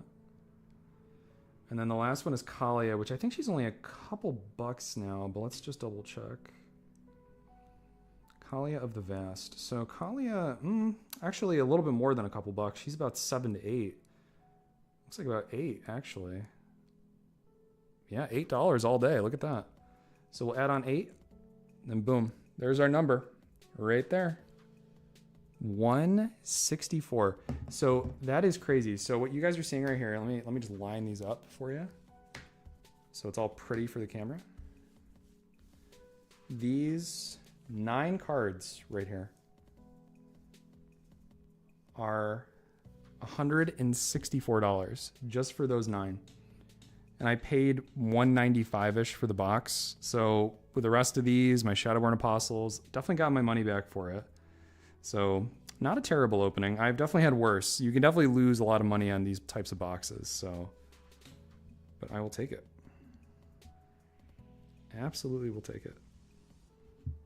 Keep this up over here for me. Nice. All right, so now comes the fun part.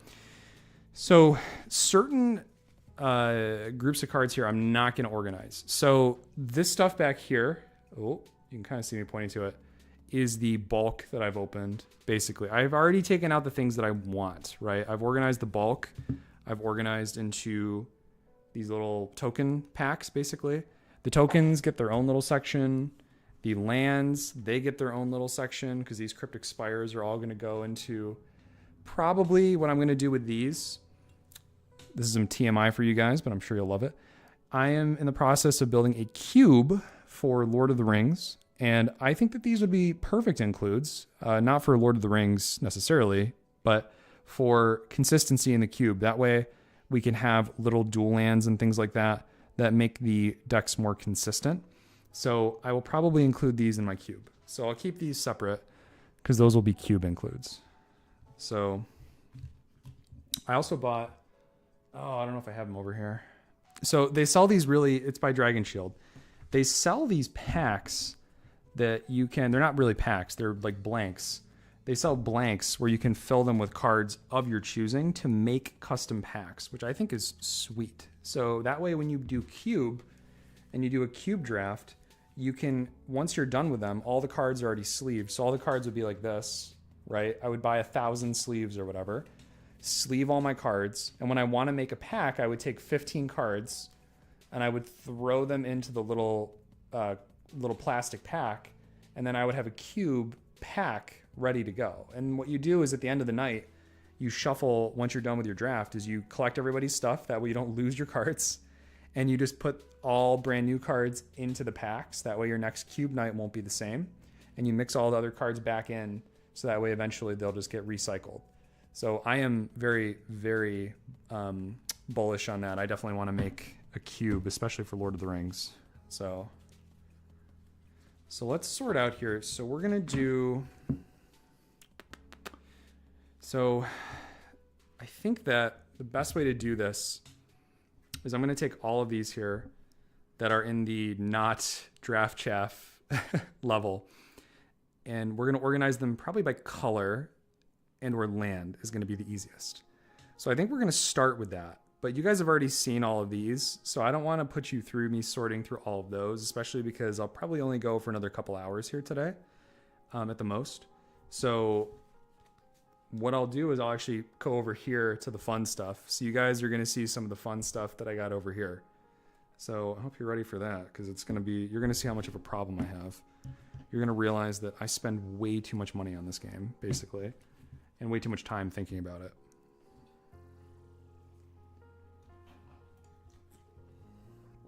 All right, let's start over here. So we'll organize this by Wooburg. So white, blue, black, red, green. So first up, check out this sexy Bloodchief Ascension right here. Gorgeous. When they reprinted this, I picked up maybe 4 or 5 copies of this borderless version, and they've not steered me wrong. It's a good one. So Wooburg, red, green. So let's organize the lands. I also got some full art lands from the Phyrexian set. I pulled these out of my Babala Saga deck because I was in the process of sort of stripping down Babala Saga And then I have some cards here. These were in the Umbris deck that you guys may have seen when I did the Joey video where I audited Joey's deck list. These are the cards from that deck. So I love this artwork for Ashiok. Absolutely gorgeous. But unfortunately, I do not have a place for him right now. And I think that cards like Ashiok, Sire of Stagnation, you know, this card is an absolute all-star if it sticks around on the field, but you need the protection for it. It just didn't provide what I needed for the deck, so it was cut. So, oh boy, guys, we need to factor in, oh boy. All right, we're just gonna put all the lands in one pile because we need to factor in all of the multicolored cards. So, there's my colorless over there. Here's my Dimir over here. That's my Dimir colors. I just gotta, look at this. I just got Panharmonicon just laying around. I just got Rogue Panharmonicons. Nightmare Shepherd. Another absolute all-star. Such a good card. Yeah, the Phyrexian lands are amazing. I love these. But again, this card just didn't synergize that well. It makes a Nightmare, but that's all that it's really good for in that deck. So not amazing. Wooburg. So this is blue. That is a Spark Double that you're seeing. Leyline of the Void. Web of Inertia. And then I'll just casually drop the Sakashima right there. So the Web of Inertia is really interesting. So this card is at the beginning of each opponent's combat. They may remove a card from their graveyard from the game. If that player does not, creatures they control cannot attack you. Why is this good? This is good because if you have this out and nobody has anything in their graveyards because you've exiled all of them, nobody can attack you. This is like a very niche stacks piece. Oh, not stacks. That's not the word. Very niche pillow fort piece. But it worked in Umbris. But the problem is this card in Umbris is not only is it unreliable, but most of the time it's not really doing what you want it to do, right? Because your goal is to basically disallow your opponents from attacking you long enough to build up your Umbris. But in my experience, Joey's Umbris deck never really had the chance to get there in the first place. So this Web of Inertia just constantly did nothing most of the time because it didn't matter. Like, you can still get around combat damage, right? There's your Sakashima right there. Fancy. This is an old counterspell. I think you want to know something cool. I think that this counterspell, it's either this one. No, I don't think it's this one. I have one that's very similar to this, but it was the very first counterspell that I ever owned. And I think it's in one of my decks right now. I think I still have it in one of my other decks. Ghostly Flicker, All-Star, but 3 mana, instant speed flicker. It's not really what I'm going for. Like, if you're focused on single target protection, not that good. Baleful Mastery, Displace, another flicker effect. Reality Shift just got reprinted, so if you're looking for a Reality Shift, now is probably the time to get it because it's extremely cheap. This card was like $1 when I bought it initially, but now you can get the borderless version for like 10 cents or 20 cents or something crazy. Teferi's Time Twist, of course. Dimir's Signet. All right, I might ruffle some feathers here, but I hate the white border. My God, is white border just not enjoyable. Like this Felwar Stone, I only own it because I did one of the TCG player like mass orders and it just filled it in. But I really dislike the white border cards. Wing Boots is great. Oh, thank God. Sinisa, I thought I was gonna have to disown you. I thought I was gonna have to take you out back, if you know what I mean. But I'm glad we agree. Why are you worried about including Reality Shift? Because of the Manifest? The Manifest almost never comes up because if it's not a creature, then it just stays down forever. And when you kill it or when it dies, it just goes to the graveyard, so it doesn't really matter. But I've only seen this matter or come up maybe one time. And what you have to weigh in your mind is when I'm removing this creature from the battlefield, whatever it is that I'm targeting with Reality Shift has to be worse basically than whatever can be ripped off the top. And it's a delayed rip off the top anyway, because they're not going to have access to it like immediately to flip up unless it's like a flash creature, which is uncommon. So unless it's like a what do you call it? The black opposition agent, unless it's like opposition agent. But I've never seen it really backfire. And I feel like it's always just an overperformer for me. It's done some really heavy lifting. Trailblazers boots and Whisper Silk cloak. If you guys are in the market for Trailblazers boots, this guy right here, non-basic land block, great include for any like Voltron style. You can pick up the Lorien Brooch. So Lorien Brooch, I have it in here somewhere, is the new Lord of the Rings alt art of Trailblazers boots. And it's cheap and it's a gorgeous artwork. It's all foiled up. It was a promo. I got my promo from the store, but you can buy the promo really cheap online right now. Tasha's Hideous Laughter, Rite of Replication. This card is so greedy. I love the idea of this card, but then in practice, I try to use it, and it's so greedy. Oh my god, it's a greedy card. 9 mana. Create 5 token copies. It's like you'd better win the game if you're going to have 5 token copies. Planar Void. Reflections of Lityara. It's another good one. Fancy Phyrexian Land. These are basically my favorite swamps. I own a lot of this specific version from Zendikar. I play these in a lot of my decks. Astral Dragon. Okay, there's Slimefoot. So we're probably going to set him to the side. So I purchased this bad boy not too long ago. The foil version of him is like $8, and as you can tell, it is the foil version because I have a problem. But ETBs or attacks create a Saproling. 1 in Jund. Sacrifice a Saproling, return it and up to 1 other target creature from your graveyard to the battlefield. Activate only as a sorcery. Now, the sorcery thing is a little bit slow, but I feel like there's so much potential for this guy to do some absolutely busted things.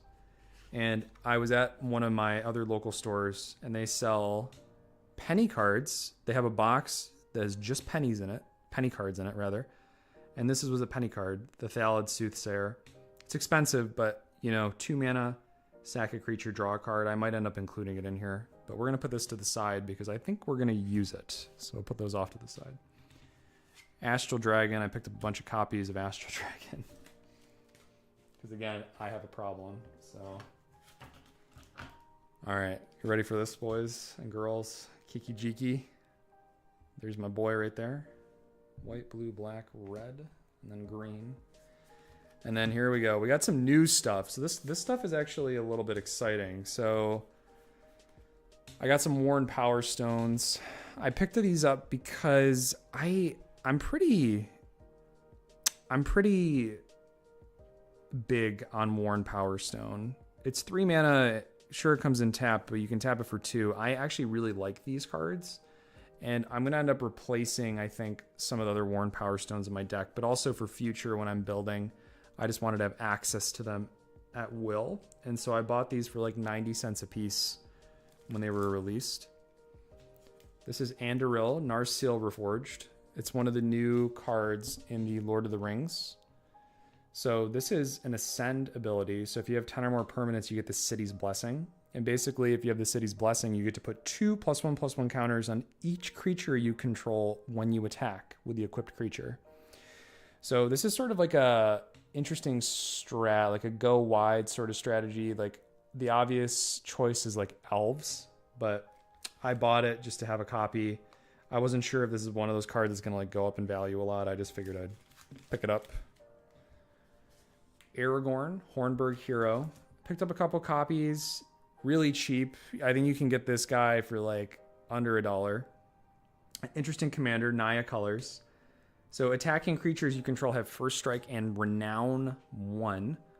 When a creature with renown 1 deals combat damage, if it isn't renowned, put a 1/1 counter on it and it becomes renowned. And whenever a renowned creature deals combat damage to a player, double the number of 1/1 counters on it. So it's a multi-attack thing, but we're in Naya. So the access to red allows us either extra turns or extra combat steps.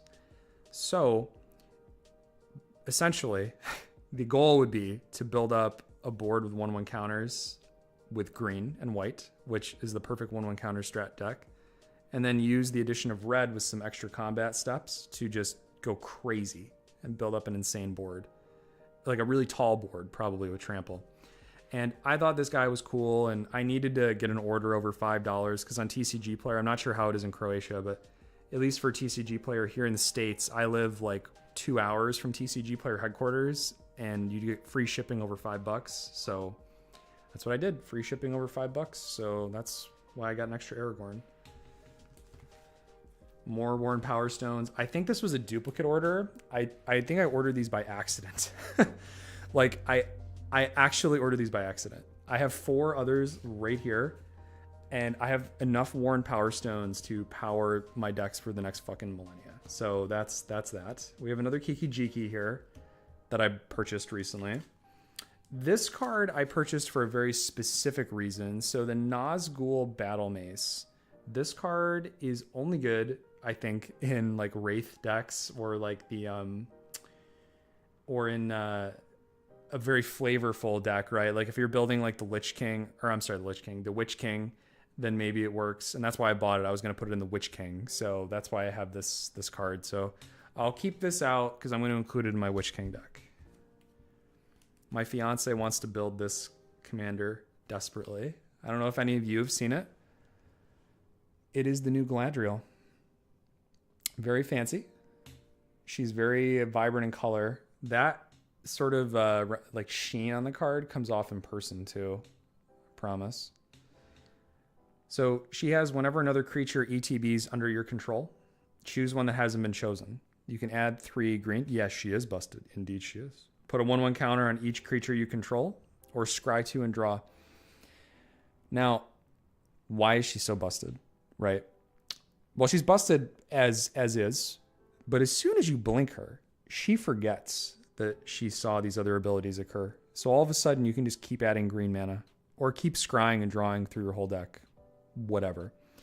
Displacer Kitten sounds ridiculous with this card, because you're just triggering her over and over again to just generate a ton of mana. So if you run cantripy spells in your deck, or cheap creatures, or it'd have to be non-creature for the kitten, but cheap spells with Displacer Kitten equals basically infinite mana. So that's pretty busted. You're right. Absolutely. I did pick up a copy of this, Mists of Lorien. This was cheap. I picked it up for the Galadriel deck because it's just flavorful. That's it. I'm a flavor guy, you know. It's not always about vanilla combos over here. You're interested in Galadriel? I will make a video if I can come up with a deck that is not elves. As long as it's not elves, I'm okay with it. So we have a couple other cards here that I purchased recently, and these are for some decks that I'm making. So the first one's obvious. It's a Tendershoot Dryad. Picked up a copy for about $9, looks like, from my local game store. And this guy here is just for my Slimefoot and Squee deck in order to make more Saprolinks. That's it. What's with the elf hate? Poor elves. Well, clearly I'm racist. No, no. The elf thing is just because that was the first deck that I made for my fiance, and I have seen elves so many times, Sinissa. So many. I do not need to keep seeing more elves show up across the table for me. So that is why it would have to be non-elf tribal, because otherwise I'll lose my mind playing against more elves. And then some fancy cards here. Delighted Halfling Surge Foil. So that's what this one is. You can barely see it. There you go. Look at that Surge Foil. And then this is just an Overgrown Farmland Borderless Foil. Both of these are needed for my fiance's Gishath deck. So in Gishath, they shall go. They're over there. Perfect. I already showed you the crazy Patlaza, the miscut Patlaza. So pretty cool. Again, that's Gishath. So that'll go over there.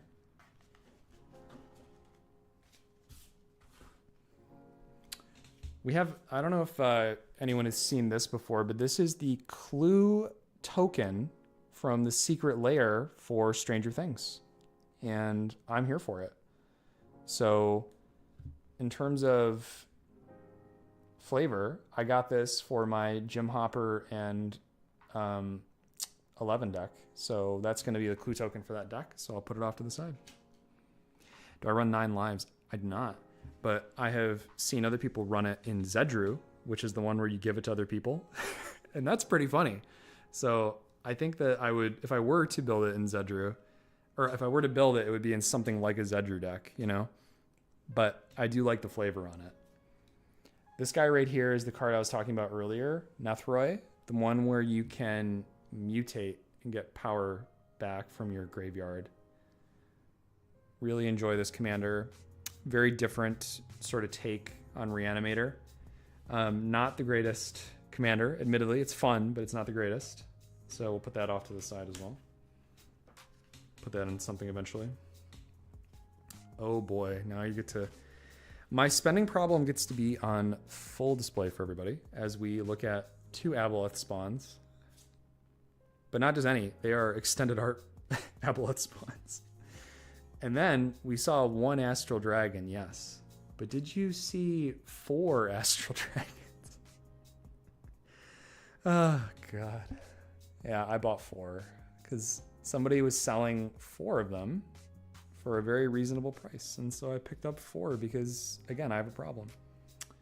So I got those.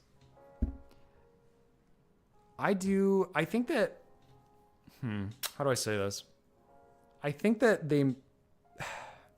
I don't have hope that they're going to return to Mutate. And why do I feel that? I feel that because Mutate is complicated.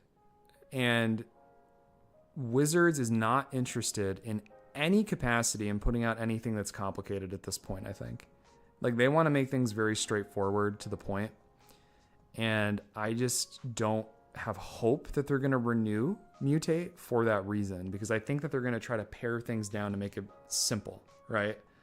I think that's also why I don't have high hope for dungeon mechanics to return, even though I think that we really sort of deserve some different dungeon mechanic cards, you know? So I hope it comes back, but I don't have high hopes for it to come back. These, what you're about to see, these are all penny cards. I got all of these for a penny at one of my local stores. I went through their box. According to 2.0 in 5 years. I'll tell you what. If they bring Mutate back in a big way, I will personally fly out to Croatia and I will put on a gaming party at your LGS.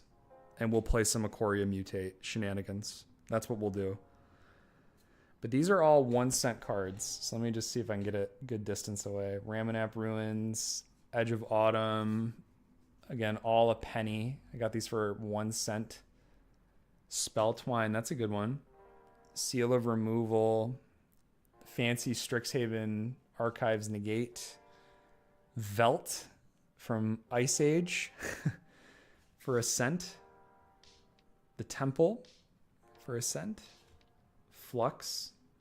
I think that this card has some interesting things that we could do with it. Each player chooses and discards any number of cards and then draws that many.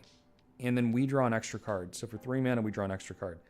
Seems potentially like a sleeper pick, like a sleeper really good pick in certain decks. And I got it for a penny, so we're going to play with it. Migration Path, Seal of Doom. I got this just because I thought the art was kind of funny. Melancholy. I don't think it's very good because it's an enchantment, right? It is an aura. You tap the enchanted creature, and then it doesn't untap during the untap step. And then you sacrifice Melancholy unless you pay black during your upkeep. Listen, my Nethroi deck, if you want, I can go get my Nethroi deck and I can show you. It's very budget. It's a very budget deck right now. Raging Swordtooth for a penny. Llanowar Dead, good card. Swordtooth. Vega the Watcher for a penny. Nivix, Airy the Firemind. Crumbling Vestige. Gargoyle Castle. So all these were 1 cent each. So I think I did pretty good. Let's do a quick sort on those. Wooburg, what is it? A green. Perfect. Thank you, guys.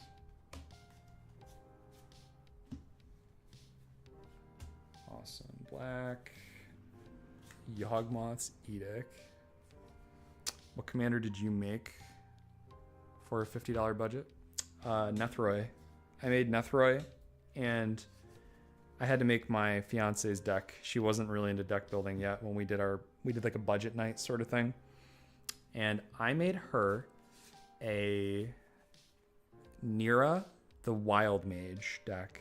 And for $50, that deck has won so many games. She was playing against like my group with like their normal decks, like $600, $700 decks, and she was winning. Like I don't know what I did, but apparently it's a pretty good deck for $50. So Nira is a good card. Very, very good card. All these off to the side here. Boom, boom. And then just some lands. Perfect. Oh, man. I don't even know where I'd go to. Yeah, she is. I'll tell her that. I'll tell her that for you. Absolutely. All right, let's take a look back here. This seems like an interesting place to go. Ooh. Okay. All right. More of my bad decisions you guys are about to see. Oh, look, another Bloodchief Ascension. What do you know? But we'll get to that in a moment. Painful Quandary, the extended art version. All right, lovely. Corvald, Gleeful Glutton. Right there. Let's see, is he... Oh, yeah, he's Jund colors. Okay. Well, we're quickly running out of space. Here is a pick that I think should be looked at more. I think that you should really consider this for your decks, especially if you're running a lot of green. It is Knick-Knack Oof. It enters the battlefield with X 1/1 counters on it. And then when it enters the battlefield, reveal the top X cards of your library. You may put any number of aura cards with a mana value X or less from among them onto the battlefield. And then all cards revealed this way that weren't put onto the battlefield go onto the bottom of your library in a random order. Now, if you're running any substantial amount of like aura effects, like if you're running, like let's say, a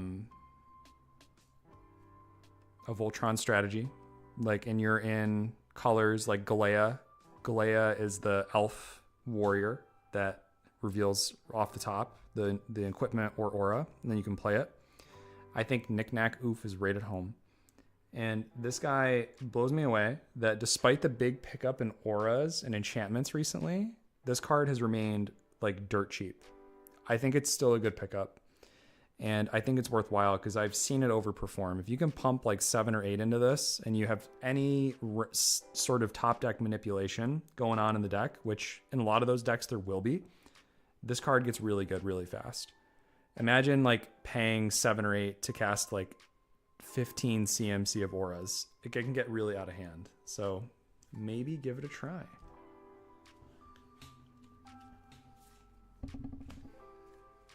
Oh God, Tatiova. We're gonna put Tatiova in the draft chaff. we don't need more Tatiovas over here. Good old Flicker Wisp. Oh, I don't even have any white at this point. All right, well there's my white pile over there with my borderless Flicker Wisp. We have a Seal of Cleansing, which I have no idea why this is sleeved, but it is. Seal of Cleansing. Oh, the Vega. Yeah. Very pretty. And I got him for 1 cent. Not a bad deal. Iron Apprentice. So this is from my last Dominaria opening right here. So we have an Entomb right there. I purchased this guy, Storm Surge Kraken, but it's a foil etched Storm Surge Kraken. I do enjoy the art on that guy. And I was thinking about making a Kraken deck, but I don't know. I like to be, I'm a little hipster sometimes, and when I see a lot of people making certain decks, I'm like, I don't know. Don't disrespect the Iron Apprentice. All right. ETBs with a 1/1 counter. All right, Iron Apprentice, you've earned yourself a place in the not draft chaff. I don't know if you've seen this card, Shrine of the Forsaken Gods. I think it's newer. And that second tap ability is so good for any type of colorless deck. So don't sleep on that one, especially if you run like a heavy artifact synergy. Like if you're Boros artifacts, this can be really exceptional. Scavenging Ooze. Scourge of Valkas. Or another dragon enters the battlefield under your control. Deals X damage to any target, where X is the number of dragons you control. I think I got this guy for like very cheap. I don't know exactly what. Oh, look, 3 copies of Lightning Greaves. That was really doing a lot of work just sitting in my pile. I bet you I bought an extra pair of Lightning Greaves by accident because I just didn't have the availability. Ooh. I got some silver border stuff here. Kind Slaver. Haven't seen that land. I think it is. So this was in the colorless Eldrazi deck, I believe. But this is very cheap right now. And again, you can use it for artifacts, importantly. So I run it in like Boros artifacts decks and always feels good because it at least taps for 1 colorless. But oftentimes it'll tap for 2 colorless later in the game, and suddenly you have some mana acceleration. So very nice. Yes, the Mech Titan core. Unquenchable Fury is actually quite good. We'll keep that out. It's an acorn. Meet and greet Sisay. Why do I have this? This is terrible. And Kind Slaver. I think these are probably going to go more in the draft chaff section, unfortunately, because I don't see me using them. We do get to, I think that there is, oh no, is it not in this pile? Oh yes it is. All right, take a look at this guy right here. So this is the Space Family Goblinson. I have played a little bit of Unset. It can be fun. I gotta be in the right mood for it. I don't think I can get the Galaxy foil to show. Unless I go this way. I can't really get it to show, but this is Galaxy foiled. And this is actually legal. So this came from an unset, but you can play it as a Boros commander. Or I'm sorry, Boros. Gruul. You can play it as a Gruul commander. And it has trample as long as you've rolled 3 or more dice this turn. And whenever you roll a die, you put a 1/1 counter on the Space Family Goblinson. I saw a vision to make a Space Family Goblinson deck to just basically make it Voltron with a bunch of dice rolling, you know? And I think that there's some niche deck out there, especially once we maybe get one more set that has some dice rolling mechanics in it, for this to be actually pretty good. But for now, it's just going to be put away with my other Gruul cards. I don't think that any of these are particularly good, so we'll put those away. Ugh. Vishgraz. I never played, in terms of unsets, I never played the unstable set, but I did play Unfinity. Yes, I agree. I would love another D&D set, and I would love that D&D set to include some more dungeon mechanics.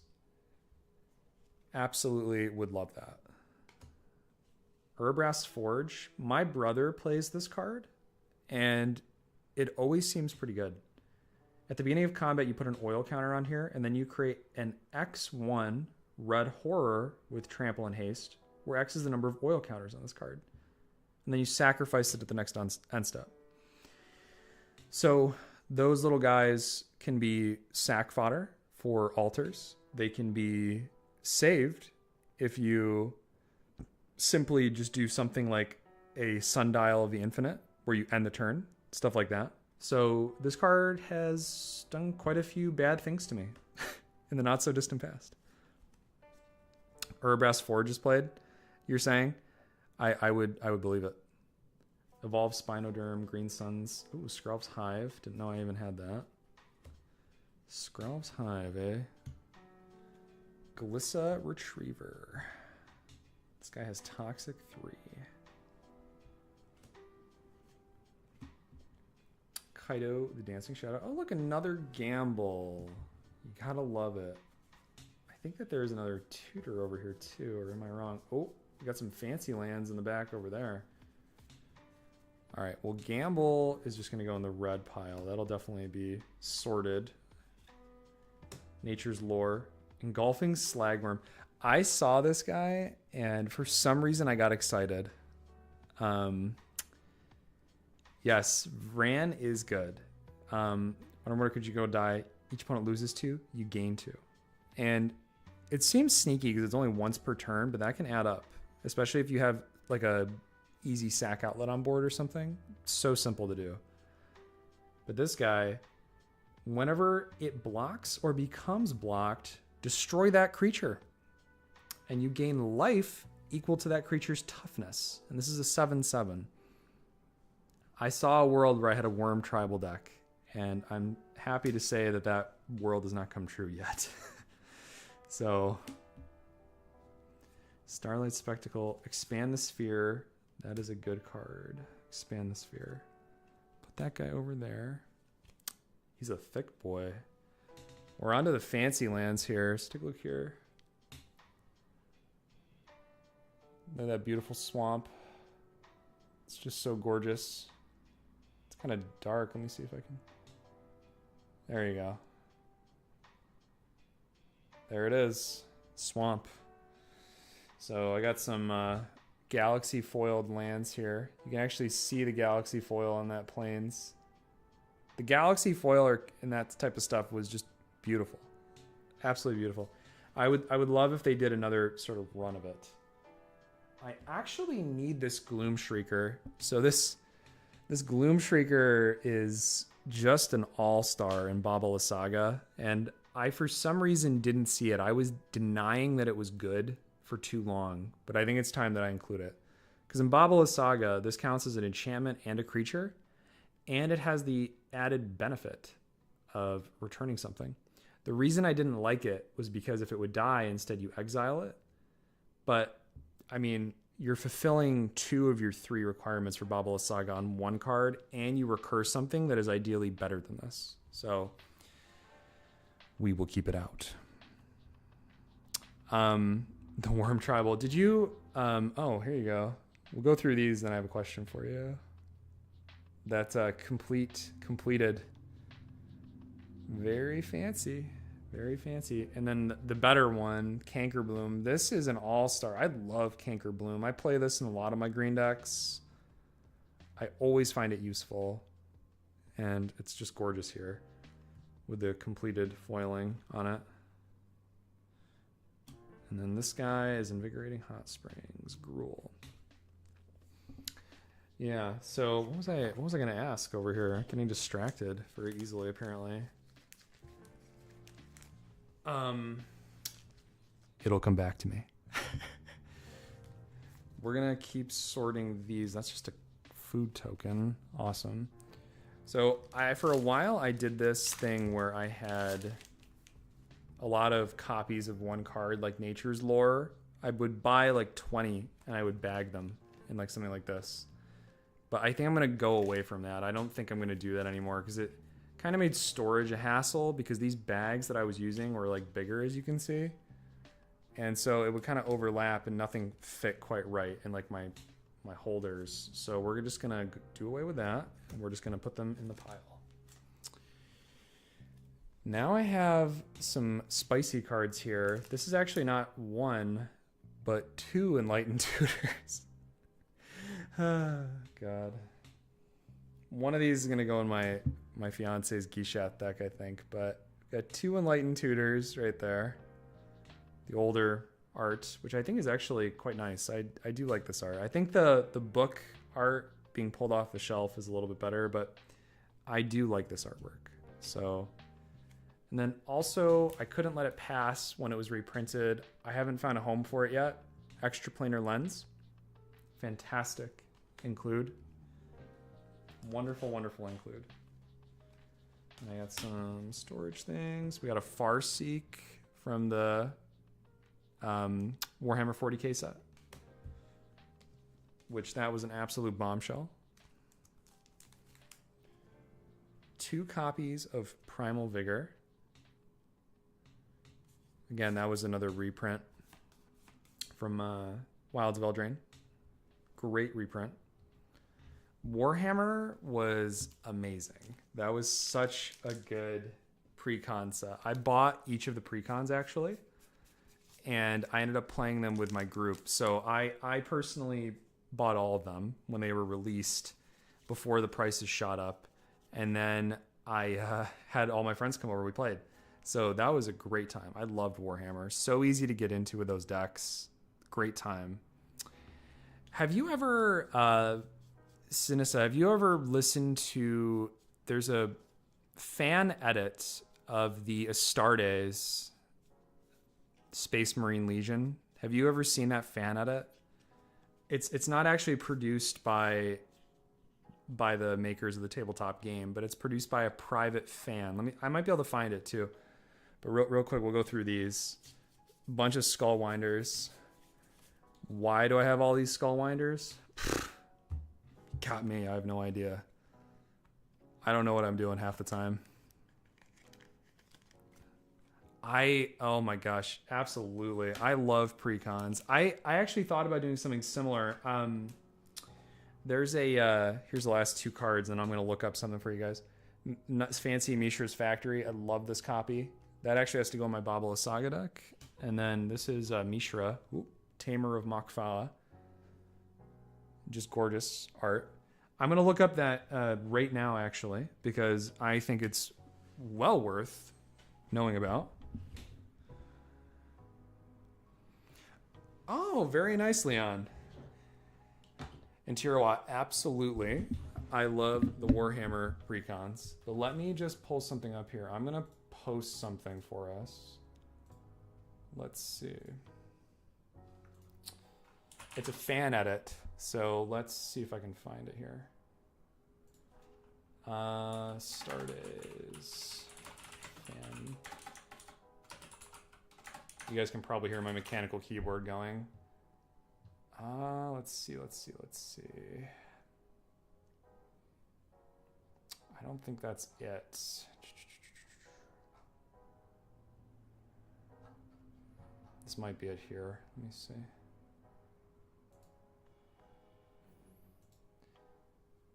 All right, we're gonna skip this ad. Let me just see if this is it, and then I can actually...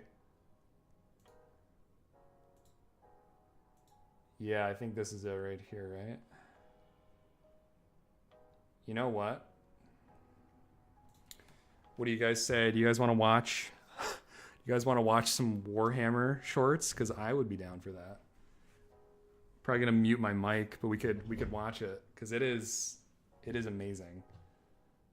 Let me see if I can pull this up here.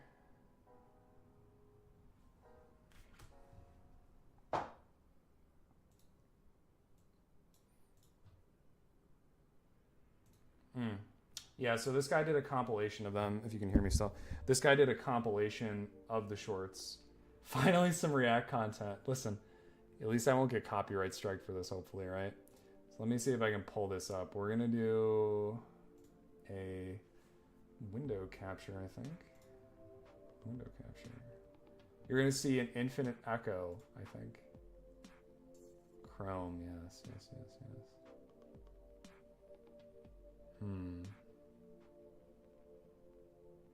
Okay. So obviously it's way too big. Let's change that.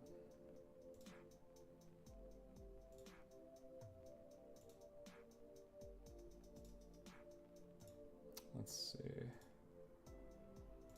All right, now we can resize it. Oh yeah, here we go. This is peak React content right here. You can tell I do this all the time. Just gotta get it sized up appropriately.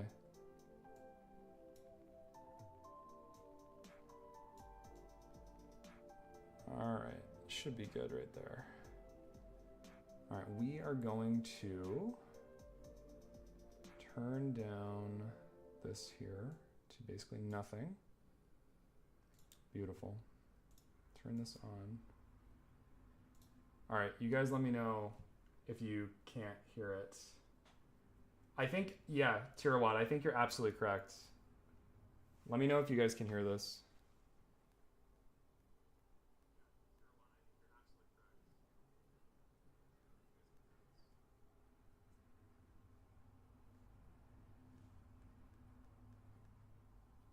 Hmm, I don't think I can hear it on my end.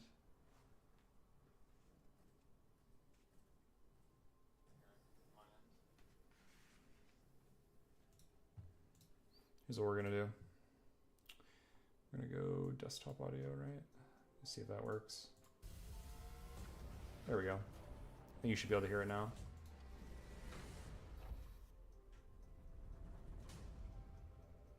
Does it look better this way? That's fine. We're just gonna keep it up like this because otherwise I think the quality is gonna be really poor because of the way it's being streamed. Should be able to hear it now, I think.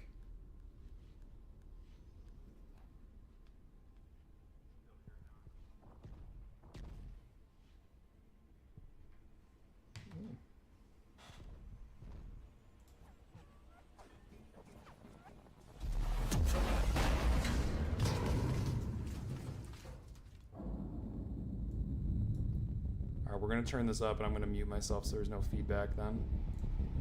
Get ready.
just crazy.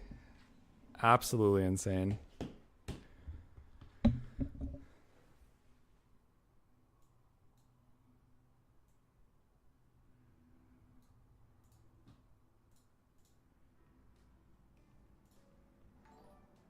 Absolutely, absolutely crazy. All right. George, thank you for the follow.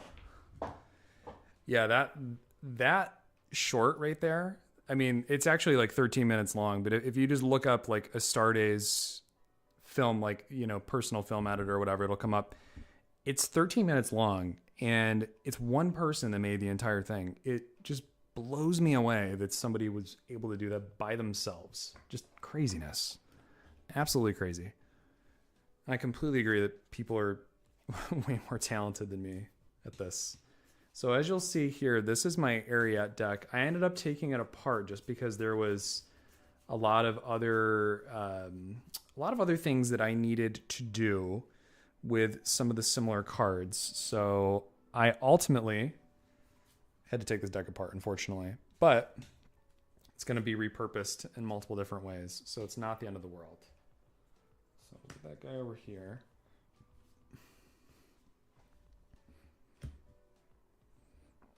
How is the on YouTube, guys? How are things looking over on YouTube, quality wise? I just want to make sure that everything still looks okay. Oh, I forgot I had a pathway land in here. Very interesting. Timely Ward. Swift Reconfiguration is such a good card. My friend runs this with a lot of his elf tribal stuff because he has Devoted Druid. So he has like a Tuvasa deck that has some enchantments in there, but he also runs Devoted Druid just because of this card. So we can go infinite with Devoted Druid.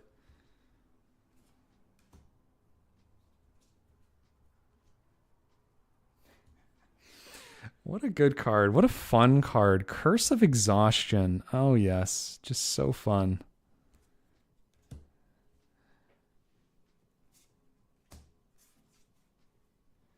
The Umbras. Caves of Koilos. Hateful Eidolon. I thought this card with the Ariat deck was quite good, which is the Minions Return. Flash for 3 mana. And then you can, when the enchanted creature dies, return that card to the battlefield under your control. So you can either use it retroactively, like before your turn, just to like set up on another creature that people want to remove, or you can use it yourself. Flash speed gets them then right back. This is a card that's gone up substantially. So Ghoulish Impetus, as Sinisa will tell us, is very good. And this card has gone up substantially since it has come out. Incredible. Oh, Aetherflux Reservoir. Nice. Oh, God. There's so much monetary value here that I just haven't used. I'll have to repurpose it. Starfield Mystic, Archon, Heliod's. Yep. All standard stuff. Break that down. Benevolent Blessing. Another card. I got a couple of these at my local game store, the Rune of Mortality, and I got them for like 1 cent or whatever. So, great card, especially in the enchantment themes deck. Killian. Fantastic include. Transcendent Envoy. Kaya's Ghost Form. Chains of Custody. Now, this is a card right here, a Retether, that was having some traction, actually. But after the reprint, I think it went down in price quite a bit. It's still a great card, but it went down in price a bit. And let's talk about, just for a moment, this artwork here for Shine Shadow Snarl. Say that 10 times fast. I do really like this Lord of the Rings take on Shine Shadow Snarl. It's a good one. Exotic Orchard, Fetid Heath. Over here, Swiftfoot Boots. Could always use another pair of Swiftfoot Boots, and now I have one. Core Spirit Dancer, All-Star. Hey, look at here. Look who it is. It's your boy, and he's in foil. Vito. Great card. Vampiric Link. Unquestioned Authority, Light of Promise, and there's another good include right there. Some Toxic Deluge action right there. We're going to unsleeve this just to make everybody upset. All That Glitters. Okay. Has anybody seen this art before for Swords to Plowshares? Anybody? Because this art is fantastic. I think this is my favorite art for all of Swords to Plowshares. Because the sword is like bubbling up into like this dove. I absolutely love it.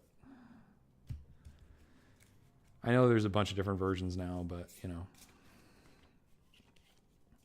It's been printed one time, I think, in Ice Age. And that's the only time it's appeared in that printing. And I just happened to get it by accident. I didn't purposefully order it that way. But I'm very happy that I did because everybody always compliments me at the table when it's played. Emperor Gingitaxius version? Empress Gingitaxius. It's a Swords to Plowshares Gingitaxius version. I don't think I've seen this. I will have to look this up. Hey, look, there's my 1,000,000th Mesa Enchantress. Ondu Spirit Dancer. We have a Pearl Medallion, which I will take out of the sleeve to make everyone angry again. Just put it right next to the Mind Stone because they're on the same level. Pearl Medallion and Mind Stone. Everybody knows. A Soul Ring. We love a good Soul Ring. SRAM. This is not my... I have a Halo foil SRAM that hangs around sometimes, but I don't know where he is right now. Talisman of Hierarchy. Okay. Maybe I'm just extra picky. I don't know. This talisman, or this stretch of talismans, the ones that have the old border and they're foil with that little jumpstart sort of logo on there, I love these. But for some reason, I hate the regular non-foil old art. So, like I said, maybe it's just me. And speaking of being quirky, let me show you some basics that I love. I love this Plains. This is from Lord of the Rings. And it is difficult to get a lot of copies of it all from one seller, at least when I initially bought these. And I love this artwork. It is just everything I want in a Plains. And so I've changed out a lot of the Plains in my deck to this specific one. But that'll go over there. And then we'll finish sorting over here. Frantic Search, Crop Rotation, Nature's Lore. I think the Horseshoe Crab, I think I have enough of them. I don't need another one out. Rith the Awakener. I forgot. That is indeed one of the better Plains. There's a... it's in Lorwyn. Actually, I bet I have it in my big, huge box over here. Look at that. Got it right away. This is my favorite right here. I love this Plains. It's from Lorwyn. And it's just kind of like sketch art almost, but like watercolory sketch art. I don't know. It's beautiful. I ended up buying a bunch of Lorwyn lands as an eBay auction, maybe like 4 months ago. And everybody loves them. Like whenever I play these basics, like people really seem to, jive with them. So do I want Rith out? Probably. Why not? What's another Naya commander at the end of the day, right? Probably not going to be playing those. Put those up there. Oversold Cemetery. Probably don't need that. Probably don't need 1,000,000 of those. The Dog Plains I have, yeah, those are really great. Okay, remember I was saying the objectively worst Saproling? That's because this is the objectively better Saproling right here. This guy is just gorgeous in his own little way. I love him. I have like 50 of them though. So he's going to go in the token pile and we'll say see you later. Extras, High Tide, too good not to include. Gemstone, Mishra, Forgotten Ancient. This one we'll put with the other stuff because it's actually good enough to be there. Factor Fiction. I think this card is a little... I love Zero Man Artifacts. I mentioned it earlier in the stream, but cards like this, like Tormod's Crypt, is hit or miss for me. Like, I don't know. I don't play this in most... Like, pretty much any deck that could run it, I tend to not run it because I think that there's just better alternatives. I would almost rather have a basic land in place of this. And there are specific commanders that want it. Don't get me wrong. But I just don't play it. Gamekeeper, the Prospector. This is a good enough common that I'll probably throw it over here just for right now. We got my Saproling over there. The Enchantress. Spirit Guide. Mindstone. I do like this art on the Muse. I think it is the better art.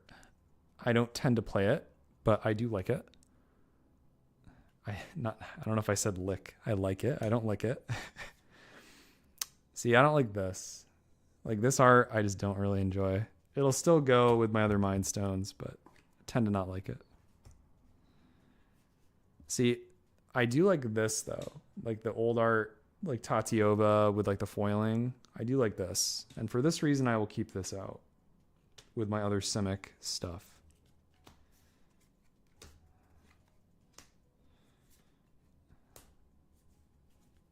Oh yeah. Well, they had like, didn't they have like 4 different Mind Stones in Warhammer? Like it was a bunch of different ones. They were great. The Warhammer updated art cards were fantastic. All right. I think that's about it for that pile. And we have a million more to go. Oh, the Ixalan one is really nice as well. They did a really good take on the Wayfarer's Bauble as well. I think it's the Wayfarer's Bauble at least. All right. We got to grab a DC. For anyone that doesn't know, that's code for Diet Coke. All right, so might as well go through these. So this is sad, but these are cards that I took down from my TCG Player store because I got all the way down to about 50 cards left. I started off at like 400. And I got all the way down to 50. A lot of it, I think, was from like YouTube, how I would shout out the TCG Player store, and it was there. But I think that I ultimately kind of reached a dead end with the store because it was taking up so much time to make the videos that I felt like I didn't have time to do the card sorting that was necessary to have adequate inventory for the store. So I made the decision I was just going to let it dwindle down to basically nothing, and then totally take off the rest of the cards. And so this is what's left. So you're going to see what was left in my store at the time of closing it. And they'll probably just get reconstituted into, you know, my collection here. So we have a Space Balerin. Oddly enough, this is legal in regular formats. Azorius. Space Balerin divides the battlefield into alpha, beta, and gamma sectors. If a creature isn't assigned to a sector, its controller assigns it to one. Opponents assign first. And then you can +1 him. Creatures in each sector can be blocked this turn only by creatures in the same sector. You can -1 him to put a 1/1 counter on each creature in the sector of your choice. Or you can -5 him to destroy all creatures in the sector of your choice. Why is this legal? I don't know. Ask Wizards of the Coast. Mystic Snake. Genesis Ultimatum. We'll take this bad boy out. That is a... He's so stupid. I know. I don't understand why it's not an acorn down here. It's a standard print. Unless it's an error, but I don't think it's an error. I think that they did this intentionally. Genesis Ultimatum, though. Lovely card. I love Teamer colors. So this will be my Teamer. Start of my Teamer pile all the way over there. Sauron's Ransom. Fantastic card. That's definitely going to go in here. Hana, Ship's Navigator. Fantastic. I'm actually kind of glad that this card didn't sell. I opened this in a Midnight Hunt pack a while back, and just take a look at how beautiful this art is for Arlen. Just gorgeous. And then on the back, it's just this ferocious werewolf. But I love this art for this Gruul commander. And the +2 is not too shabby. The +2 on the backside for this Planeswalker is just add Gruul, which is great. So fantastic. And so I'm kind of glad it didn't sell. So we'll get that in the Gruul pile. This is a commander that I want to make in the near future if the other one doesn't pan out, which is Vrondus. But I would want to make Vrondus a Rage commander because you make dragon tokens, which you could take this dragon tribal, but I prefer to run it more of the Enrage style. So with the new cards that have come out for Enrage, I think I may have enough finally to do it. But I really need more cards to come out that say roll dice. That's what I want. I want more cards that say just roll more dice. Gigantha. I opened this in Ikoria and I held on to it and I posted it like a couple days before the release of March of the Machine, and they did a reprint of Gigantha and the price just tanked. So this guy never sold, even though it was worth like a lot more money at the time. Yeah, Vrondus was played by Joe Manganiello in one of the Game Nights episodes, and he played at Dragon Tribal, which totally, I mean, great, but I just don't think I would play it that way. Gigantha is very good in slivers. Yeah. Yeah, pray. You have joined the Ikoria waiting room, my friend. General Sung, you have joined the Ikoria waiting room. Sinisa, you two will get along fantastic, let me tell you. I got Riku of 2 Reflections. Another Teamer card here. Beautiful. Advantage Engine. I got Brutaclad. This is the Brutaclad I had initially. I have a Brutaclad deck, which I think is available on my there are dozens of us. Yes, and 2 of you are in this chat room right now. So I think I have it up on my Archidect, but the Brutaclad deck that I have now, I'm running with the Halo foil new art, which was only a couple bucks. So I just replaced the standard art because I liked the Halo foil. So that's why this guy's here. And I've officially run out of room. We love it. Yeah, Ixalan, this last Ixalan set was quite good. I did enjoy this last Ixalan set. Speaking of Teamer, we have the Swarm Lord, which was from one of the Warhammer precons. I ended up taking it apart to make another deck a long while ago, way before I had the channel. And these just never sold, you know. Magnus Lucia Kane as well. We'll hold on to them. Zagros, Thief of Heartbeats. That is a Rakdos commander. This card I had high hopes for, Zimone and Dinah. But I never ended up making her because I ended up with this commander specifically just doing like good stuff. It just turned into good stuff and that's it. And it didn't really excite me. So I ended up just taking it apart. I think that was the right choice ultimately. And I don't know if I'm going to revisit it, but I'll have a copy, I guess. So have that availability. And then we got some white staples here. We got a nice Eldrazi Displacer, of course. That's probably the highlight of those couple that are right there. A Displacer. So those will go in the white pile. Now we get to blue.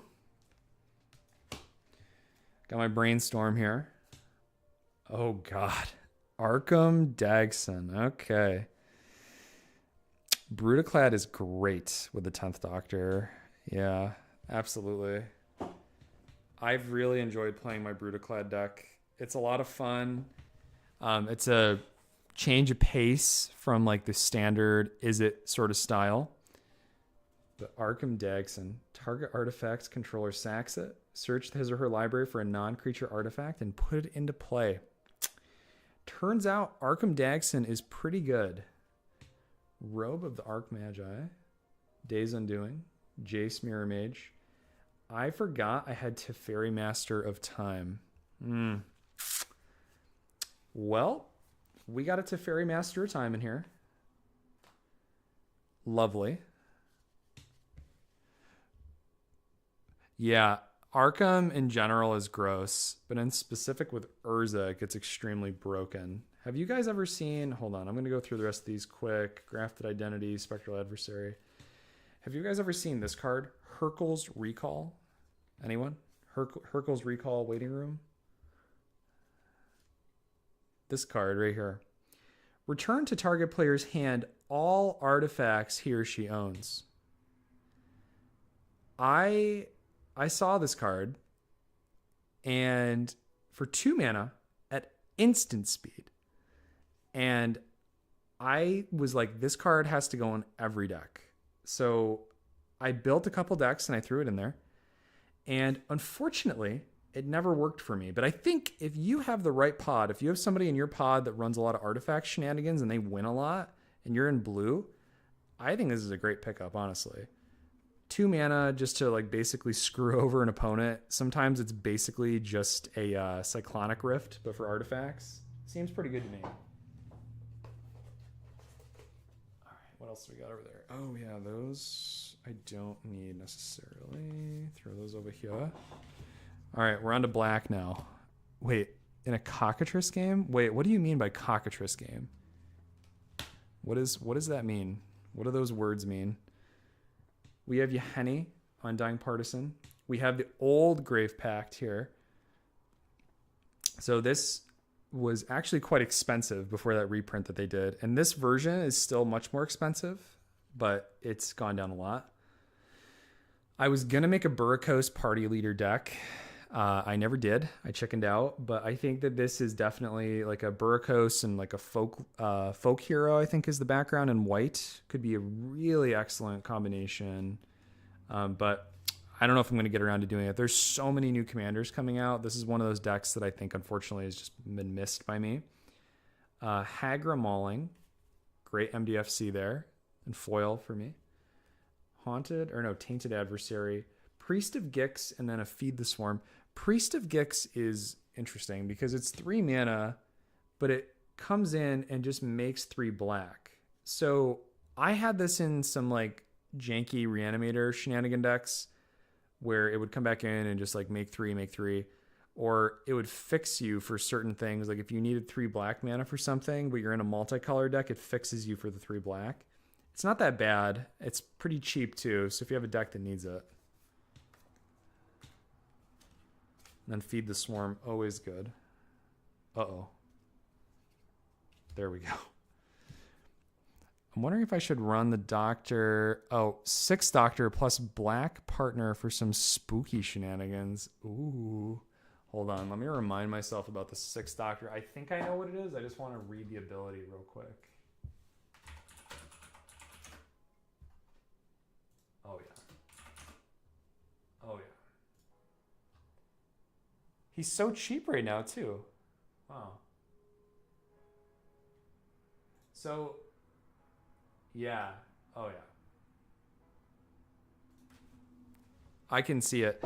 The 6 Doctor, my only problem that I have with the 6 Doctor is that it triggers only once per turn. So that's the only thing you got to keep in mind. But if you're putting some like huge beaters in there, oh man, off to the races, absolutely. I think that's a great idea. We have, all right, for everybody in the chat, how does everyone pronounce this card? I'll tell you what the proper pronunciation is. But I want you all out loud to yourselves right now to try and say it. Just out loud. Just say it out loud for 1 sec. Did you say Eric Smithies? Because if you didn't, then you might be wrong.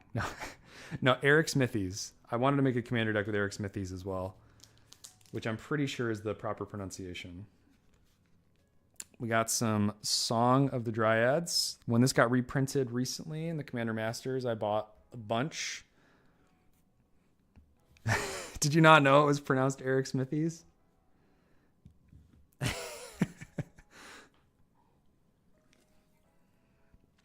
Because it is.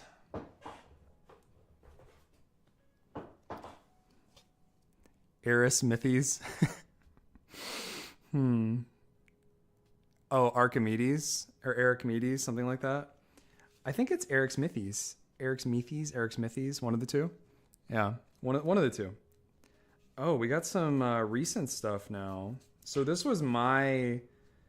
yep, there you go. So this is primarily my heavy-hitting Ixalan stuff that I got. So this was Ixalan that I opened with my fiance. and she wanted Ixalan for the dinosaurs. So this is the ancient one, which will definitely be in a Dimir deck coming soon. I think that this is mayhaps one of the better blue spells from the set because it's a flash enchantment aura. An enchanted creature loses all abilities and is a black skeleton with base power and toughness 1/1. I think that there's a chance for that to be good, so I'm going to leave that out for future reference. Chart a course. I think that this common actually has a chance to be good. So when it ETBs or is put into a graveyard, you draw a card and lose a life. So, oh yeah, I love this one, Eaten by Piranhas. This card I think has a chance to be very good as just a common sort of staple. So I will include that in our little list we're making here. The Everflowing Well, another great one I think. Anim Pakal. This card, I think, has the chance to do some absolutely nutty things. So we will also keep this one out. Keep that over there. We have Calamax.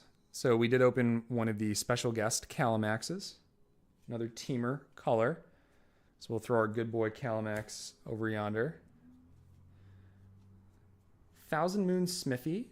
I've actually been looking at some sort of artifact heavy decks, and this seems like a potential include, especially because on the flip side, it has an ability where whenever you cast an artifact or creature spell using mana produced by Barrack of the Thousandth, create a white gnome soldier with this creature's power and toughness are equal to the number of artifacts and or creatures you control. So it basically makes you one of the tokens that Urza makes, essentially, but on a flip land for white. So it seems like it could be good. And I was going to try it in Osgear to see if Osgear liked this card. Because in Osgear, I find it can be difficult to close games out. But with that card, it might make things a little bit easier. Got the turtle. Hey, look, Sinissa, you can have another veto. Look at that. Fanatic of Aklazotz. There you go. So that's an Orzhov colors. I did get a Tishana's Tidebinder. This card has gone up substantially. So if you've already opened Ixalan and you have like a couple of these lying around, I think it's up to like $9 or something for a rare. For a rare, it's like $9 because people are throwing this in like every blue deck. So, I mean, the blue requirement's low and it just shuts off whatever, thing that you're trying to stop in the first place. So quite good. This is another one of those cards that I want to try in Osgear. It's Brass's Tunnel Grinder. So this card basically ETBs. You discard any number of cards and then draw that many +1. So let me put this into perspective. In like the Boros decks that care about artifacts, this is nutty because you just discard whatever you don't need immediately. So something you want to reanimate, let's say with Osgear, and then you can draw more cards out of your deck and extra, and then Osgear can still sacrifice this to make multiple copies of it, and as they enter you can just keep dumping your hand with Osgear over and over again. So this card I think has a real home with Osgear and a chance to be pretty nutty. So both of those cards, actually I might just keep them out to see if I can throw them in Osgear to give that a try for the channel. We have Huatli, Poet of Unity. I do like the flavor on this card. However, I'm not the biggest fan of it, but we're going to keep it. It is a red. Oh boy. It's Naya. There we go. Merfolk. Here's probably the biggest hit. This is probably the biggest hit I've had in this entire set, which is O'Hare Talk, Deepest Foundation, if I can get it to focus a little bit right there. So this is the token tripler. Not a doubler, but this is a tripler.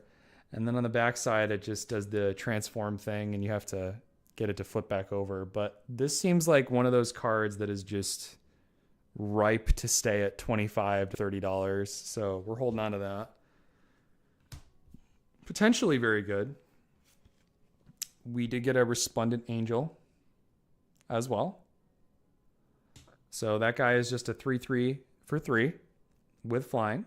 At the beginning of each end step, if you gain 5 or more life, you basically just make a Sarah's Angel, which is pretty crazy. So great for life gain decks. Jared Carthalion, as seen on game nights. I think it was, what was that guy's name? He's the one that does like magic history videos and stuff like that. But I think he played this with some minimal effect. That's another Naya commander right there. And then, oh, look at that. I have another Tishana's Tidebinder. Maybe I should sell these because I feel like the price is going to just inflate like crazy. So got this guy. We got Breaches over here. We have another Huatli, which will go in the Naya pile.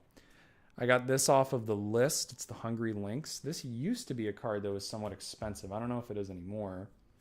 We got the new Malcolm here. The new Malcolm is interesting.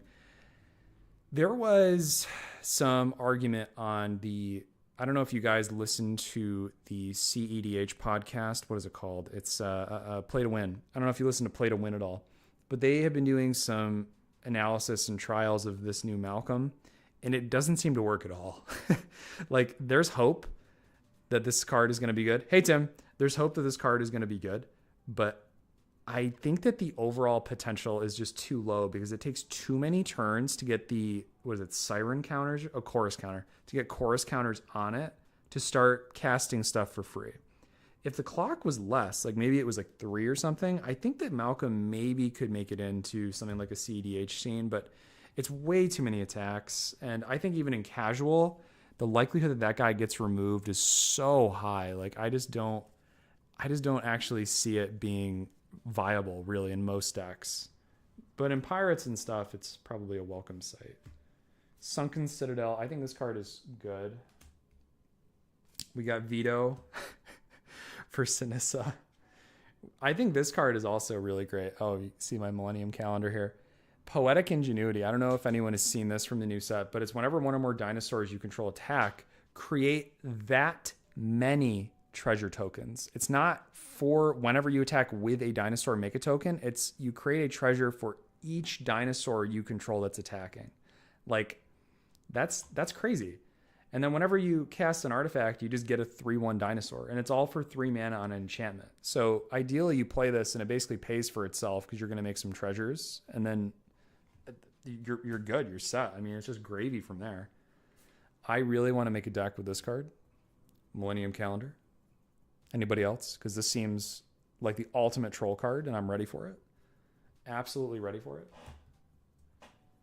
Glimpse the Core, not that great. Nakanzil, I think that this card could be quite good. It's a Simic Merfolk card. I mean, really, you just throw anything with Merfolk in there. Itzquinth. Anybody know that's how you pronounce that? It's Itzquinth. Firstborn of Gishath. When it ETBs, you can pay 2. When you do, target dinosaur deals damage equal to its power to another target creature. Important, not fighting, it's just dealing damage. So, potentially good. Belligerent Yearling is pretty good. Thrashing Bronzodon over here. This is going to go in my... I think this is going to go in my Slimefoot and Squee deck because it's another fungus and it relies on having things in the yard. So it's like another big threat. I enjoy having like other cards that can sort of operate on their own and be a big threat in the deck, so I don't have to fully rely on just the commander. And I think that that's just a personal preference, but I tend to do better when I'm doing that. So we have another guy here. No Rest for the Wicked. Oh my God. Guys, this card is crazy. So, Kutzil Malamut Exemplar. Your opponents can't cast spells during your turn. Now, right there, I'm excited. You got my attention because it's 3 mana for a great stacks piece right off the rip. But it gets better. Whenever one or more creatures you control, each with power greater than its base power, deals combat damage to a player, you draw a card. So we're in Selesnya, right? We're in +1/+1 counter territory. And this guy is just going to do some crazy stuff. He's going to draw us a ton of cards. He allows us, he's a stacks piece in the command zone if you want to run him. This seems like such an insane pick for like a popper commander. Like if you're running like Pauper list, this guy would be incredible. So I'm really high on this. I think that this could be pretty insane. I guess I've basically run out of room entirely. Yeah, 3/3 for 3 with like stacks abilities. I got this as a list card. This is kind of interesting. I didn't have a lot of chance to play with cards like this. Initiate of Blood. It's a 4 mana 2/2. You tap it, and it deals 1 damage to target creature that was dealt damage this turn. When that creature is put into a graveyard this turn, you flip it. So when you flip it over, you get a 4/4 with tap, and it deals 4 damage to target creature that was dealt damage this turn. This seems like such a troll card. I thought about including this, even though it's really bad, in my Gearson Starn deck, which, you know, Gearson Starn is like the pinger. You play a bunch of pingers. But the problem is, like, it's 4 mana. It's 4 mana for a Tim. You know what I mean? Like, a Tim is like you tap, you deal 1 damage. And 4 mana for a Tim is just a bad rate, you know? Maybe it could be something, but I'm not going to play it. This is another Aldard of Kutzil, the cat guy that we just saw. And we got some more Dimir and Orzhov things going on. Perfect. I love this art, by the way. Ukenbach, The Great Mistake. I do like this art. Very nice. Oh, there you go. Very pretty. I love this art too. I was thinking about making this commander. It's like a little salamander guy. It's a goblin, but it looks like a salamander in this art. Zayoa Lava Tongue. Very nice. I opened a million of these cat guys. Watch out, Tim. Our next game night, I'm gonna stack you out of the game. I'm gonna stack you out of the game with my Pauper deck.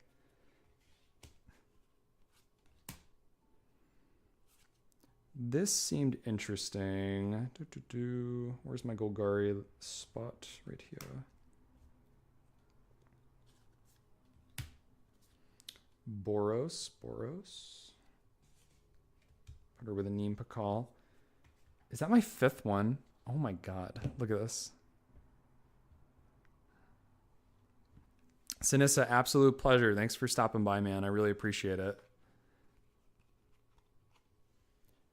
I'll have another video coming out soon, and hopefully some more live streams. Hopefully I'll catch you then.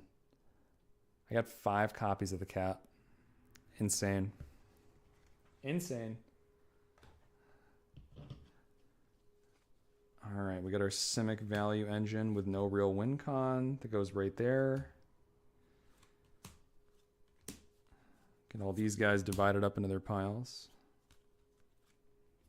Perfect. This is like this snail has been quite the thorn in people's side for drafting.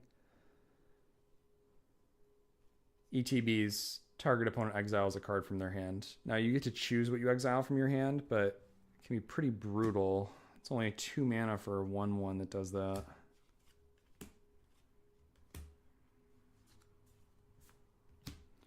All right, and that's most of my stuff there. Let's go back to the cards that I was selling and no longer am selling. This is a card that I love. This is Caves of Koilos Adventurer. 5/3 with Trample for 4 mana. ETBs, you take the initiative. You already got to love it. Whenever it attacks, you exile the top card of your library. If you've completed a dungeon, you may play that card this turn without paying its mana cost. Now that gets me excited. Whenever I hear a card that says without paying its mana cost, I love it. Last chance, take an extra turn. This is an old copy of Vandal Blast before they did the reprint. Insurrection. The reason I'm selling Insurrection, it's actually because it's 8 mana for a simplistic way to end the game. And I've done it a couple times, but it gets old. Like when you steal everybody's creatures and you swing and win, it gets really old. It just turns into a 8 mana win the game. And that's sort of what Craterhoof Behemoth is as well, I guess. But it just doesn't excite me, so I tend to not play it. A bunch of Dwarven Drillers, Spikefield Hazard, Burn Down the House. Now this is a good card, and a Smoldering Egg. Burn Down the House is surprisingly good, and this is a extended art foil for Burn Down the House. So we'll include that in our red cards when we sort here.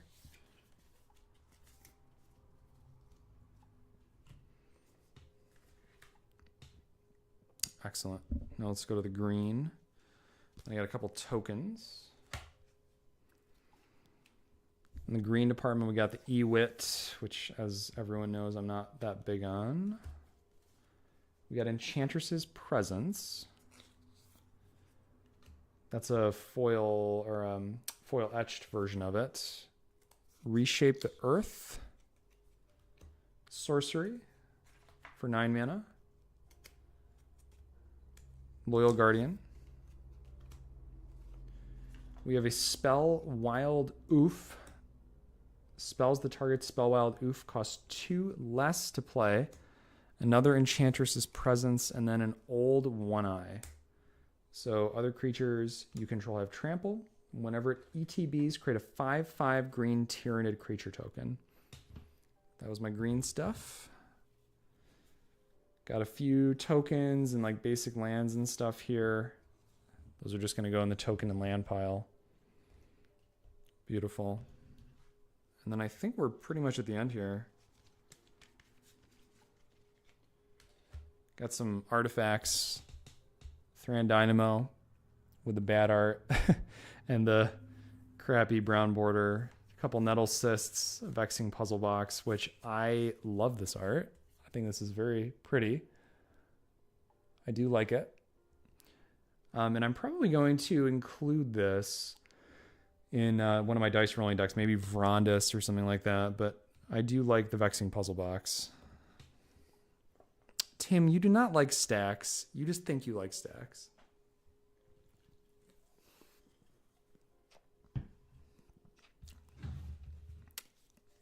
I know you think you like stacks, Tim, but you don't. Trust me. Yara. Check out these lands that my one friend got me. They are fancy swamps and islands, which I'll be definitely repurposing these for a future deck. I had these in my Toxrill deck a while back. Commander Sphere out of the way.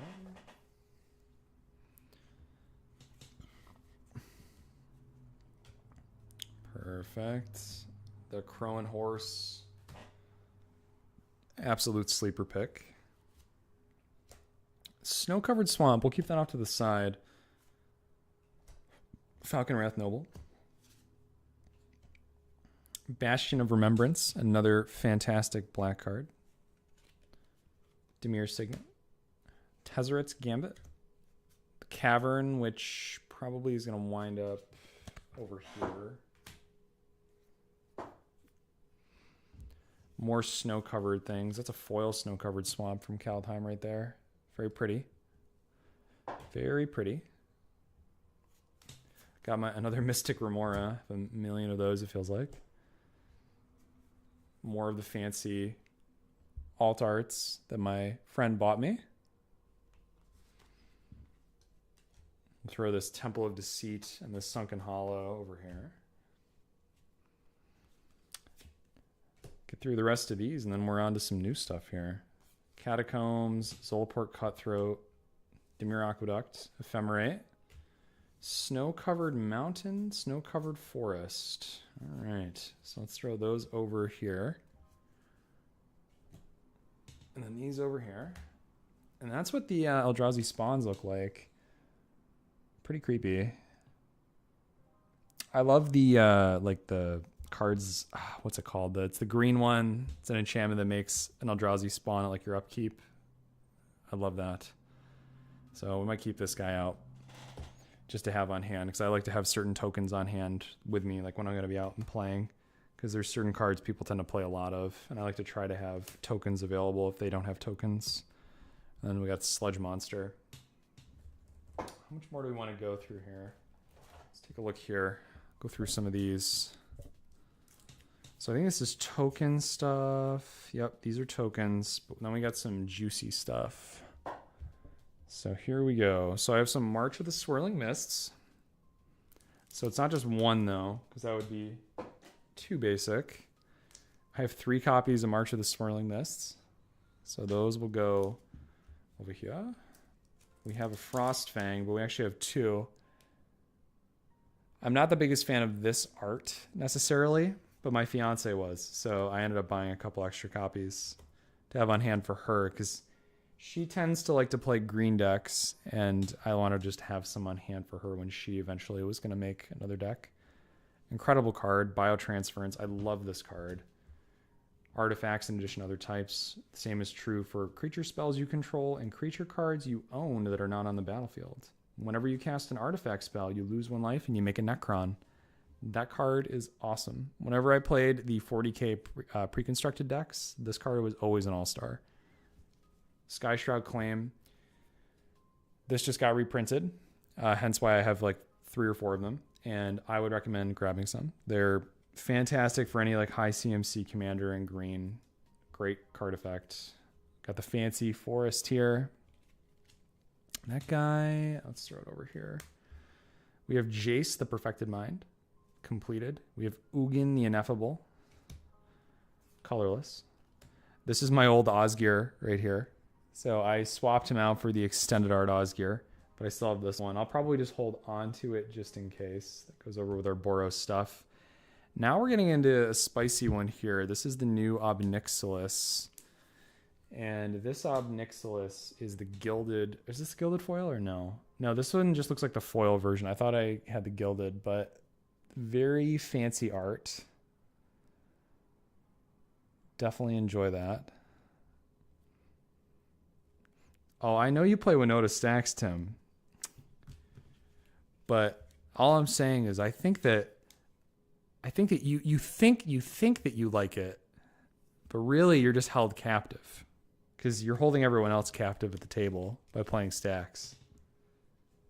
So you think that you like it, but that's because you're Stockholm Syndrome into it.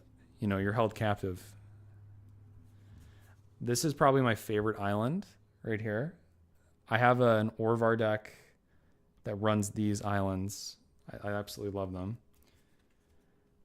Let's give a moment of respect for Mystic Reflection. I love this card. Mystic Reflection is one of my favorite blue cards, I would say. So this card is 2 mana. That's it. For an instant. I do have mental problems. That makes a lot of sense. To choose target non-legendary creature, the next time 1 or more creatures or planeswalkers would enter the battlefield, they instead enter as a token of the chosen or copies of the chosen creature. Now, it only happens once because it's the next time 1 or more creatures or planeswalkers ETB. But I run this in my Brutaclad deck, and Brutaclad, which is right over here, this little gentleman can take the tokens that you've already made, and when you have a big effect that's going to make a bunch of tokens, you add to the stack Mystic Reflection. Then you make 1,000,000 copies of whatever, like an 8/8 hexproof Kraken or something. Incredible. I love Mystic Reflections. Got another island. Oh, Tim, look. Speaking of stacks, there you go. Look at that guy. Little Grand Abolisher. Not doing anything wrong. He's just chilling. Vault of Champions. Fantastic dual land. That'll go over here. I think some of this is draft chaff. Let's get this out of the way. Nice little forest. Nadir's Nightblade. Faithless Looting. I bought a bunch of copies of Faithless Looting and Nadir's Nightblade. Was what foil? The Grand Abolisher? Of course it was. Right there. He's all foily. Just for you, Tim. We're going to cover him up, though. We're going to tuck him in nice and tight. With the Oathkeeper. Oh, some great white spells. I was actually wondering where my copy of Charming Prince was. So right there now. I have another Panharmonicon. I have 2 Panharmonicons just chilling. Just chilling. absolute must-have in Slimefoot and Squee. So we'll throw that over there. I have so many Whisper Silk Cloaks. 4 nickels and a mystical tutor, eh? Tim, what if I told you that I don't want 4 nickels? You'll let that one sink in. Flame Shadow Conjuring and Eudora. All right. Whew. Holy.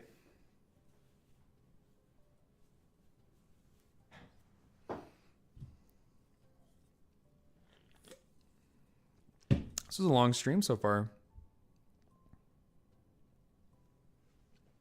How long have we been live for?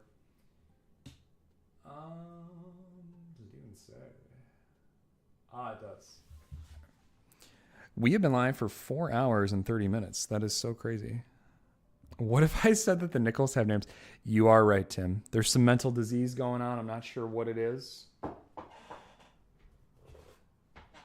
But that sure is some mental disease. So I think, here's what I'm thinking, guys. So this is a great start to the sorting. And I think I'm going to call the stream here because I need to do a little bit of stuff on my end for the night. And I'm going to get something to eat. I'm going to possibly even film a video quick. And then we will get that uploaded probably for this upcoming Wednesday. It's my thinking. Because I have work tomorrow and then I have a day off on Sunday. The day on Sunday is basically my only day to like do the editing and stuff like that. So I think instead of just doing the streaming straight through here, we're going to go ahead and do something like that. So, Tim, it's been a pleasure. Thank you for joining. And I don't think anyone else is here present, but we did have a bunch of people hop in the chat. It's very nice. There's a lot. Oh my God, there's so much. There is so much in there. Timmy, my boy, I'll talk to you later, but I'm going to sign off. Thanks for joining.